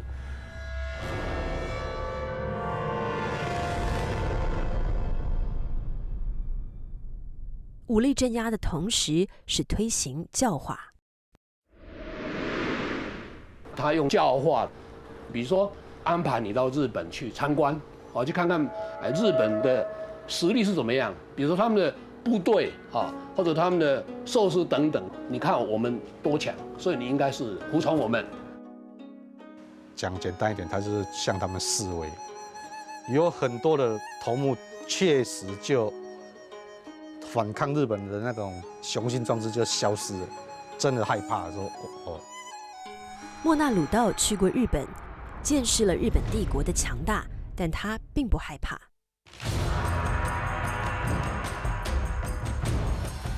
日本政府来了，要管制，他们没有办法种小米，也不能打猎，不能织布，这样又每天义务劳动，背木板、背木斗，也没有一点工钱给我们。要服劳役、义务劳动，比如说盖学校、盖宿舍。那你知道有很多交通是很不发达的啊，它特别那个海拔大概2、3千公尺的到这样的一个部落，这个对原住民来讲是相当辛苦的哈。后藤新平，第3任民政长官，他创立了日据时期台湾的远景政治，以强化地方治安。远景的势力渗入民间，无孔不入，以至于令人恐惧到谈虎色变的程度。导火线终于被点燃，马赫坡社正举行一场婚宴，日本远景吉村克己路过，出于礼节，莫那鲁道的儿子塔达欧莫那向他敬酒。吉村讨厌那个不洁的宴席，而强力拒绝，并且以警棍击打塔达欧莫那的手，双方由此发生斗殴。第2天，塔达欧莫那遭逮捕，被严刑拷打。新仇旧恨，忍无可忍，莫那鲁道决定起事。雾社事件，这是为了争这个自由。他们追求是灵魂上的自由。一群男人，一群女人一起求死。1930年10月27日，雾社公学校举行联合运动会。利用这个时机，莫那鲁道率领雾社6个部落发动起义。他们冲进运动会的会场，139个日本人被杀死。对日本人来讲，简直是晴天霹雳。一个他们认为魔幻的部落，还会发生这么大规模的一个针对日本人的起义。 2天后，总督府调集日本正规军和远景部队2500人，开进了雾社。莫那鲁道率领雾社1000多名男女老幼，在这片深山密林间与日军血战1个多月。装备精良的日军动用了飞机、山炮，甚至包括国际公约严禁使用的腐烂性毒气弹。在男人们即将弹尽粮绝的时候， 妇女们以赛德克女性的方式做出他们的抵抗。那些妇女，她们为了要让自己的孩子、自己的丈夫能够勇敢的去战斗，她们选择集体自尽的。老人、妇女全部都自己吊死。一棵树像果子一样，满满的都是吊死的。 部落之间的矛盾被煽动起来，发给武器，重金悬赏，让兄弟去打自己的兄弟。最惨烈的就是骨肉相残啊！看，这个是有老人、小孩子都有。这个日本人带我们自己的兄弟，杀我们自己的兄弟，101个头。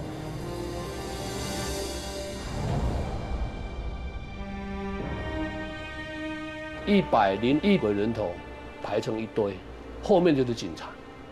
好，旁边的一些原住民就是被日本胁迫去杀回来的，这是在人类发展史里面是相当残忍的。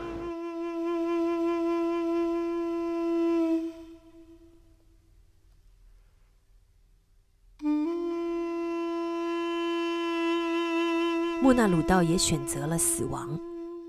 他走入大山深处，在断崖绝壁上饮弹自尽。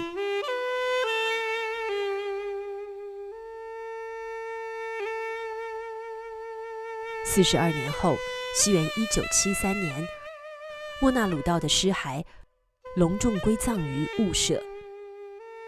雾社抗日死难者有400多具遗骨也安葬在这里。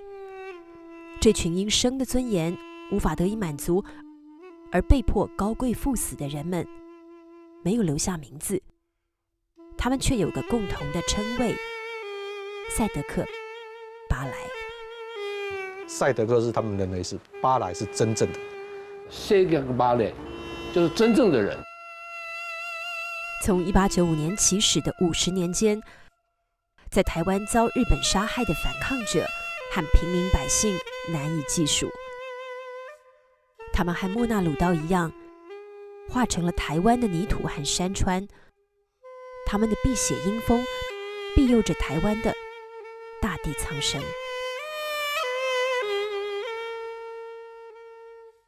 春愁难遣强看山，往事惊心泪欲潸。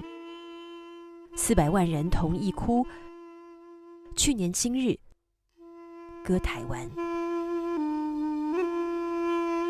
马关条约签订1周年的日子，身处广东蕉岭的邱逢甲写下了这首《春愁》。西渡返乡后的邱逢甲念念不忘台湾，他将书房取名为念台精舍，将儿子邱从更名为念台。他病逝于家乡，最后的遗言是：藏须向南，无不忘台湾也。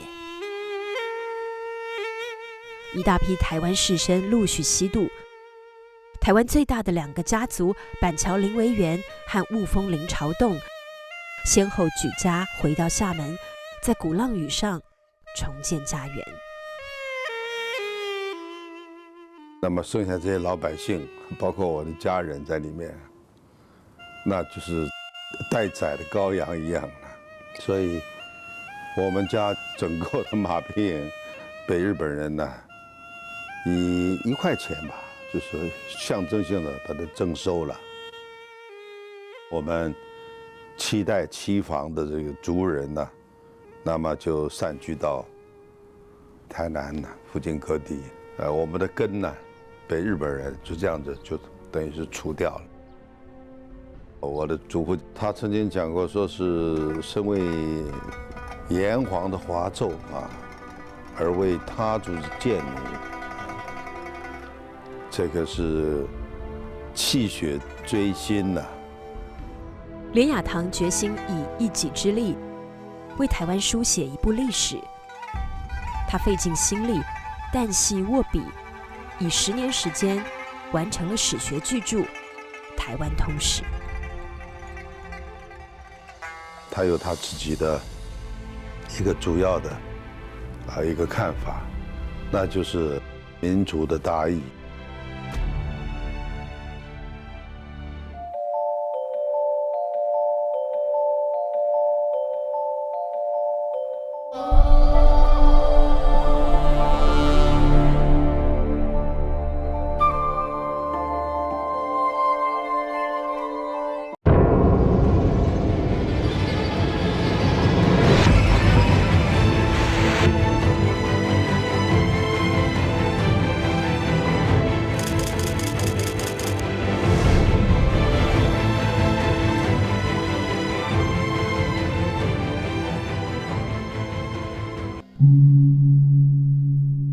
台北士林芝山岩会济宫，1895年7月，日军占领台北不久，总督府学务部从大稻埕迁到这里，宫内的文昌祠变成了日本在台湾的第1所学堂——芝山岩学堂。首任学务部长伊泽修二决定把台湾变成日本国家主义教育的试验基地。他非常迅速地从日本招募到6位教师。1895年9月20日，这里开学了，首批21位学生叫做国语传习生。这里的国语已非中国语，变成了日语。日本孩子念小学校，台湾人的子弟则念等而下之的国语学校和公学校，主要就是学日语。总督府确认，台湾教育的目的在于以促进最高限度的效忠日本为目标。台中雾峰这片园林曾是雾峰林家顶错的花园。雾峰林家分成顶错跟下错，到了日本统治时期，下错林草洞的这一边，基本上比较多人都回归到中国大陆去。那顶错这一边就留在台湾。当时马关条约有一个规定，就是在1897年5月8号这一天以前，如果没有离开台湾，还留在台湾的都属于日本籍。身份的这种变化令人无奈。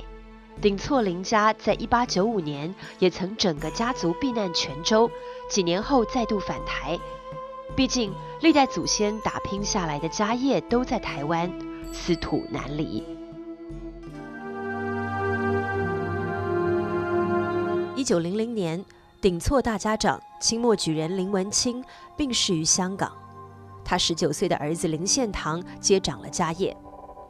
1898年，第4任总督儿玉源太郎启用后藤新平担任民政长官。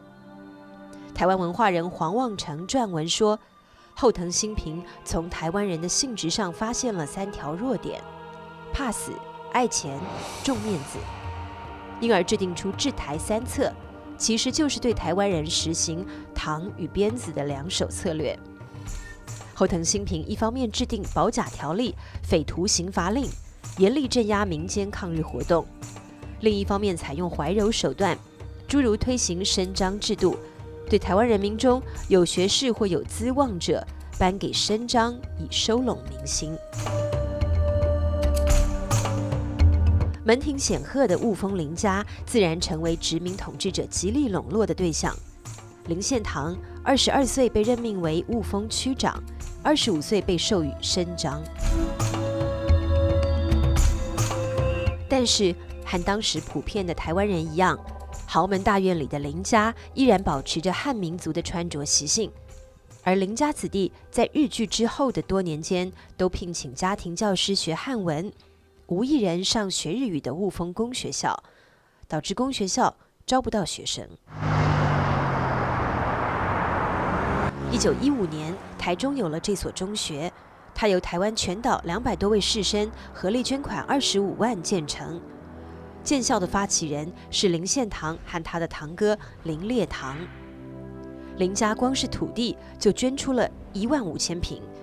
这座建校纪念碑开张名义第1句写着：“无台人出无中学，有则自本校史。”日据20年后，台湾子弟方才有了第1所属于自己的中学——台中一中，为台湾培养出众多精英人才，享誉全台。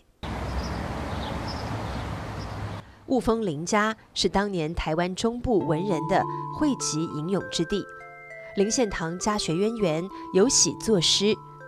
1910年，他加入由他堂兄林痴仙、堂侄林佑春等人创办的一个诗社。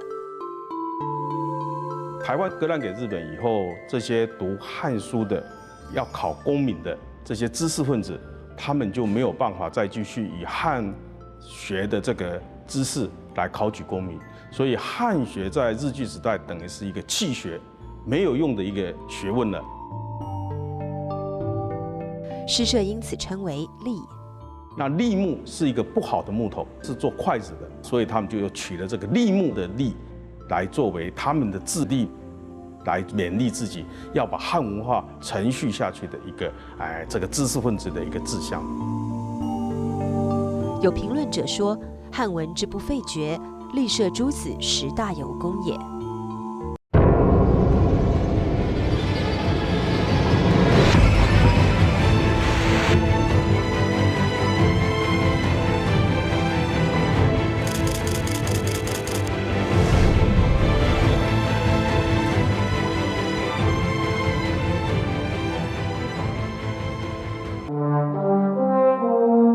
1911年3月28日，立社诗人极其敬仰的梁启超从日本来到台湾。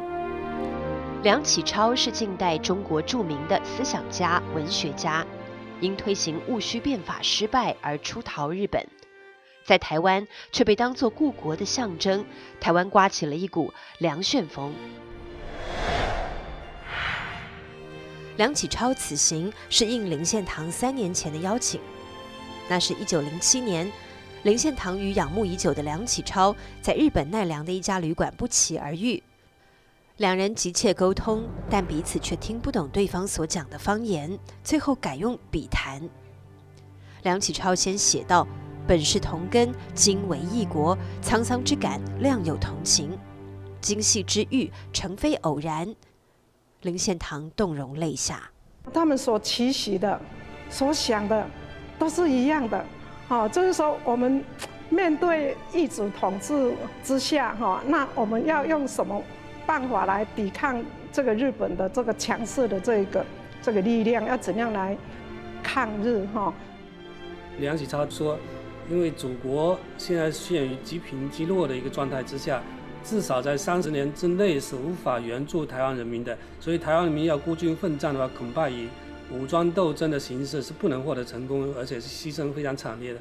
他建议台湾人民应该借鉴爱尔兰人民斗争的一个历史，采取议会斗争的方式，以柔性的方式来对抗日本人。这实际是一条非武装抗日的路线。梁启超一系谈话对林献堂影响至深，林献堂终身奉为圭臬。这是所谓改良派对台湾的影响，那么是直接影响了台湾从1910年以后武装抗争之后，所以走文化的、议会运动的、走温和改革的，在殖民地之下求生存、求发展的这样一个路线。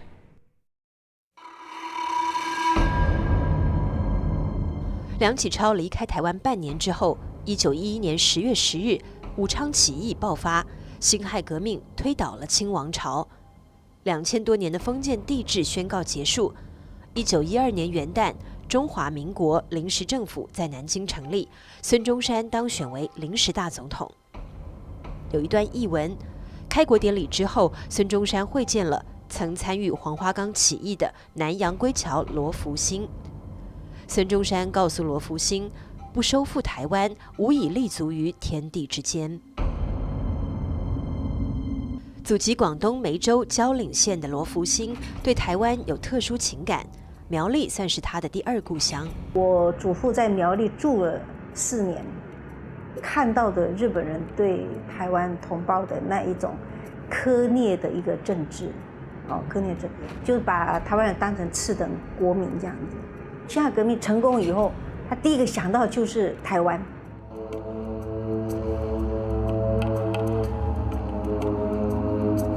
辛亥革命的成功鼓舞了罗福兴。1912年12月，他回到台湾。罗福兴在台湾组建了同盟会支部等秘密组织，筹划反日起义。他鼓动民众的口号是驱逐日人，光复台湾。因起义计划泄露，1913年12月，罗福兴被捕。隔年3月3日，在台北监狱被施以绞刑，年仅29岁。同案被处死刑者共20人。在写给妻子的遗书中，他说：“不死于家，永为子孙纪念；而死于台湾，永为台民纪念耳。”就义前，罗福兴写下3首狱中诗，其中的《祝我民国词》把中华民国孙逸仙救8个字签于句首。从1900年到1918年间，孙中山曾经数次到过台湾。台北逸仙公园的这座建筑原名为梅屋夫，是1913年8月5日孙中山第2次路经台湾时下榻的旅馆。19岁的台中青年廖敬平将募集到的6万日元捐款交给孙中山作为革命经费。孙中山回馈一瓶威士忌，聊表谢意。这瓶酒廖家珍藏至今。同样的酒还有一瓶，中山先生送给了在场的蒋渭水。姓吉的蒋渭水后来很快就喝完了。孙中山曾经3次到台湾来，在台湾募到了一笔款子，也影响了一部分的祖国派的人士。这里面代表性人物就是蒋渭水。蒋渭水祖籍福建漳州龙溪县，1891年出生在宜兰。他的父亲呢是一位城隍庙的相命师，那又有吸鸦片的恶习所以蒋渭水的家境是非常困苦。1910年，21岁的蒋渭水以第1名的成绩考入总督府医学校。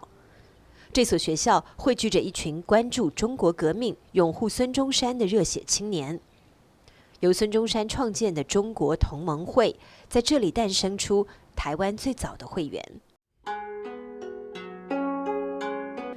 比蒋渭水高一届的王兆培是来自福建的革命党人。从1910年5月开始，他先后吸收翁俊明、蒋渭水、杜聪明等人，秘密加入同盟会。1913年秋天，杜聪明和翁俊明计划带霍乱病菌到北京，毒杀袁世凯。蒋渭水等人为之送行，留下这张壮行照。1915年，蒋渭水毕业了。第2年，他来到台北大稻埕，开设了大安医院，并经营起一家名叫春风得意楼的酒家。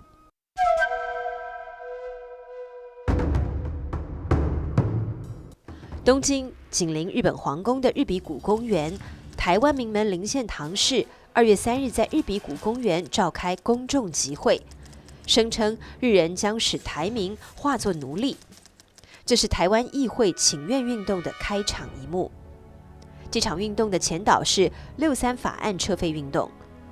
1896年3月30日，大日本帝国国会公布法律第63号及63法，特别赋予台湾总督以律令制定权。总督有63号法令，让他可以自己立法，所以他就立了很多的恶法。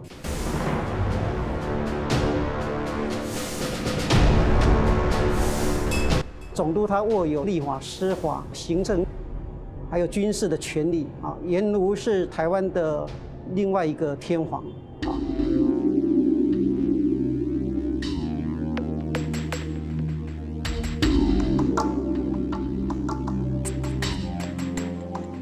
1920年的时候海外的留学生已经开始从事反抗殖民统治了那他一开始就是要推动撤销这个63法这个恶法。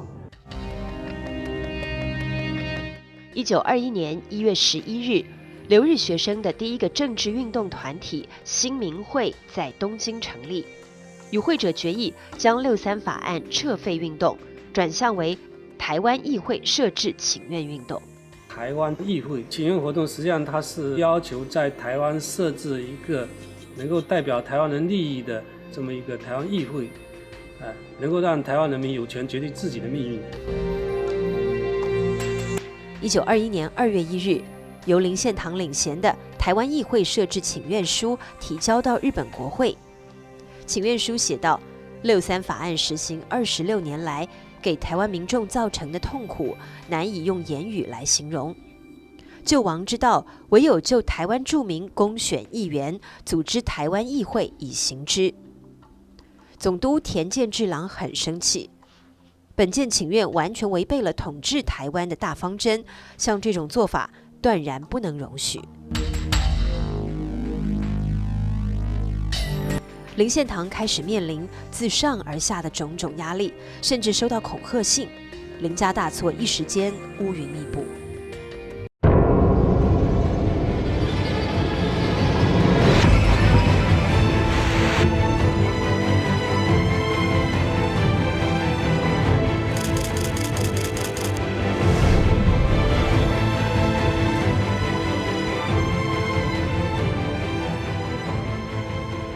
就在这个时节，蒋渭水专程从台北来到雾峰，给身处逆境的林献堂送来安慰和支持，并且向林献堂说出一个天大的计划，筹组台湾文化协会。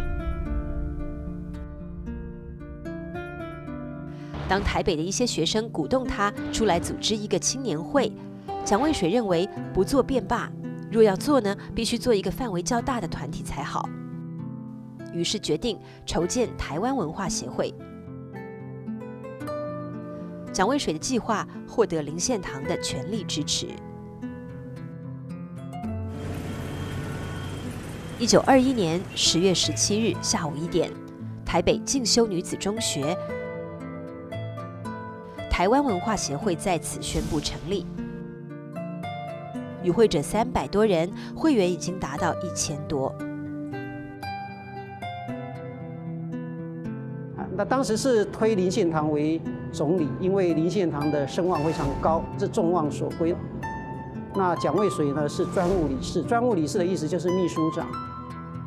那如果说蒋渭水他具有比较多的煽动力，他比较能够集合这年轻的这一批反日的这些台湾青年的话，林献堂是一个温和的领导者，他可以把旧时代的文人可以结合起来。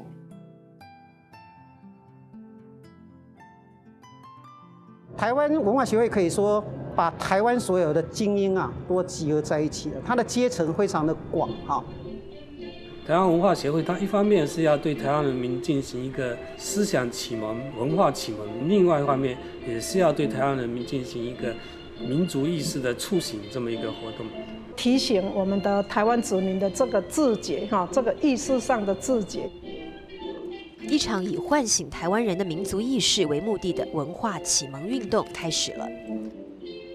它的内容多种多样、丰富多彩，设置读报社，举办各种讲习会，举办全岛巡回的文化讲演会、话剧运动和电影巡回放映。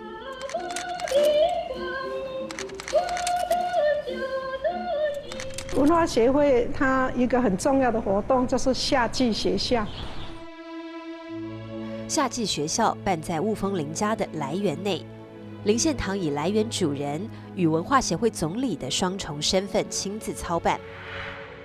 从1924年开始，连续3年办了3届。夏季学校的教师人选都是当时台湾的文化精英，而课程安排基本上是台湾学生在公学校里无法听到的。这是由蒋渭水担任编辑兼发行人的文化协会汇报。第1期汇报刊登了蒋渭水医生为一个名叫台湾岛的病人开出的一份诊断书，此处被当局责令删去，蒋渭水留下10个圈，原文是中华民国福建省台湾岛。渭水先生认为说，台湾人他本来素质优良有皇帝周公一直传承下来资质优良的一个遗传。那到了郑成功时代，还是蛮身强体健但是现在台湾病了，他认为呢非常的严重，说台湾人得到了这个世界文化低人儿的这一种的病症。那造成的原因是因为长期的知识营养不良就是日本人没有给他一个完全称得上水准的一个文化教育的政策所以他就说必须要用最大量的社会教育的处方，如果没有赶快跟他治好那就会病入膏肓。蒋渭水被日本殖民当局视为祖国派人物。台湾总督府远景严格志对所谓祖国派做了解释，点名代表人物为蒋渭水、蔡惠如。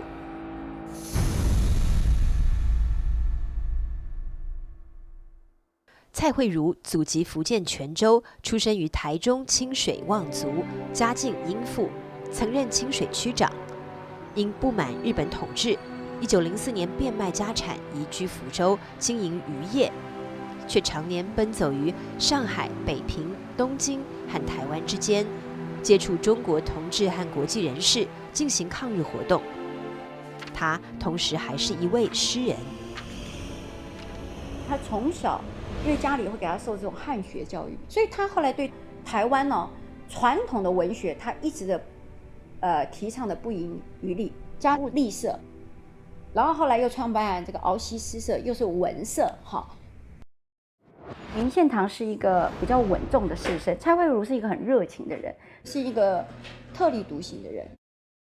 1921年成立的留日台湾学生第一个政治团体新民会，是被称为东京留学生大家长的蔡惠如一手促成的。林献堂和蔡惠如分别担任正副会长，随即两人联手领导了第一次、第二次议会请愿运动。1923年，在殖民当局的巨大压力下，林献堂退出了第3次请愿，蔡惠如则再次出马，与蔡培火、蒋渭水、陈逢源会合于东京。他们受到东京留学生的盛大欢迎。已经40岁的蔡惠如总是激情澎湃、豪侠仗义。3年前，正是因为他在自身经济已经极度窘迫的情况下，慷慨资助了1500元资金，才有了新民会台湾青年的创刊。这是台湾民族运动第一份宣传刊物。台湾青年后来更名为台湾，2份刊物一脉相承。当台湾民族运动从东京向台湾本土深入，创办一份面对广大民众的纯白话中文报刊，就成为当务之急。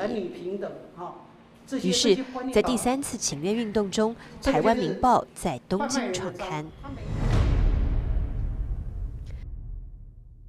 他们是台湾民报创刊人，也是主要撰稿者。台湾民报这个是日本统治台湾时期台湾人唯一的喉舌报，是殖民地下的台湾人唯一的一份言论机关。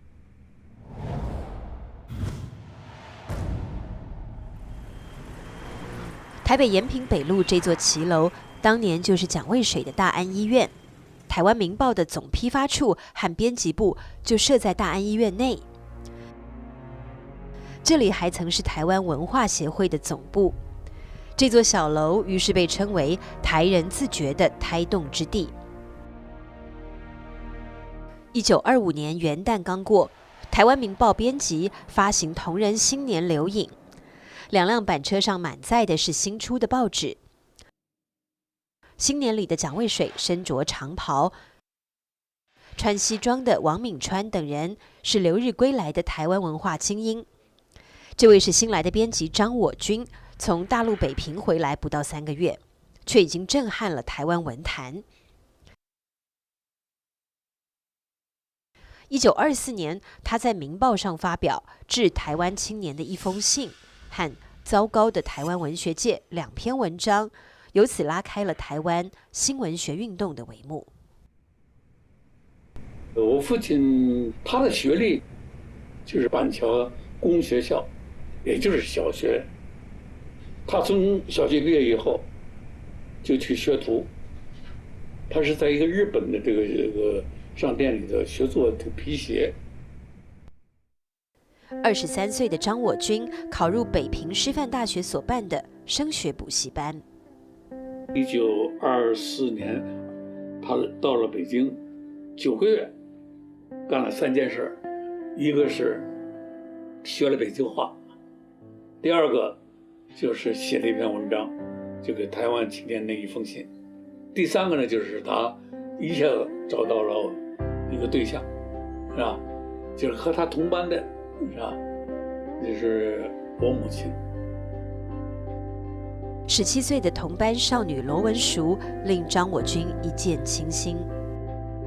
我父亲偷偷的写了一封信，再加上他的一个照片，就在什么时候就塞到了我们母亲的这个口袋里。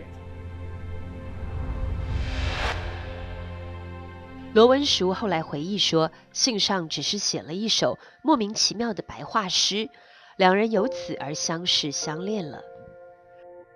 最后，当罗文淑的家庭要把他许配给另一位家境良好的男子时，罗文淑做出最大胆的选择，跟着一无所有的张我军私奔台湾。我母亲传说这段，她走的时候就穿着一套学生服，什么都没有，就跟着他走了。一场饱经磨难的苦恋，被张我军写成一本诗集。1925年12月28日，张我军在台北自费将其出版，取名《乱都之恋》。这是台湾第一本新诗集，开篇之作就是张我军偷偷塞给恋人的那封信。沉寂，在这10丈风尘的精华，当这大好的春光里，一个踢倒的青年，在恋他的故乡，在想他的爱人，他的故乡在千里之外。张我军的北平之行带回台湾的不只是一位美丽的大陆姑娘，还带回了5·4新文化运动的火种。蒋渭水在他的大安医院2楼为张我军伉俪安排了一间新房。燕尔新婚的张我军在这座小楼上写出了一系列重磅文章，对仍处于古诗唱和阶段的台湾旧文学猛烈开火。从糟糕的台湾文学界到为台湾的文学界一哭，请合力拆下这座败草间中的破旧殿堂，掀起台湾文坛新旧文学的大论战。张我军还是把鲁迅作品引入台湾的第一人，在他主编的《民报》副刊上，从《鸭的喜剧》开始，到《阿 Q 正传》《故乡》《狂人日记》，鲁迅的多篇小说被刊登了出来。他把这些鲁迅、谢冰心的、茅盾的，是吧？郭沫若的，是吧？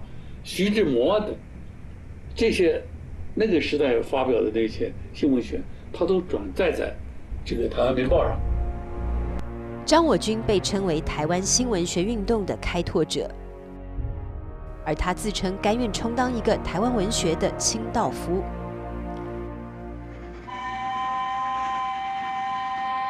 1926年1月16日，张我军带着妻子罗文淑到台湾南部游览，当天抵达彰化。他见到了医生作家赖和。张我军形容说，最引起我的兴味的是懒云君的八字胡，充满着古迹味，简直说他的胡子是留着要嘲笑世间死的。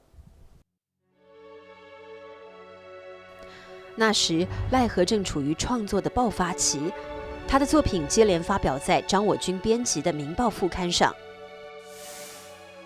他的第一首白话诗《觉悟下的牺牲》，他的第一篇白话文小说《斗闹热》，紧接着又推出他最具代表性的小说《一杆秤仔》。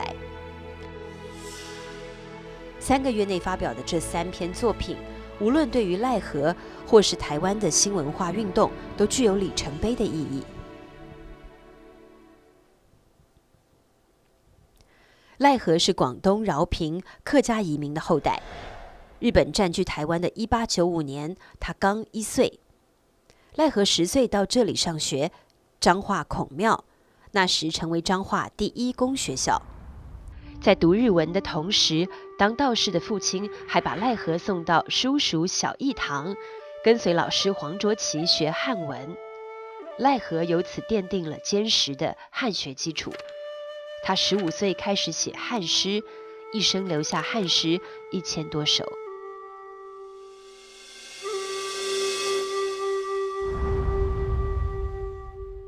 赖和毕业于台北医学校，他是个很好的医生，仁心仁术。彰化人称他为何仔仙，甚至是彰化妈祖。但是赖和的志向绝非仅仅当医生。他写诗自嘲，说自己是天涯沦落一庸医。作为文学家，赖和则被称为台湾的鲁迅，两人却有不少相似处，都是学医而从文，而手中的笔也都变成了匕首和枪。赖和的一杆秤仔被收入台湾教科书。村中一家姓秦，名叫德参，亦就是一个穷苦的农人。秦德参谐音真的惨。一杆秤仔，那透过一个菜贩，他被日本警察打压的一些情状。那这个里面强烈的去表达，就是当时日本时代的法律的一些制度的问题，去讨论到说殖民地下的台湾人，那个法律对台湾人而言，那个制度到底是什么？秦德参不能忍受这样的屈辱，人又不像是个人，畜生死又不甘心做，这是什么世间？活着倒不如死快乐。在新年之夜，秦德参自尽了，而世上传言，一个日本巡警被杀在道上。1930年，南投雾社爆发莫那鲁道领导的反日起义，被日本当局残酷镇压。赖和写出最愤怒的诗篇《南国哀歌》：兄弟们来，舍此一生和他一拼。我们处在这样环境，只是偷生有什么用？眼前的幸福虽想不到，也需为着子孙斗争。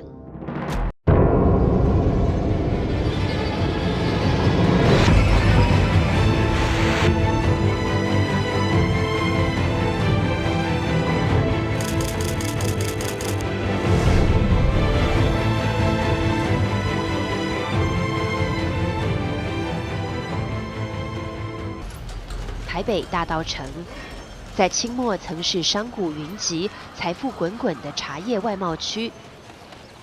日据时期改名为港町。蒋渭水领导的台湾文化协会台北支部，在大稻埕贵德街租了一家老茶厂的2楼，开设港町文化讲座。台湾文化协会的一批名嘴定期前来为民众举办学术演讲。蒋渭水他们当初创立台湾文化协会的时候，一个很重要的一个叫做港町文化讲座嘛，那这个讲座是提升台湾文化为主的，希望用这样的一个文化意识来跟日本人做对抗。文化讲座这条街的转角处开着一家名叫庄协发的杂货店。我家大概离不到20公尺就是港町文化协会讲座哈，所以我父亲也很喜欢去听蒋渭水他们这些人的一个演讲嘛，大概每场必到。当年20岁的庄协发店主庄习吉，算是文化讲座的忠实听众，但参加这个讲座是要冒风险的。日本人就是每一次要派警察来监控嘛，他们认为说，你在演讲的过程中，如果他认为有不稳的这些词句，所以就要禁止，然后就会要强令解散哈。1925年元旦刚过，港町文化讲座连续多天晚上举办演讲，由于属于反日言论，每次都被勒令停止并解散。然而他们依然如故，在8日晚上召开演讲会，聚集了数百人。同样的，演讲中有不稳定的言行，因此刑警命令他们停止并解散。会场因此发生冲突。因为日本要强令种植嘛，那我父亲大概就跟几个人在底下起哄嘛。庄习吉由此惹上了牢狱之灾。我父亲这些人都被抓了啊！这个事件在当初的报纸上闹得沸沸扬扬。被称为无产青年的庄习吉、翁泽生等5人被拘捕审讯，罪名是妨碍公务、违反治安警察法。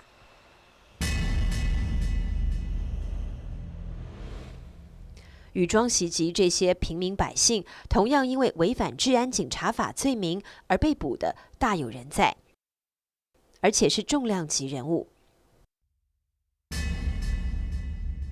1923年1月8日，台湾总督府公布实施日本的治安警察法。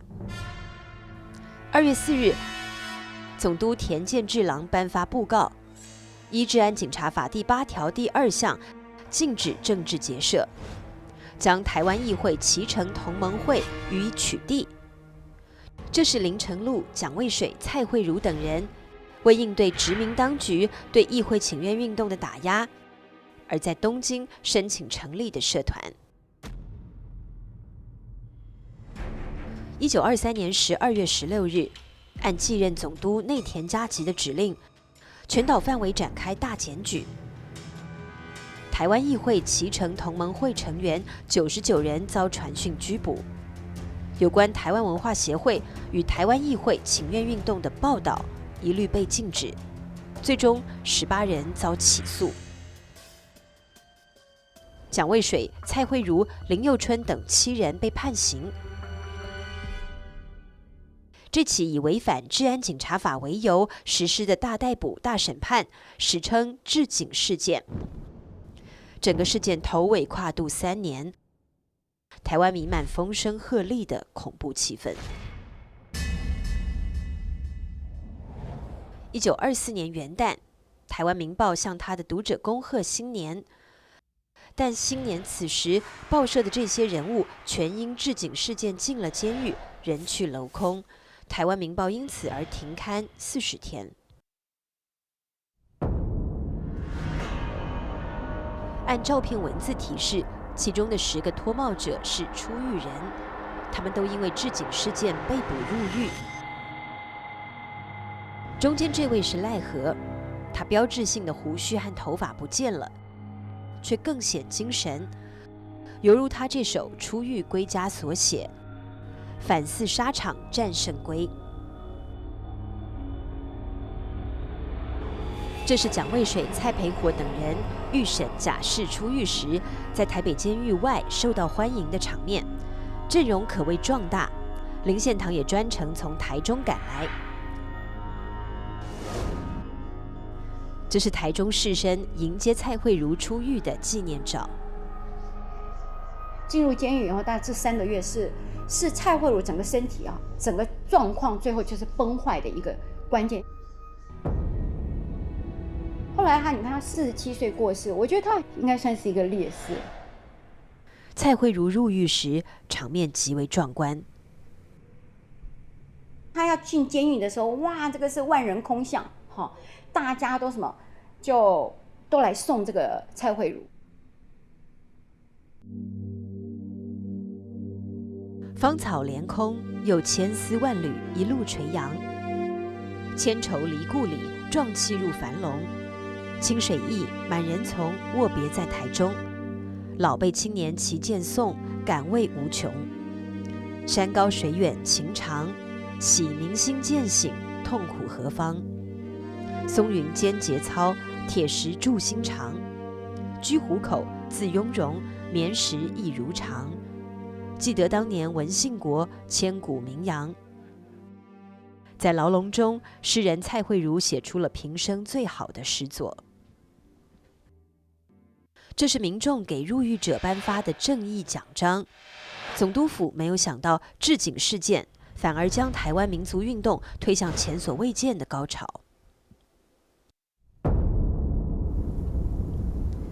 1925年5月，蒋渭水从台北监狱假释出狱，立即投入文化协会的全台大演讲。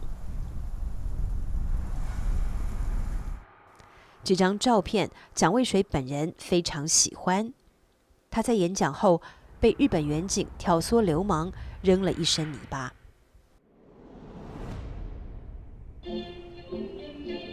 那当时，最重要的一个工具就是文化讲演那到全岛各地去讲演。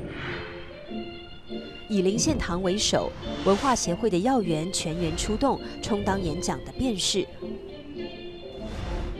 演讲团所到之处，无不受到热烈欢迎。城市乡村，听众如潮。一场演讲往往就成为一个变相的反日示威活动。那在1925年跟1926年的时候达到最高潮，一年1925年跟1926年平均1天有1场的演讲。然后根据台湾总督府警察严格制的记载啊，这官方的记载啊，平均一个场次啊有3000人参加啊，非常不可思议的数字。台湾总督府远景严格制承认，这运动实开台湾农民运动与劳工运动的先河。1925年10月，彰化二林庄爆发轰动全台湾的二林蔗农事件。这个台湾农民为争取自身权益的抗日事件，领导者名叫李应章，他是个医生，也是台湾文化协会的创始人之一。他为组织蔗农抗争，于1925年6月创立了二林蔗农组合，这是台湾第一个农民组织。由此，各地的农民组合纷纷涌现。1926年9月，在凤山成立全台性的组织台湾农民组合，主要领导人是这个喜欢拉小提琴的青年，他名叫简吉，是一位乡下老师。2个文化人将他们对农民生存惨状的悲悯，化成了抗争的力量，成为领导台湾农民运动的先驱。他叫谢雪红，彰化人，12岁被卖作童养媳，后来又受骗做过小妾。这个曾遭受欺辱的女性，1921年参加台湾文化协会，1928年在上海加入台湾共产党，成为台共领导人。台湾共产党在上海秘密成立以后，回到台湾，在领导了像农民组合，还有一些工会的工会运动，在台共指导下，台湾的工农运动就进入另外一种无产阶级的运动。1928年，这面画着甘蔗与稻谷、镰刀与锄头的台湾农民组合旗帜，已插满全台27个分部，多达24000多个会员被聚集在一起。这种局面当然是殖民统治者所不能容忍的。1928年，日本殖民当局对农民组合展开全面的肃清，然后再后来扩大到台共的全面肃清。谢雪红、简吉、杨奎、简娥等多人被捕入狱。李应章逃往大陆，改名李伟光，加入中国共产党。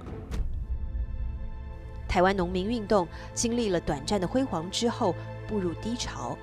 主要干部加入台湾共产党，引入城乡民间，而台湾文化协会也已分崩离析。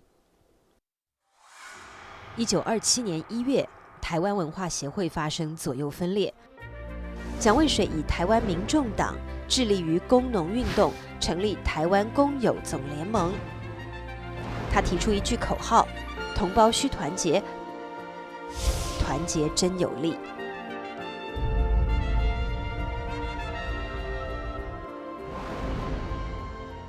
台湾民众党也被责令解散。蒋渭水这个曾经10余次入狱，也不曾被压垮的斗士，已经心力交瘁，这回他终于顶不住了。他从事反殖民运动几乎是倾家荡产，热血放尽，那就是在1931年8月5日，他因为伤寒过世。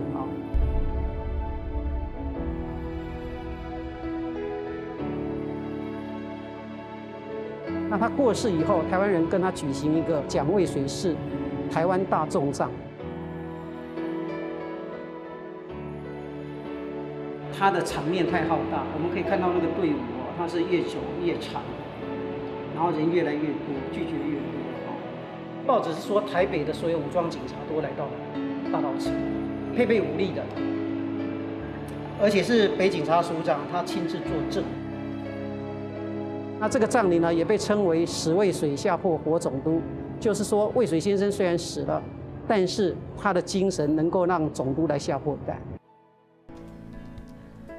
80多年后的今天，反对日本殖民统治的坚强斗士蒋渭水，更普遍受到台湾民众的追崇和缅怀，甚至将他比作台湾的孙中山。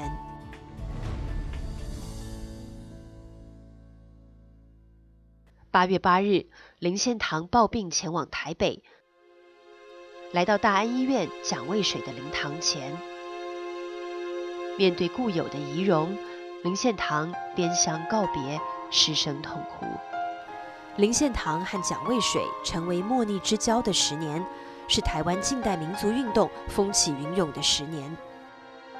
如今战友故去，阵营分裂，但林献堂还将按自己的路走下去。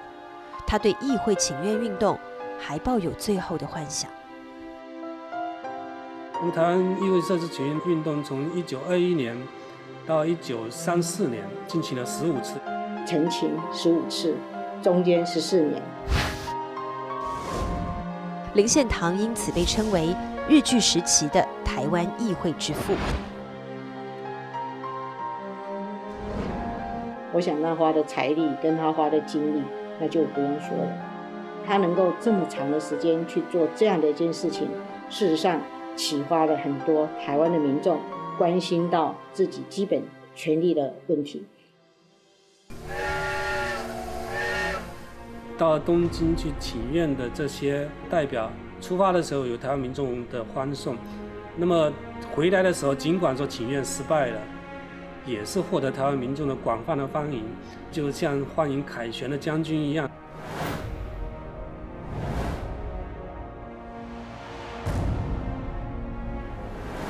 对于这场最终失败了的运动，林献堂以其一首诗作表白了他无怨无悔的心志。成败一任天，牺牲何足惜？奔走20年，此心徒自赤。问君何所得？所得双鬓白。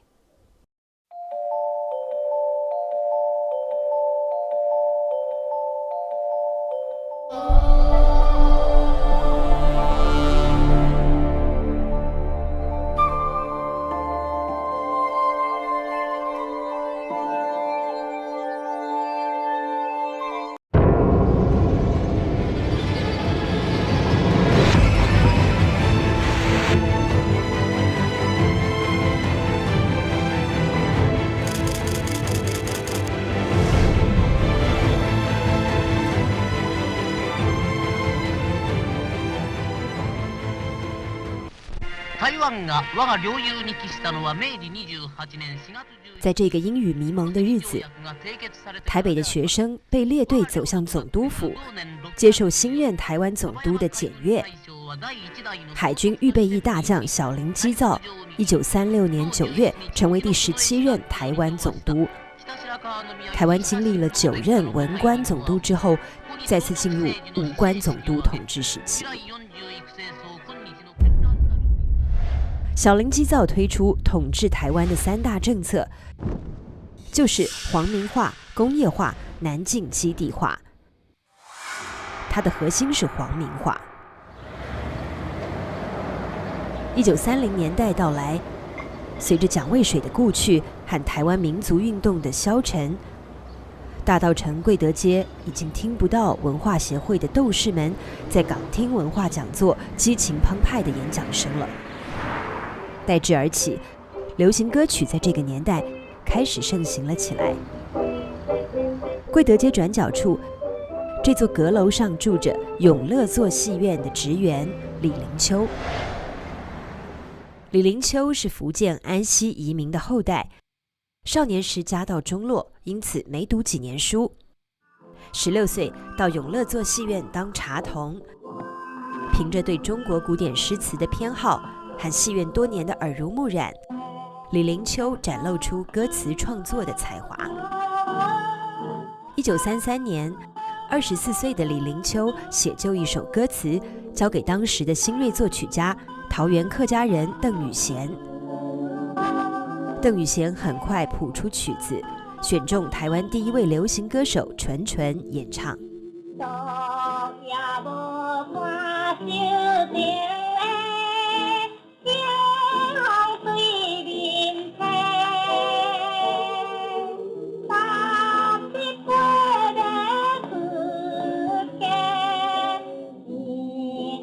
这首名叫《望春风》的歌曲迅速风靡全台。歌曲将一个妙龄少女的怀春之情表达得惟妙惟肖。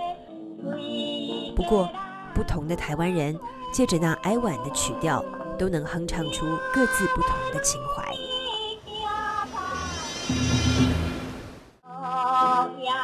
屏东恒春濒临巴士海峡的鹅銮鼻海湾，和这座高耸的灯塔构成台湾最美丽的景色之一。鹅銮鼻灯塔始建于清末1881年，曾是台湾最南端的标志。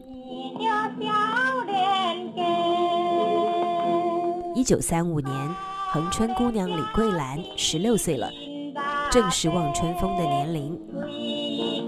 她的父亲李阿万在恒春城内做牛车生意，家境也算富裕。年底的一天，从未出过远门的李桂兰揣着多年积攒的零用钱，悄然离家，踏上她的一次追梦之旅。那妈妈还有一个疯狂的故事了哈，她在16岁的时候跟好朋友一起到了枋寮，然后搭车到台北去看那个博览会。把李桂兰从南部恒春吸引到台北的是这个博览会，这是日本统治台湾的第40个年头，因此叫做始政40周年博览会。这个博览会的规模堪称盛大，10月10日开幕，为期50天，参观人次将近127万。举办这个博览会的目的很清楚，用以夸耀殖民统治的成功。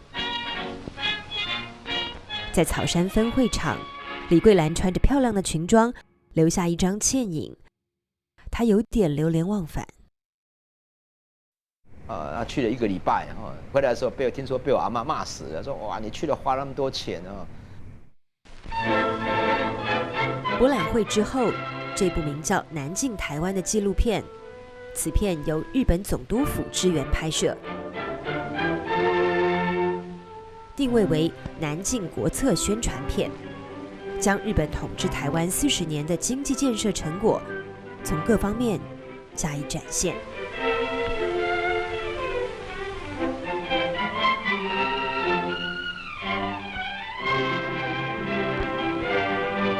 日本要台湾，它本来就是要你台湾作为一个南进的基地，它不是只有要台湾而已，它要整个拓展啊。那所以他拿到你之后，他为了达到这个目的，他要建设你啊。当然，他最主要的目的还是为了日本帝国。对此，影片的开场解说讲得很直白。制作这部电影的目的，不仅是向世人介绍台湾，也为了让世人知道，日本民族每年增加100万人口，天然资源被开发殆尽，仅居住在几个狭小的岛上。然而，当今世上不仅拒绝日本移民，也排挤日本商品。为了打破此情势，因此得在北方建立强大的国防线，更进一步必须在南方开拓产业及经济的生活线。因此，什么在我们心中占有重要地位，就是台湾。台湾可说是帝国向南延伸的重要基础。恒春鹅銮鼻灯塔上，日本官员向南远望的镜头，便具有了象征意义，被赋予最大的特写。1936年，屏东车城乡22岁的农村青年尤宝生，以第1名的成绩毕业于恒春公学校，并获得郡守奖。尤宝生是一个贫苦的孩子，小学毕业而已，因为他脑筋非常好，字又不错，当时被推荐到郡役所去上班。一毕业就能谋到郡役所，也就是县政府的差事，足见尤宝生的出类拔萃。也就在这年，17岁的李桂兰被介绍到郡守官邸当家政服务生，都在日本郡守眼皮底下做事。李桂兰和尤宝生由此相识，郎才女貌，陷入热恋。2年后，他们结婚了。恒春城的富家小姐下嫁贫寒的农家子弟，应该是看好他未来的锦绣前程。那是一对年轻人的幸福时光。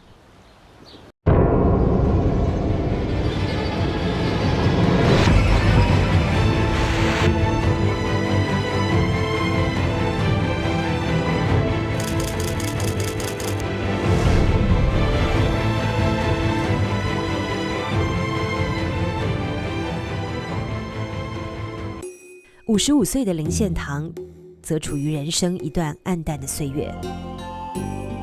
从青年时期开始投身台湾的民族运动，20多年屡败屡战，却也使得林献堂在台湾深得名望。日本人其实对他是既笼络又压迫，他一直处在这样的一个困境当中。好的，那1936年，由林献堂担任社长的台湾新民报组织了一个华南访问团，游历了香港、广州和厦门之后，3月中旬抵达上海。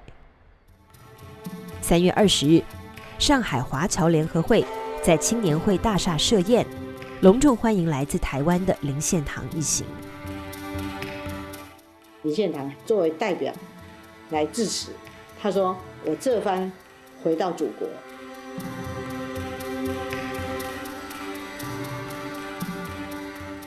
那么这一句话传回台湾，那就不得了了。总督府机关报《台湾日日新报》迅即展开对林献堂的抨击。他说：“台湾人，你们现在是日本统治啊，你们的祖国应该是日本，你怎么说这番回到祖国？”那是日本军国主义势力已经极度膨胀的时期。台湾军参谋长狄周立兵决定利用这个机会惩戒林献堂，以达到杀鸡儆猴的目的。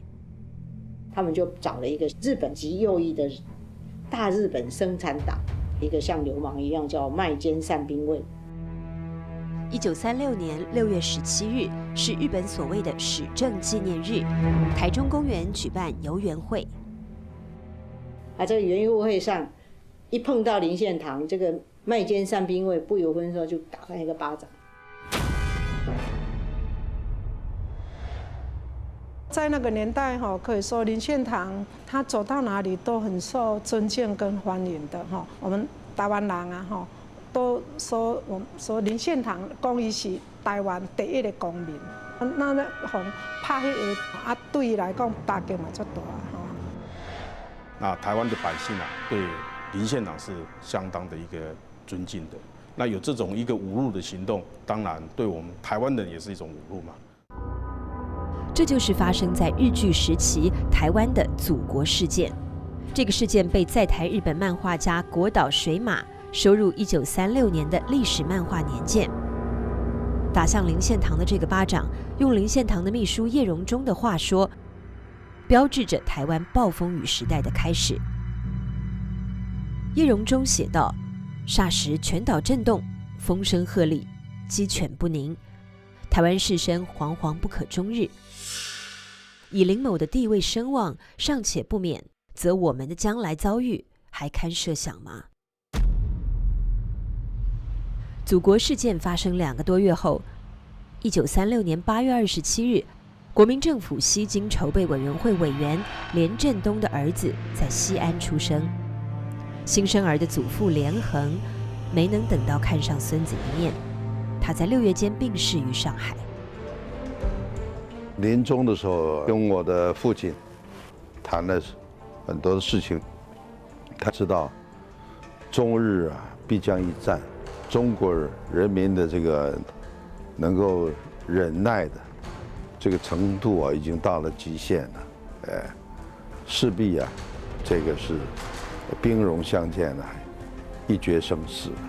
所以他是这个小孩生出来，男的话叫连战。这个名字的由来就是如此。连横的预言很快得到应验。第2年，1937年7月7日，震惊中外的卢沟桥事变爆发。日本打响蓄谋已久的全面侵华战争，中国军队奋起反抗，全民族的抗战开始。1937年8月15日，台湾军司令古庄干郎向岛民发出严重警告，宣布台湾进入战时体制。总督府成立国民精神总动员本部，并于9月30日在台北公会堂召开国民精神总动员大会。一场对台湾人实行强制教化的皇民化运动正式掀起，其第一阶段是国民精神总动员运动。小林基造将皇民化比作一场灵魂革命，他试图以此来培养台湾人忠良帝国臣民的素质，以落实大本营指令，早日把台湾建成进攻华东、华南和今后太平洋战争的基地。所谓的皇民化运动是以停止报刊中的汉文栏作为标志开始的。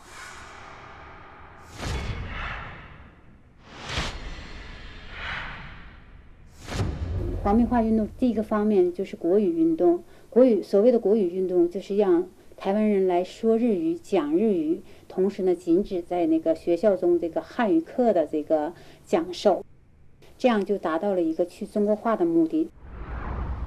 在日本统治时期呢，他对传统的汉文教育是采取压抑的那个做法，但是当时台湾人社会对汉文还是非常重视，所以当时台湾人对于日文的学习，所谓的国语普及率其实一直停留在20%几，那推动了40年才20几，但是皇民化以后呢，到1941年左右的统计呢，可能已经超过70%以上的台湾的儿童是接受那个日语教育的。到日据结束的1945年，这个数字达到90%。这类门牌是用来奖励全体成员只讲日语的所谓国语家庭。当时战争时期台湾的生活非常苦，因为所有的经济资源都被动员到军事方面包括食物也是采配给制度那如果说你没有加入所谓的国语家庭，你得到的那个食物是非常少你要吃一个肉是很难的，很难的。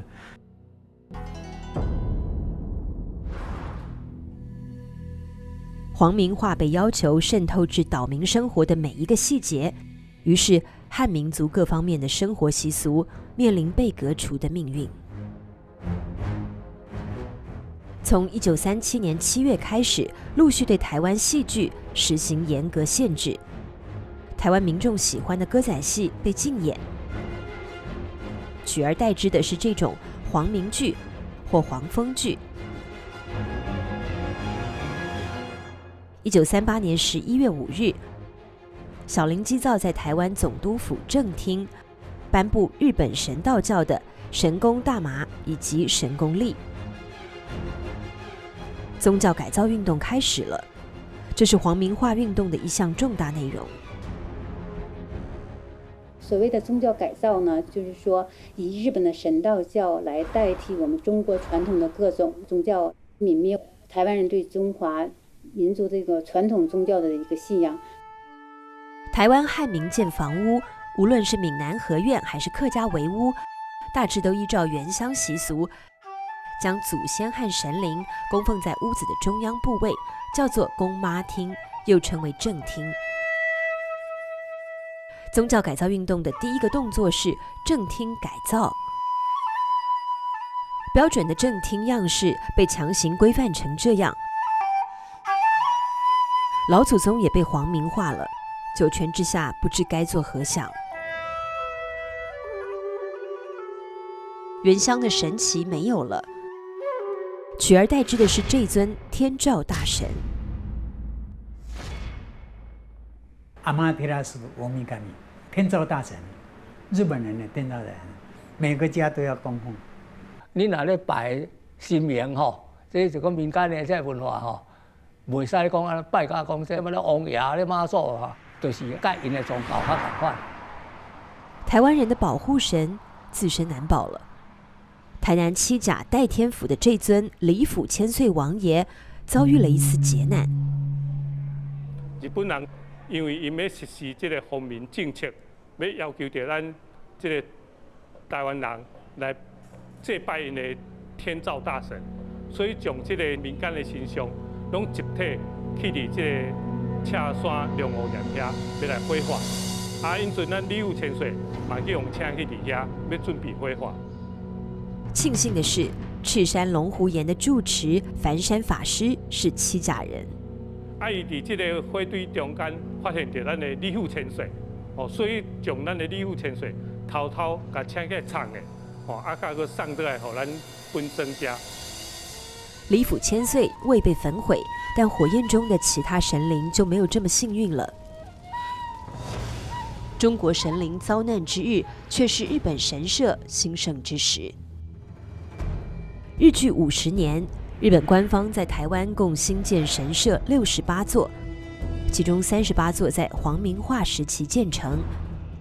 按一街庄一神社的远大计划，整个台湾的神社则超过了200座，成为台湾各地的社会教化中心。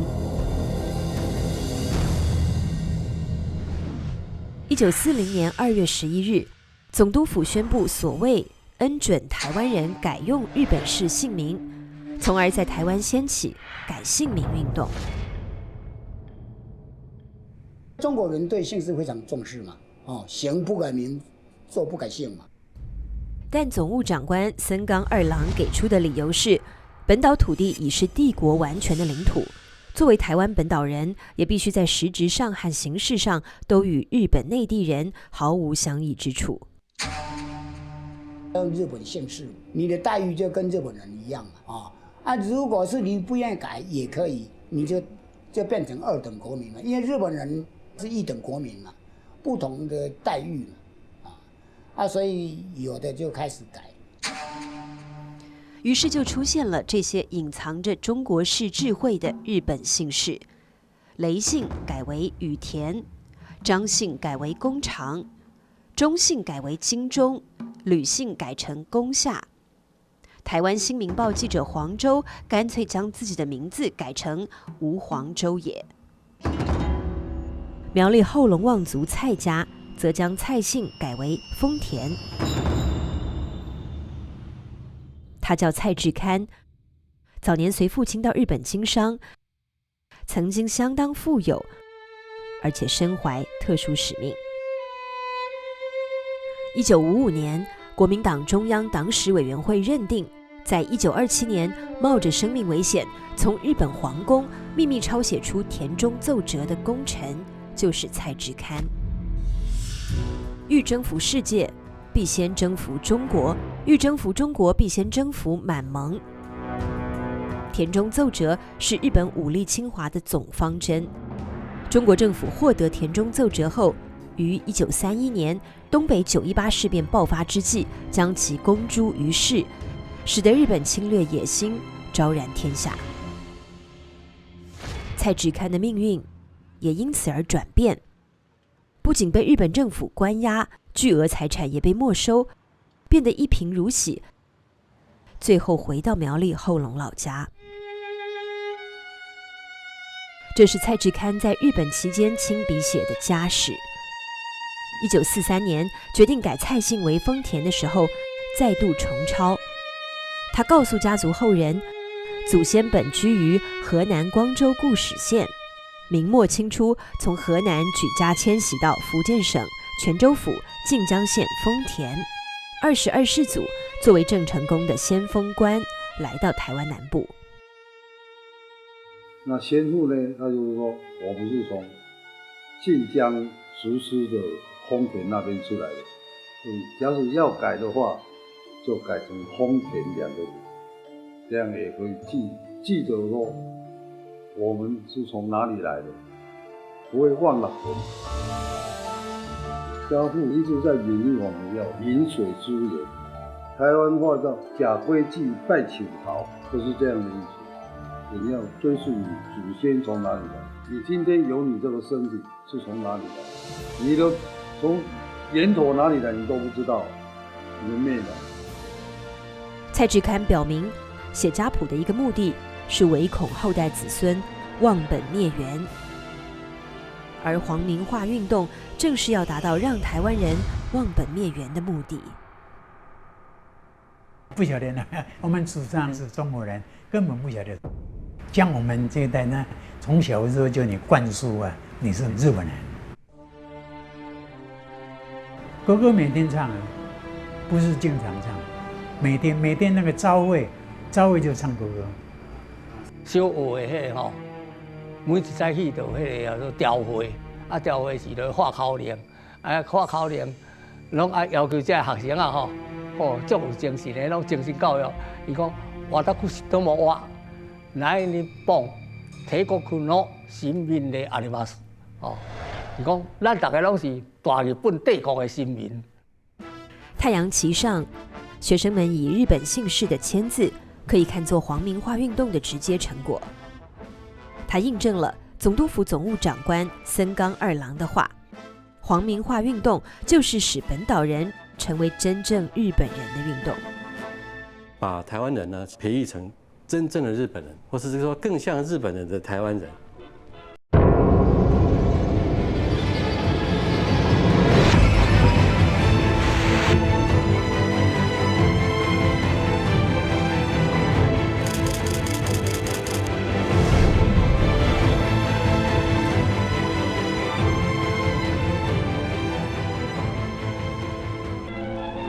这是被日本殖民当局称为皇民化运动最成功的典范——秦行报国青年队。它于1940年7月由总督府直接成立，征集各地青年骨干，集中在台北、台中、台南3个训练所中进行兵营式训练。恒春龙水庄19岁的陈敬吉，在1943年被征集到台中雾社参加这一类的训练。第一点，阮去的是叫阮伫无社啦，无社第一点伊是训练了，要搁训练啦，就是训练6个月啊。第一点要加开这花国公路。現在武者運転所においては台湾中央横断自動車道路並びに阪近道路の開拓に瞬間なる山を。伊这饭这一碗，菜一碗呀。我了是敢若一新竹囡仔吼，食袂饱。人啊咧训练，伊咪咪试试去放菜放着走偷着饭，掠咧讲。经历了这种魔鬼训练，这些青年将返回乡村，充当推进皇民化运动的骨干，并在志愿兵招募中被率先征用，前往南洋或华南战场。皇民化最重要的是军事动员。那军事动员，我们后来的很多台籍日本兵的一个投入战场，就是在整个皇民化运动之后，就是说把人民纳入这个总动员体系。台湾人被投入战场，不过他们暂时还没有资格当军人，而是称为军属或军夫。按照军人、军犬、军马、军歌、军属、军夫的序列排为最末等。台南安平，泉州移民的后代何义胜成了台湾的第一批军夫。那是1937年，何义胜19岁。当时是安尼啊，日本迄部队来啦吼，4、5个来啦，啊，工作命簿册啦吼，命簿册来，啊是讲係安，查甫的我要嘅安尼要，头尾就交去200头包。何家2代4人被勾到，他们很高兴，以为谋到了一份赚钱的好差事。伊唔知是要去做电线呢，唔知是要去做军夫要去电线呢。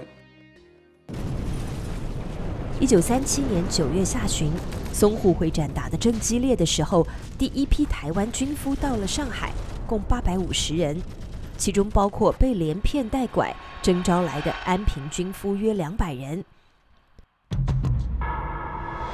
台南安平区先后有400多人被征调为军夫，前往中国战场。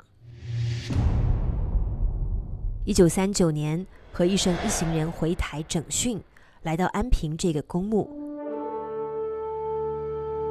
此地埋葬了何义胜的12个军夫同伴，其中年龄最大的50岁，最小的洪青山公学校刚毕业，年仅17岁。1938年10月2日，台湾总督府前，即将出征的台湾农业义勇团举行授旗仪式。大量的军夫被以台湾农业义勇团或是台湾特赦劳务奉公团、台湾特赦勤劳团等种种名义征调到中国和南洋战场，他们被称为出头战士。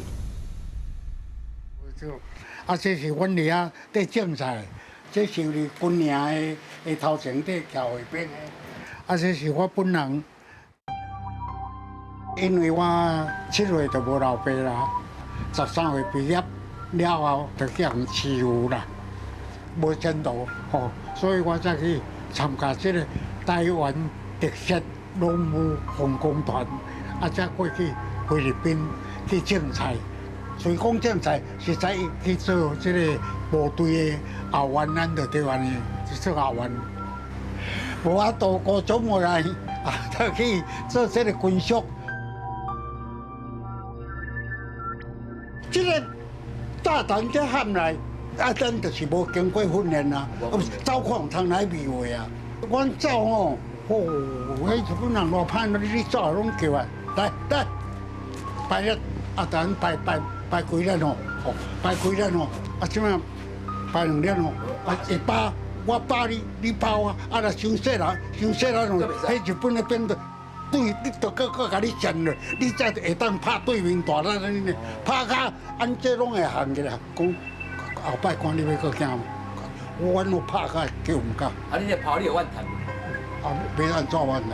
你无法度啊，伊在管咱的啊，伊在管咱，伊边管，阮是军属啊，毋是边啊，阮属过啊，日本啊，做军属军属。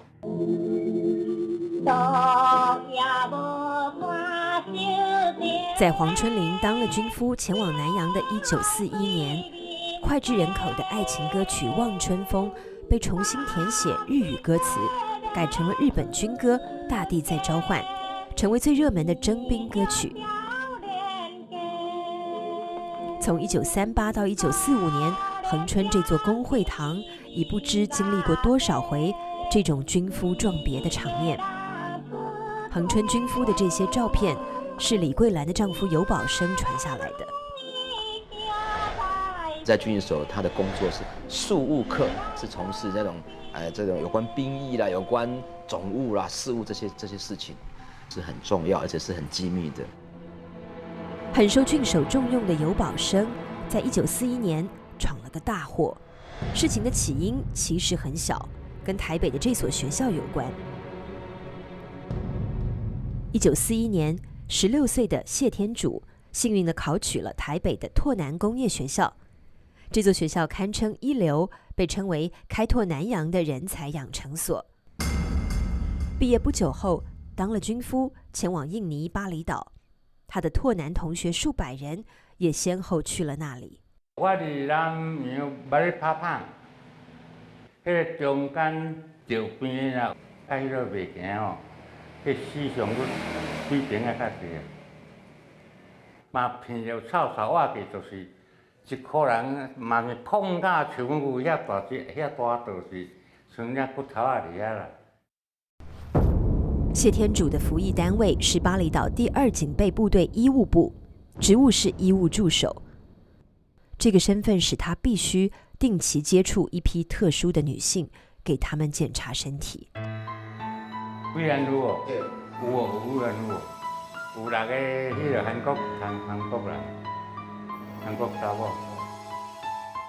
资料显示，2战期间被日本强征或诱骗充当军妓，也就是所谓慰安妇的中国大陆与韩国女性各有20万。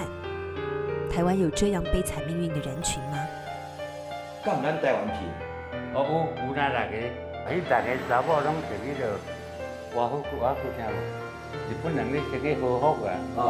你敢知影是台湾什么所在的人？敢了解？我敢若了解者因名，伊个艺名叫朱某妹。台北迄个迄个板桥的，哦，啊，看到迄是感觉哎哟，哦，煞想着故乡讲哦，会想着故乡啊。想着做咧，你讲知影即档的宜兰夫吼，你知影即档的宜兰夫啦吼，伊的生死啥你讲知影？唔知吼。这6个台籍慰安妇的生死下落，谢天主不知道，恐怕也永远没人知道。根据相关学者统计，2次大战期间，台湾被迫充当慰安妇的女性达3000人左右。战后，她们隐藏在社会底层，痛苦度日。终于，台湾妇女救援会促使最后的一批余生者站了出来，让他们重新享有尊严。你山你战争呢？啊你战争抬死一个人，敢抬死只狗遐的咧？食啥饭倒骹甲阮噗噗哩上，也无互阮食饭安尼，也甲阮糟蹋安尼。我起码迄种甲敲下去，敲这个塌下去，现在骨头也没有掉。日时啊就是合苹果，暗时啊就是树干。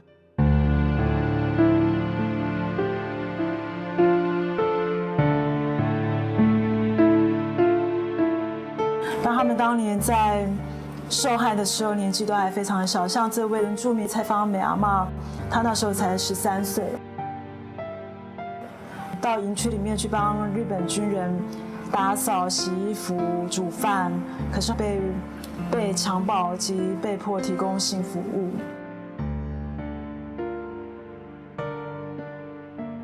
台湾最高龄的慰安妇，吴秀妹阿妈检查身体的时候，就是要求他们把衣服全部脱光，然后站成一排做检查。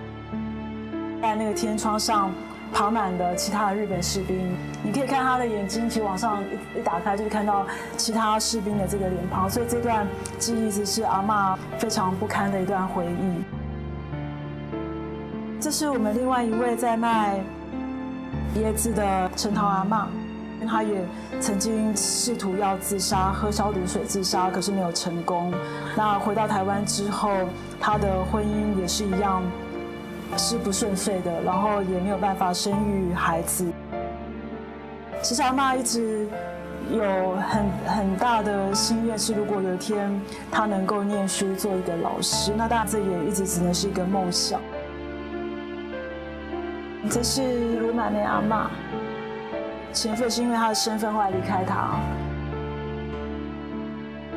这是阿嬷的肩长的一个镜子，这是在她之前前夫送她的，后来这镜子破碎，她就用她的方式把这镜子这样再贴补起来。然后这是黄阿桃阿嬷，我们都称呼她是大桃阿嬷。那她是台湾第一位愿意公开露面的幸存者，当年也是20岁左右，她在台北的万华看到一个征护士的广告，所以她去应征。那等到了南洋，她才发现原来她要做的不是护士的工作，而是做慰安妇。我骗开始快来哦，开始快来哦！我的义气会甲我安尼来可怜哦，实在是不想好。霏霏细雨里，在兄嫂的陪伴下，阿桃首次踏进自南洋回台后从不敢走进的家族宗祠，第一次向爸妈诉说心中的秘密。我无人看不起，50几年，我是在痛苦，妈。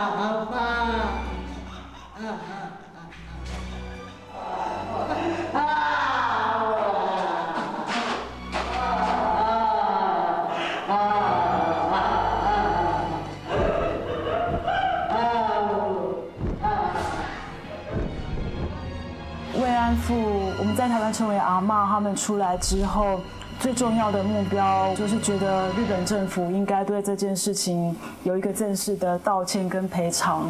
可是他这整个诉讼陆续的都是败诉，那当然这样的一个结果对于这些阿嬷而言是一个很大的伤害。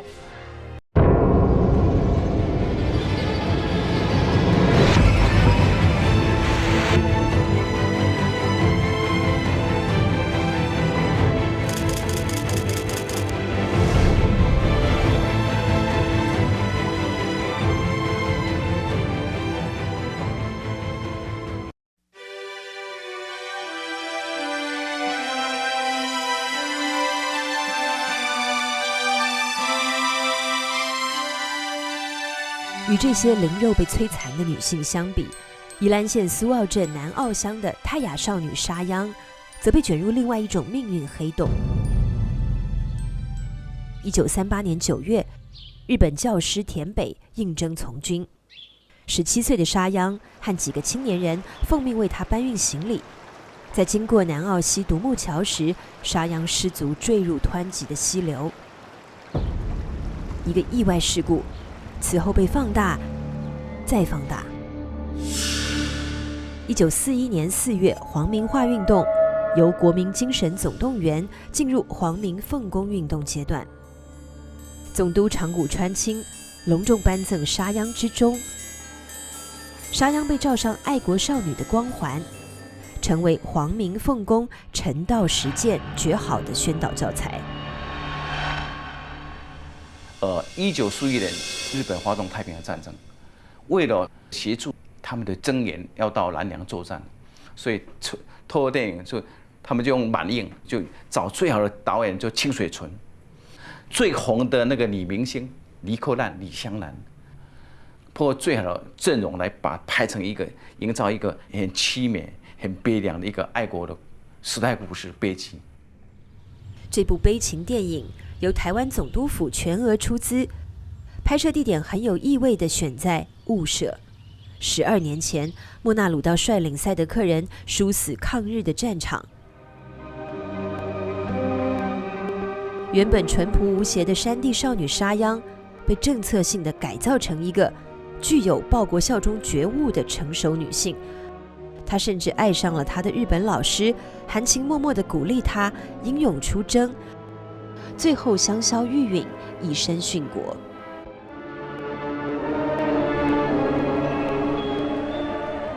这个片子在1943年就开始全台湾放映，在像校歌一样，天天放这个阿拉西呼基猫，就一天到晚就放这首歌给他们听啊，几乎台湾人大大小小都是几乎能够耳熟能详，几乎可以倒背如流。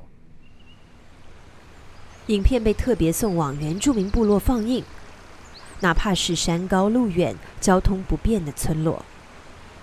那时候原住民部落普遍教育都很低啊，他们看到我们泰雅族的少女沙央这么勇敢，我们这里怎么可以不为这个天皇去那个？所以纷纷就是从军，他就到那个仁爱乡就放给当地人看，大家一个晚上之内，就我知道，光在仁爱乡的那个清流部落，就几乎全村的年轻人都登记。雾社仁爱乡青年许明贵参加了这部电影的拍摄。还是说，因为他之前有拍过那个沙央之钟的片子，然后他就是要去从军的前一天，他们就派去参加拍摄。当了1天临时演员后，18岁的许明贵随军出征，前往太平洋的新几内亚岛。他的队伍被称作高沙义勇队，全部由台湾山地原住民组成。因为日军不适应在南洋群岛丛林作战，屡屡吃亏，于是天生善于在山岩丛林中攀援游走的台湾山地原住民便得到青睐，被武装成军人，鼓励他们勇敢作战，夸赞他们是丛林之虎。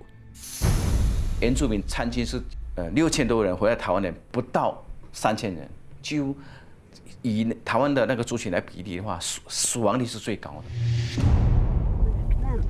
南投雾社仁爱乡清流部落高阿队阿嬷，是原高沙义勇队队员高嘉诚的遗属。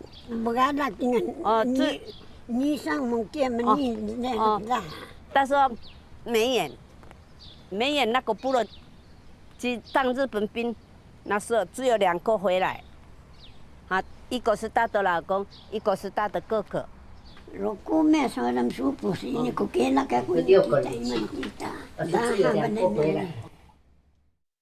高队他先生也回来之后也没有得到1毛钱赔偿，所以他们后来觉得也很万谈了，就是说被殖民，然后被利用之后，就是等于就是说弃之如敝屣，跟他破鞋子一样把它丢掉。1995年， 75岁的原高沙义勇队队员高成家走了，但即使投入主的怀抱，他也无法得以安息。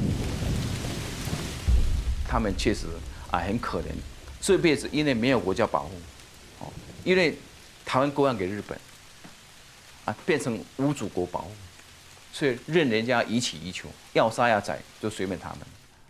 所以他们常常讲说，身为台湾植民地，台湾殖民地人民是很悲哀的。据日本方面统计，在第2次世界大战期间，他们总共动员了台湾的兵力207183人，总计在20万左右投入南洋战场。依我去靖国神社调查，有关台籍不管是近乎日本兵，死亡名单上面是28000名左右，登记有案的。在我们台湾的统计上，应该是有超过5万人以上失踪或死亡的，超过5万人。屏东恒春，从1938到1944年，7年间，向华南地区和南洋群岛输出了一批又一批的军俘。拢伫这个永春的这个西门外遮，拢伫遐送，送军俘，大鼓小鼓顺后壁，热路分这个分吹。伊这个军俘若照阮这个网衫吼，照阮网衫有出去的这个人吼，逐个其中的阵即马转来的阵来，敢若朱金英呢。大概敢若倒来一个呢？倒来一个呢。别种我唔知啦，阮种哩6个出去一个倒来呢，一个倒来呢。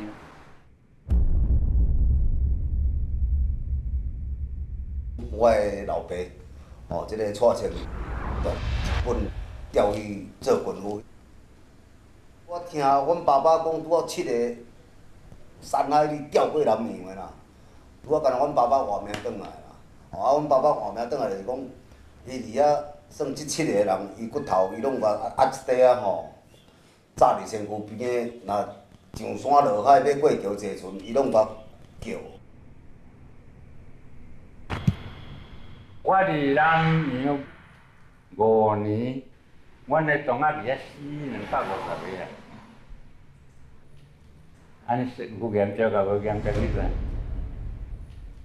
当时吼要安怎讲啊？受了伊的教育啊，你就袂怎能讲受讲遐有诶无啊？阮第4、第5、第6、第7，咱一直刷咧，阮拢嘛送伊去到高雄港。你送到高雄港？拢送到遐，送到高雄港出去，有诶去拢都无转来啦。对不起，大家。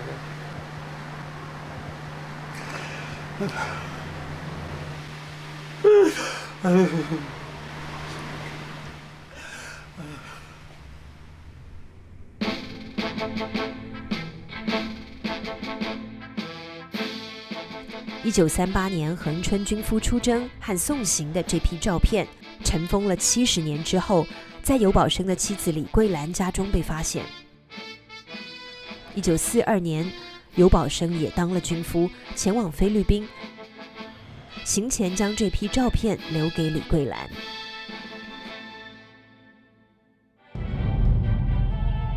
在期盼丈夫归来的日子里，李桂兰午夜无伴手灯下，带着女儿过着艰难的战时生活。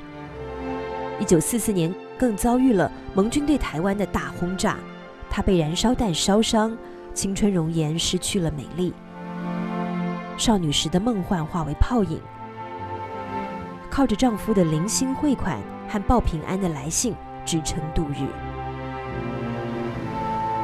去到南洋的时候，他经常有来信的，因为感情不错，他还惦记着我那个女儿也怎么样啊，状况怎么样啊。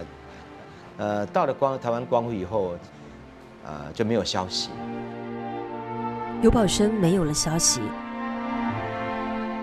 怀抱中的女儿长大了，结婚了，游保生还是没消息。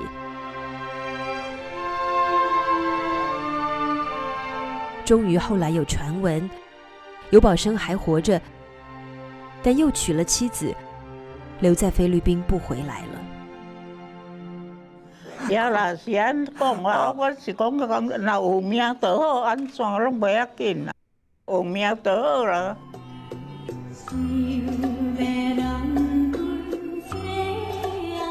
1988年，在与尤宝生分别43年后，李桂兰得到确切消息，尤宝生战死于南洋。尤宝生没有列入日本统计的台湾军夫死亡者名单，李桂兰没有得到日本政府的战争赔偿。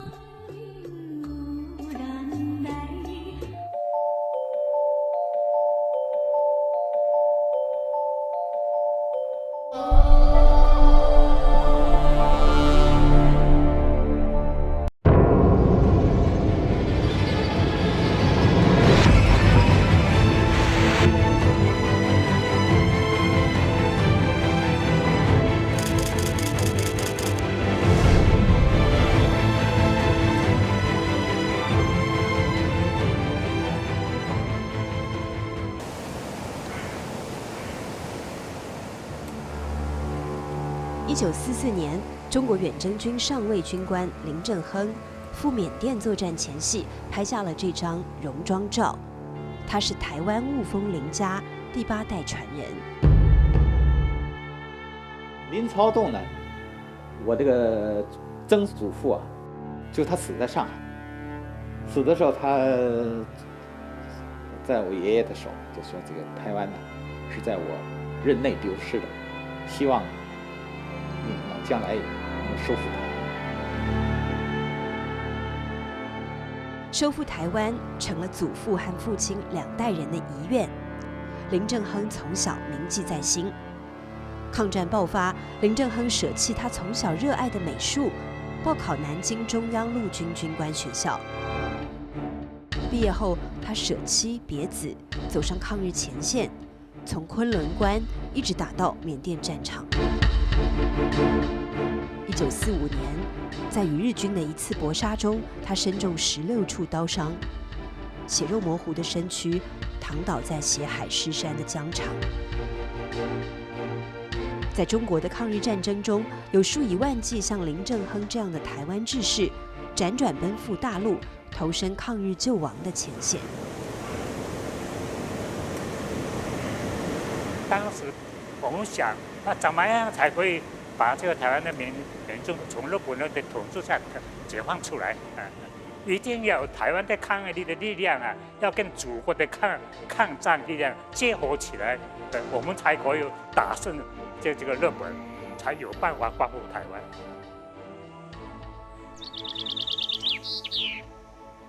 1940年，5个台湾青年走在越东的土地上，他们在寻找抗日力量。为首的一位名叫萧道印，是台北帝国大学的毕业生。台北帝国大学成立于1928年，它是日据50年间台湾仅有的一所大学。能够进到这里读书的台湾人子弟，属于凤毛麟角。那我父亲在日据时代是台北帝国大学第1届的医学部的这个毕业生。当然，他从小的时候，长辈都会一直在谈到1895的这个战争。在1895年那场战争中，萧道印的祖父萧光明是抗日义军首领，父亲和伯父战死在屏东嘉东乡这座萧家大院内。所以他从小灌输到就是说，我们还是中国人，我们是受这个日本帝国主义的这个侵略和占领的。所以他一直在想，就是说，包括从高雄中学那个时候就已经跟很多的好朋友筹划的，要怎么样回到大陆来参加抗战，然后后来也认识了这个钟和明。钟和明又名钟浩东，当时是台北高等学校学生，他与萧道印同乡，也是屏东六堆客家子弟。在台北医院当护士的蒋碧玉加入了他们的行列。他的养父是台湾民族运动先驱蒋渭水。蒋蒋渭水的这个女儿啊，蒋碧玉和钟和民，他们2个是夫妻，然后跟我爸爸后来也认识了我妈妈啊，他也有意愿要回大陆啊来参加抗战。那个时候的大家的心呢，都是向着祖国。2对夫妻加上钟和民的表弟李南风，5个热血青年踏上西渡返乡参加抗战的曲折路程。他们的经历被台湾作家蓝伯洲写成小说《晃马车之歌》，台湾导演侯孝贤将其拍成电影《好男好女》。他们转的很曲折，到了1940年，用各种方法到了上海，然后后来又到了香港，从香港转进到大陆惠阳，到了国民党的管制区，可是马上又被逮捕，因为他们被误认为是日本间谍。那本来是被当作日谍要被枪毙的，那还好碰到邱念台他就想办法要解救这5个台湾青年。邱念台就是1895台湾民主国这个台湾义勇军的领导人邱逢甲的儿子。邱念台生于台湾苗栗，1895年1岁时随家人西渡返乡，父亲为他取名念台，希望他勿忘收复台湾。1931年918事变后，邱念台即投身抗日。1938年组建东区服务队，在广东罗浮山一带进行抗日游击战。钟浩东、萧道印，他们就到了邱念台领导的东区服务队，从事这一些抗战的敌后工作，一直到抗战胜利。卢沟桥事变爆发以后，经过不完全的统计，一直到抗战胜利，大概总计有5万多个台湾志士就渡海到大陆参加国民党或者共产党的领导的组织的这种抗战。1940年6、7月间，一群台湾孩子到福建省崇安县进行抗日宣传活动。他们在武夷山翠屏峰刻下这几个大字，正是该读小学和初中的年龄，这群孩子却已成为军人。他们是抗战时期中国军队一支特殊的娃娃兵，他们的队长是李友邦将军。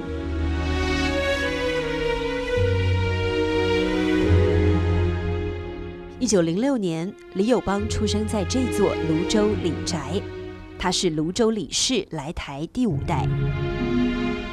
李友邦16岁那年考入台北师范学校，期间加入蒋渭水创办的文化协会，接受了反对日本殖民统治的思想启蒙，从而走上抗日道路。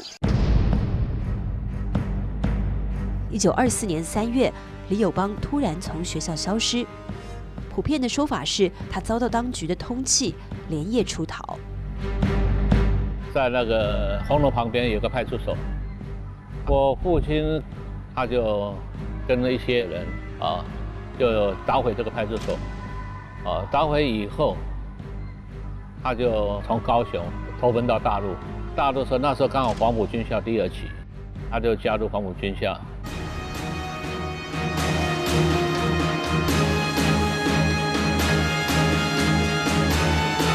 1937年抗战爆发。1938年11月，李友邦从浙江金华来到福建崇安，这里有一个台民垦殖所，集中了从福建沿海地区被迁移来的560多名台湾人。李友邦向他们做了抗日演讲，希望把他们组织起来，成立一支台湾抗日义勇军。李友邦的主张得到了国民党、闽浙2省大员的支持，共产党方面则暗中协助。周恩来在金华对此做了具体指示，而李友邦的秘书张一之就是一位没暴露身份的共产党员。这首歌曲唱出了台湾义勇队的成立宗旨，词作者是张一之。他还请了解放军游击队之歌的作者贺绿汀为之谱曲。解放的先锋队，要把日后记住祖国，要把它在台湾的辽1939年2月22日，台湾义勇队和台湾少年团在浙江金华9方巷这座房子内成立。第一批队员22人，其中包括6个孩子。此后，第2批、第3批共150多人由武夷山陆续到来。18岁以上的编入义勇队，16岁以下进入少年团。义勇队少年团在旗帜边列队，他们是台湾人当年参加抗日的象征。这是郭辅义，少年团的第一批队员，年仅10岁。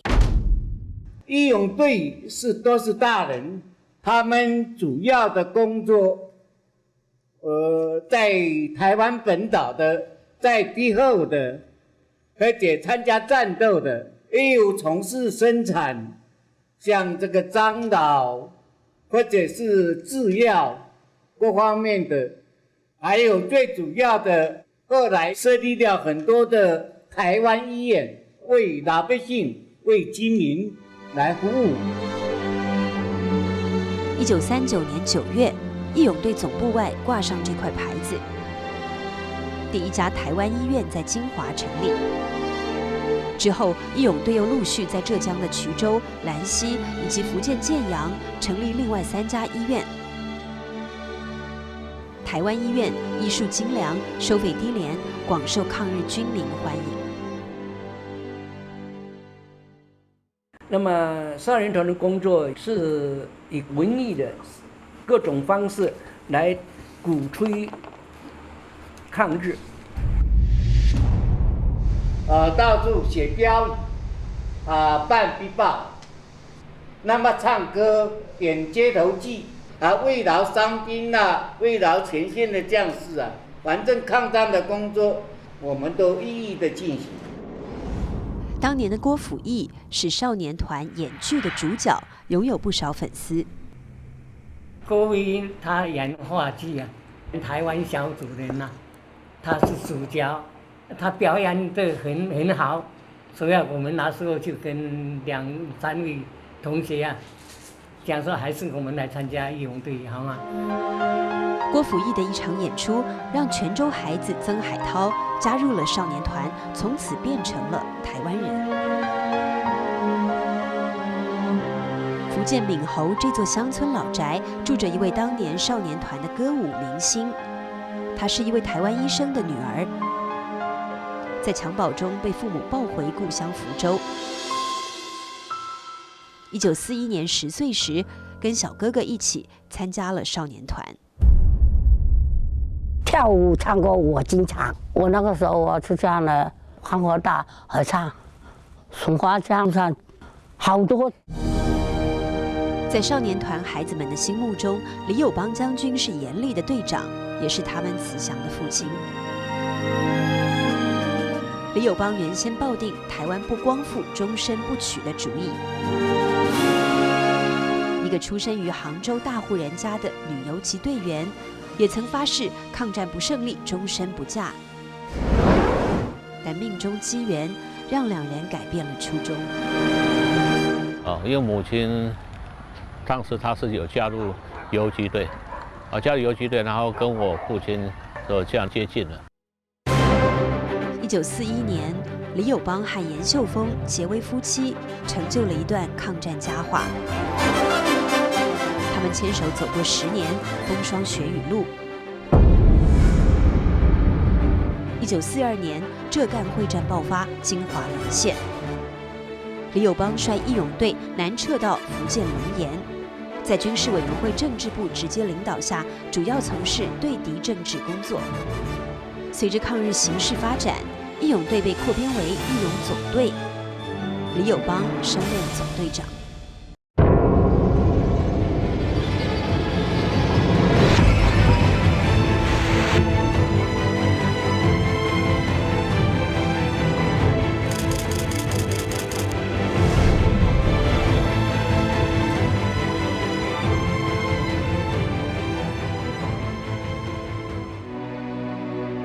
1940年初，李友邦前往中国暂时陪都重庆，为的是台湾抗日团体的合作大计。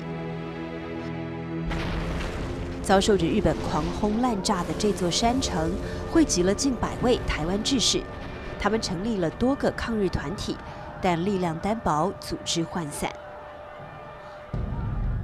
抵达重庆的李友邦与谢南光、刘启光会面，于1940年3月共同成立台湾革命团体联合会。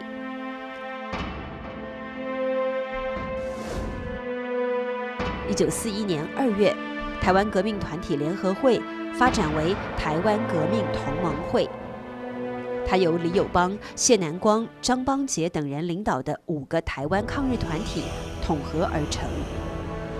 大陆台湾人最大的抗日组织宣告诞生。台湾革命同盟会的主旨是集中一切台湾革命力量，打倒日本帝国主义，光复台湾。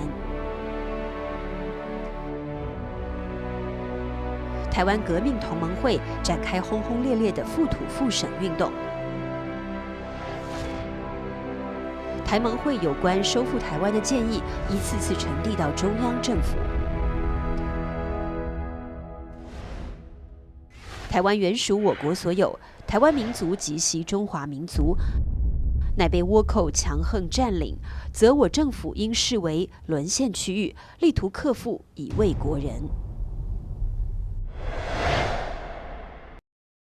书写抗战必胜这4个字的时候，国民政府主席林森70多岁了。这位辛亥革命元老的生命时光有10年在台湾度过。19岁时，他从福建闽侯家乡来到台湾，先后就读刘铭传创办的台湾西学堂和电报学堂。27岁，他参加乙未抗日，是刘永福黑旗军地雷队的技术干部。在担任国民政府主席的12年间，他最重要的一次讲话是在珍珠港事件爆发的第2天。1941年12月8日，日军偷袭珍珠港，挑起了太平洋战争。隔一天，美英等国以及中国对日本宣战。国民政府主席林森宣读的这份《国民政府之对日宣战书》，昭告中外，所有一切条约、协议、合同有涉及中日间之关系者，一律废止。日本是这个依据《马关条约》来窃取台湾的哈。那么在这个中国对日本的宣战公告里面，中国就宣布以往这个一切跟中日关系有关的合同、条约、协定统统作废。实际上，以这个对日宣战公告来说，马关条约已经失效了，因为在这个国际法上，两国处于战争状态的话，以前订的条约就失效了。中国人民艰苦卓绝的抗日战争结束了长达4年孤军奋战的局面，国际反法西斯的正义力量终于结成了同盟。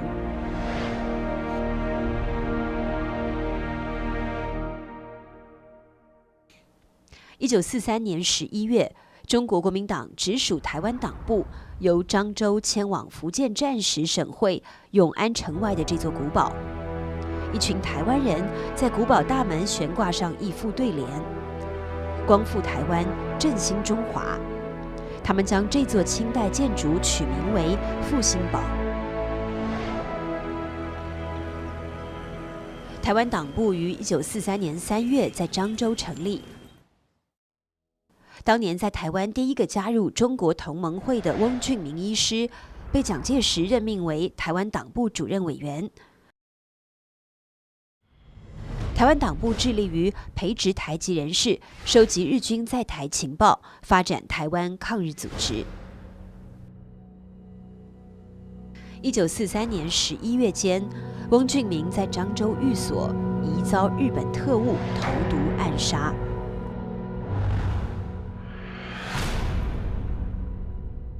翁俊明被谋杀后，台湾党部先后由林忠、萧宜曾、邱念台、谢东闵等人领导，以永安复兴堡为据点，坚持到抗战胜利。台湾党部执行委员谢东闵彰化人。他晚年回忆说，民国14年4月，我从台湾迂回前往上海升学，是因为不愿接受日本帝国统治，而归返祖国怀抱。那时我心里发誓，只要日本统治台湾，我就不回宝岛家乡。谢东閔一行人住复兴堡不久，万里之外的埃及首都开罗传来令人振奋的消息。1943年11月22日到26日，中国、美国、英国3国首脑举行开罗会议。之前，中国领导人从来没有出国参加过任何的国际会议哈。那么开罗会议应该说是中国第一次参加一个国际峰会，是中国有史以来的第一遭吧。会议发布了中美英3国联合公报及开罗宣言。开罗宣言对于这个台湾问题做出了非常明确的规定那么它是这样表述的，就是日本窃取于中国的领土，例如东北、台湾、澎湖，战后必须归还中国，这样是一个非常清楚的表述那么开罗宣言是对台湾回归中国又是一个加纳一道国际保障一个国际承诺。开罗会议之后，收复台湾已成定局，中国政府正式启动接收台湾的筹备工作。1944年4月17日，马关条约签订49周年的日子，国防最高委员会中央设计局所辖的台湾调查委员会成立了。这是中国政府为收复台湾而设立的专门机构。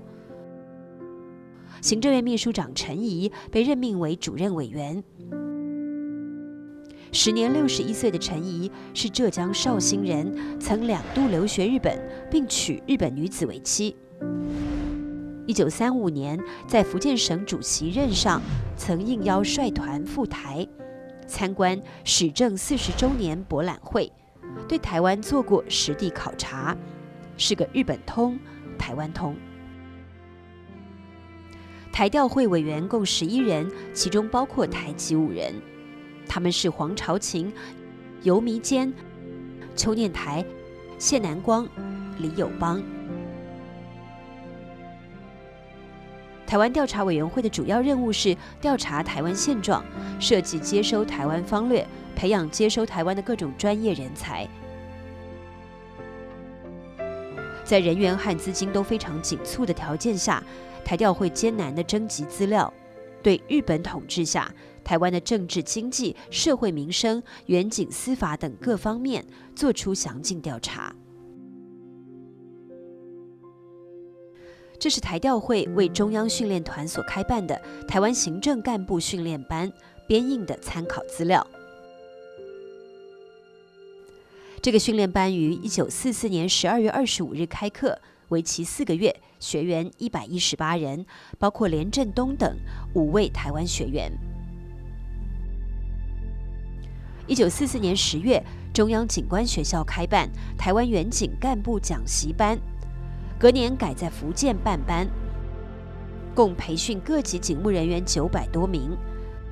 各类接收人员培训班在福建乃至光复初期的台湾大量举办。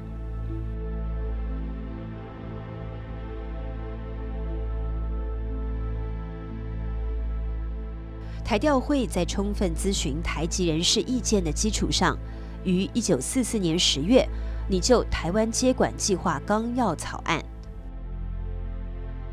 涉及内政、外交、军事、教育、文化等16项82条。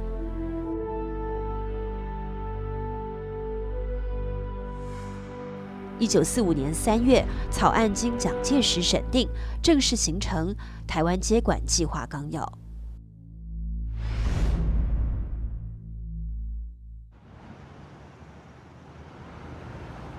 台北的这座建筑原是日本台湾总督府。1912年开始兴建，历时8年完工，耗资281万日元。1944年12月30日，陆军大将安藤利吉被任命为第19任，也是最后一任台湾总督。安藤利吉上任2天后，1945年新年到来，台湾开始全面征兵。被视为次等国民的台湾人，在当兵方面终于获得了与日本人平等的权利。当局把这鼓吹为台湾人的荣誉之门。日本已将台湾600万人完全卷入所谓大东亚圣战的总力战体制。整个台湾社会皇民圣战的气焰已被煽动到极致，但这却是日本殖民统治崩溃前的落日余晖，是日据台湾50年的末世图景。在台南某日本炮队服役的台湾原住民青年段在义当了逃兵。我就安尼看日本战败吼，拄仔无人食，搁活要互攻死啊！我当逃兵。你现在较知影日本战败？就安那迄阵啊，就是讲看讲，第一点无春粮通个食啦，第二点迄个兵嫌这无够悬的，无够大的，也拢叫去，就战败啊！吼，无较早日本兵嘛拢有咧选，到尾也无啊，就是拢好啊。含细汉的，我那小上照扣了对。对啦。搁无通食。无通食。毋来看报我就走啊，走开呀。段在义一走了之，躲进了深山。这个没读过几天书的原住民青年，凭着常识判断出日本即将战败的局势，这很不容易。随着太平洋战场盟军反攻的开始，从1944年10月到1945年5月，被日本作为南进基地的台湾，遭到盟军飞机持续轰炸，达1万架次以上。1945年5月31日，总督府中弹着火。台湾新报的日本记者伊藤金次郎写道：“以巍峨姿态威压四周的总督府厅舍，以各种意义而言，都是象征日本君临台湾之权威殿堂。而这样的殿堂，现在却一下子就被美国军机粉碎了。我顿时有了不吉利的预感。”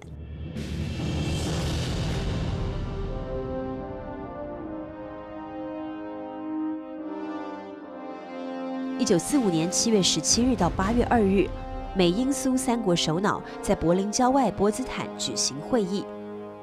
中美英三国不久后又加上苏联，签订了波茨坦宣言。波茨坦公告重申开罗宣言所约束的条件必须实施。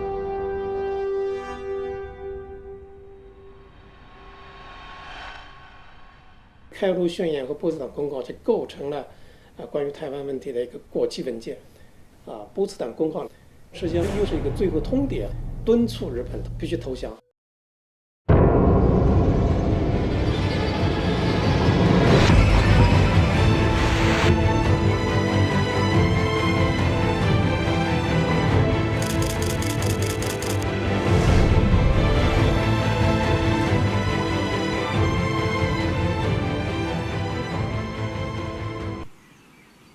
台北228和平纪念公园，当时称为新公园，是台北放送局的所在地。1945年8月15日，这里聚满了人群。中午12点传出裕仁天皇广播的终战诏书，日本宣布无条件投降。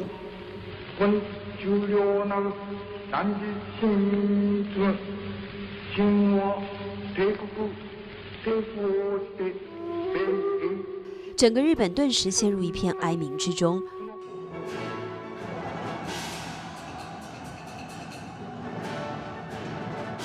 而中国大地则完全是另一副景象。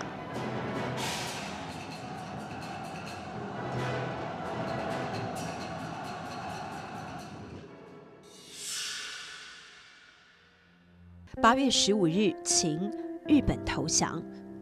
台南医生作家吴兴荣当天习惯性的用日文写下这篇日记。第二天，吴兴荣的日记改用纯中文书写了。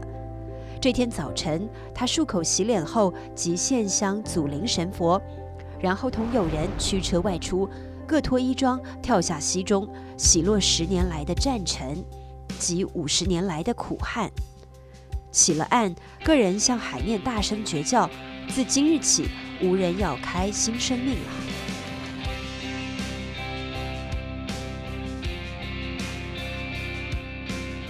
台湾义勇队完成了抗日使命。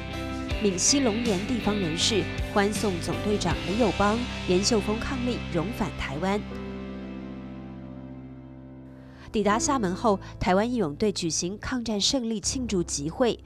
李友邦挥笔写下2个大字“富江”。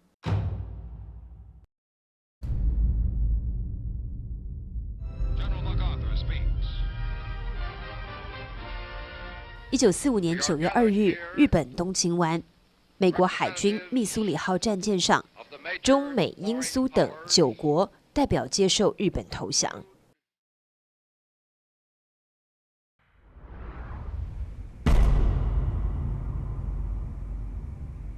那么日本在投降书里面也再次确认了他们完全接受波茨坦公告。1945年9月9日9点。中国战区日军投降签字仪式在南京黄埔路中央军校礼堂举行。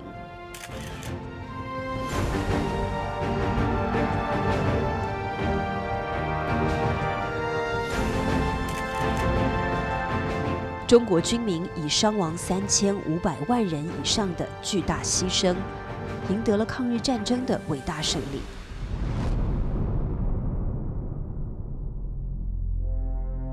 中国政府收复台湾及澎湖列岛的计划终于进入实施阶段。1945年8月29日，蒋介石签发委任书，陈仪被任命为台湾行政长官。9月1日，台湾行政长官公署在重庆成立。10月5日，先遣机构前进指挥所71人，在主任葛敬恩中将率领下飞抵台北。10月6日，今天的台北宾馆，当年的总督官邸挂上了前进指挥所的牌子。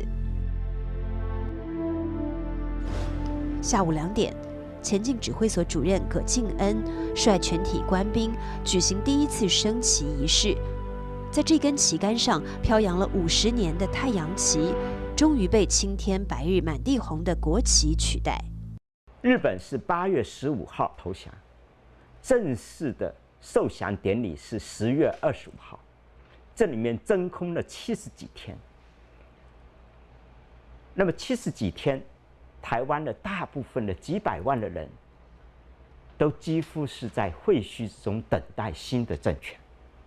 那么他们对祖国的一个，在那个时代里最纯真的表达，是在废墟之中架起的国旗。那么千言万语还不如一个画面。那我想的是一般老百姓的共同的心理。这幅对联当时贴在大稻埕著名的天马茶房店门外。这份《民报》是战后台湾人创办的第1份民营中文报纸。在日本投降后的仅仅几10天内，《民报》等3份报纸、14种杂志、3家通讯社就蜂拥而出。商店、酒家，各行各业都纷纷打出庆祝光复的旗号。作家杨云平发表文章，事实上，日本统治台湾的最大成绩就是造成许多的儿童和青年忘记了他们的母语。杨云平呼吁夺还我们的语言。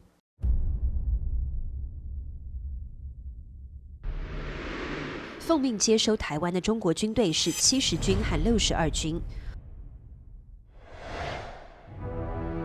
1945年10月17日，70军先发部队1个团，在军长陈孔达中将率领下，抵达北部基隆港，他们受到狂热的欢迎。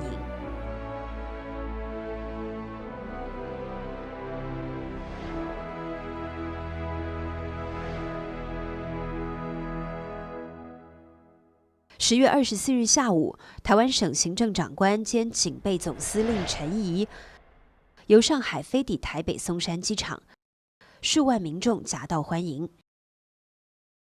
陈仪在机场发表履新第一声，他说：“我今日来台湾是要做一个台湾的服务员，不是要来做所谓官的。”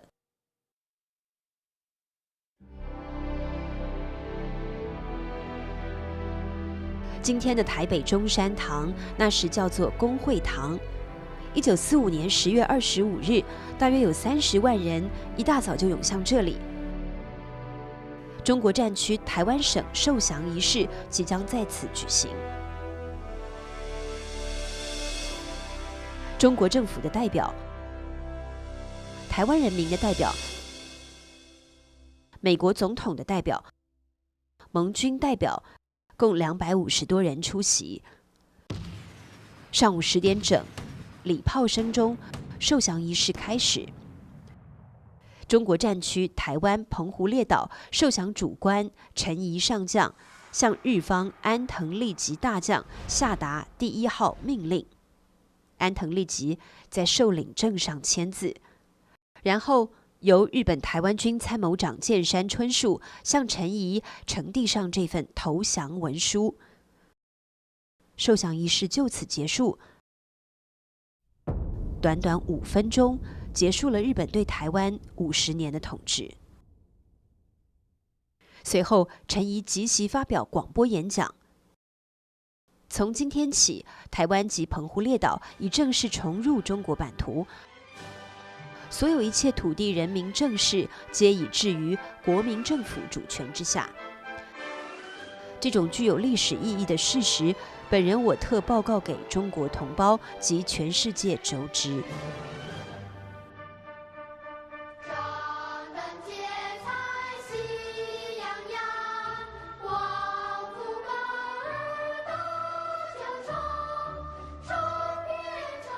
宝岛崇光，10月25日这个历史性的日子，在1946年被明定为台湾光复节。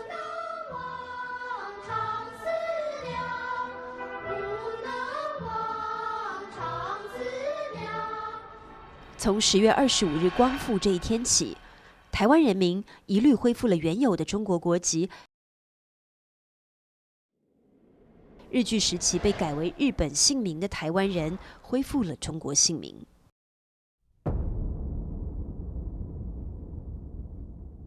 在缅甸战场身中16处刀伤的林正亨，从死人堆里爬了出来，活了下来。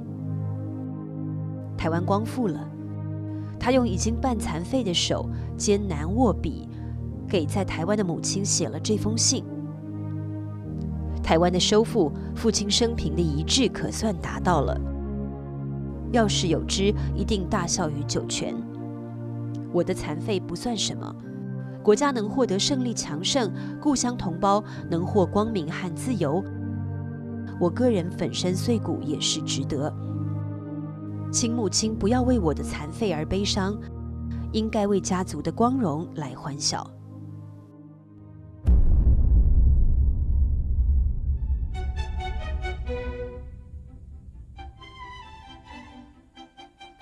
曾经遍布各地的日本神社，或被拆除，或改成忠烈祠。新竹县忠烈祠是台湾光复后，在1946年改造完成的第一座忠烈祠。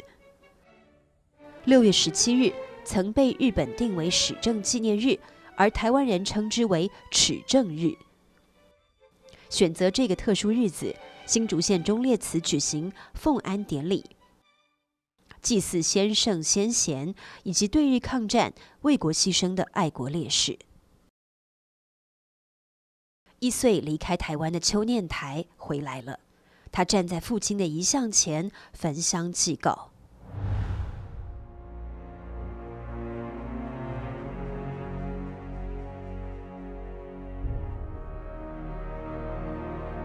从神社到忠烈祠，外观依旧，但已乾坤挪移，侍奉着台湾的抗日英烈。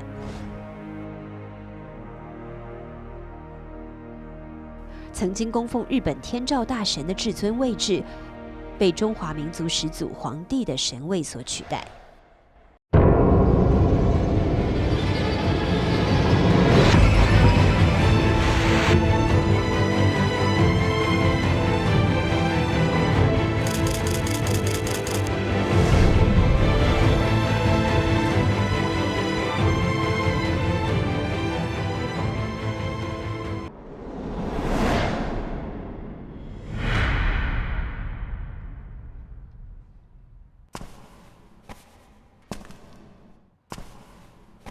一个光复年代的过来人，他的脚步已不知多少回踏入这座见证历史变迁的建筑。1946年，作为台湾省监察委员邱念台的秘书，林宪参加了台湾光复致敬团。那一年，回到台湾的邱念台察觉到本外省人情感之疏隔，为紧速弥补裂缝，沟通两岸政情，邱念台于是想组建一个台湾光复谢恩团，到祖国去表示我们的心意。所以邱先生就找林献堂先生帮忙。林献堂先生听了邱先生的话以后，他也非常的赞成，就这样就把台湾地方上有名望的人，可以代表各地方的民众的人组织起来了。新竹北埔，1895年，抗日英烈江少祖的遗父子江振香，应邱念台邀请加入了谢恩团。时任台北瑞芳镇长的矿业巨子李建兴加入了谢恩团。1940年，李建兴五兄弟以及他们的瑞三矿业员工200多人，被日本当局以通谋中国、密图叛乱的罪名逮捕。李建兴的三弟和长婿等20多人遭酷刑惨死，而被判12年徒刑的李建兴，直至日本投降后才得以脱离牢笼。台中市资深文化人叶荣忠被林献堂选入谢恩团，他是日据时期台湾民族运动的一名干将，并长期担任林献堂的秘书。这是个负载着广泛民意的团队，以林献堂为首，邱念台担任顾问，团名最后确定为台湾光复致敬团。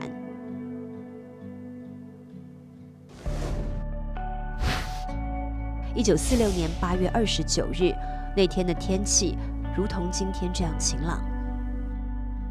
台湾光复致敬团从台北启程飞往大陆。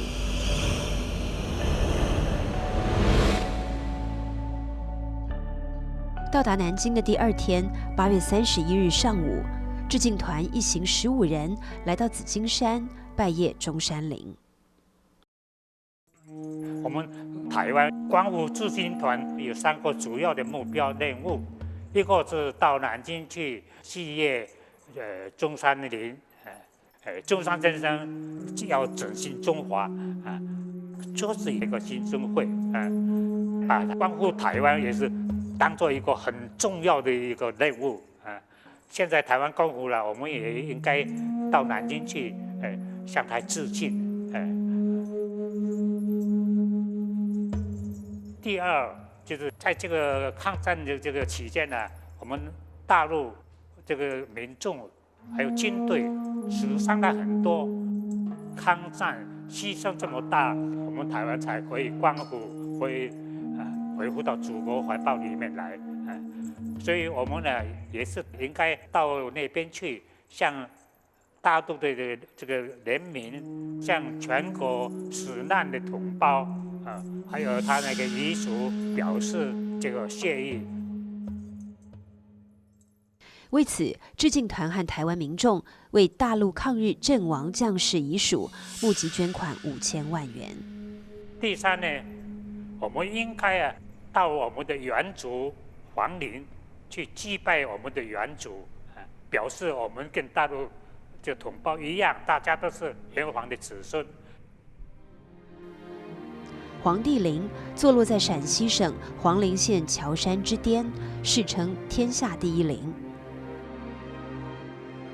5000年前的轩辕皇帝是炎黄子孙共同尊奉的人文始祖。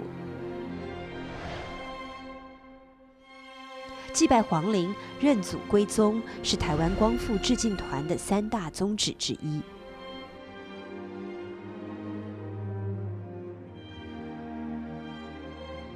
9月6日，南京的专机将致敬团一行送达西安。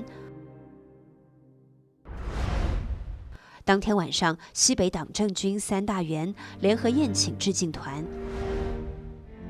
改天又有西安福建同乡会举办欢迎晚宴，乡情洋溢，气氛热烈。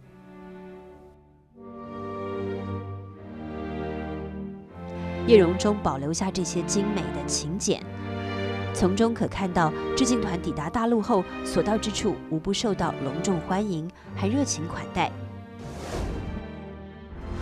包括于右任、白崇禧乃至蒋介石都先后会见并宴请致敬团，交换了关于重建台湾的意见。1946年9月11日，陕西省政府特别派列车高规格的护送台湾光复致敬团前往叶陵，但是连天的阴雨使道路受阻，他们最终未能到达目的地，停滞在距黄陵100公里的耀县。9月12日下午2点，耀县古塔下的中山中学体育场，台湾光复致敬团一行以及当地士绅、学校师生共600多人肃立于此，设坛虔诚遥祭，奉告台湾已经光复，650万子孙重归祖国怀抱之心情。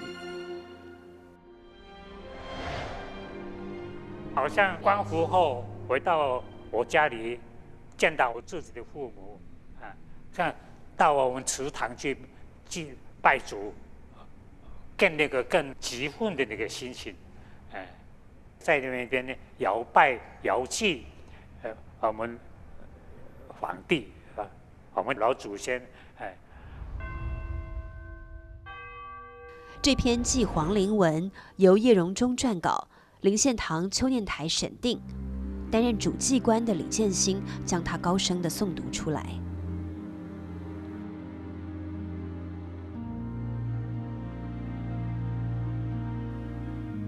60年后，2006年，88岁的林献率台湾光复致敬团的后人，终于来到黄陵，实现了致敬团前辈未了的心愿。他们将当年那篇祭皇陵文镌刻成碑，树立于皇陵之内。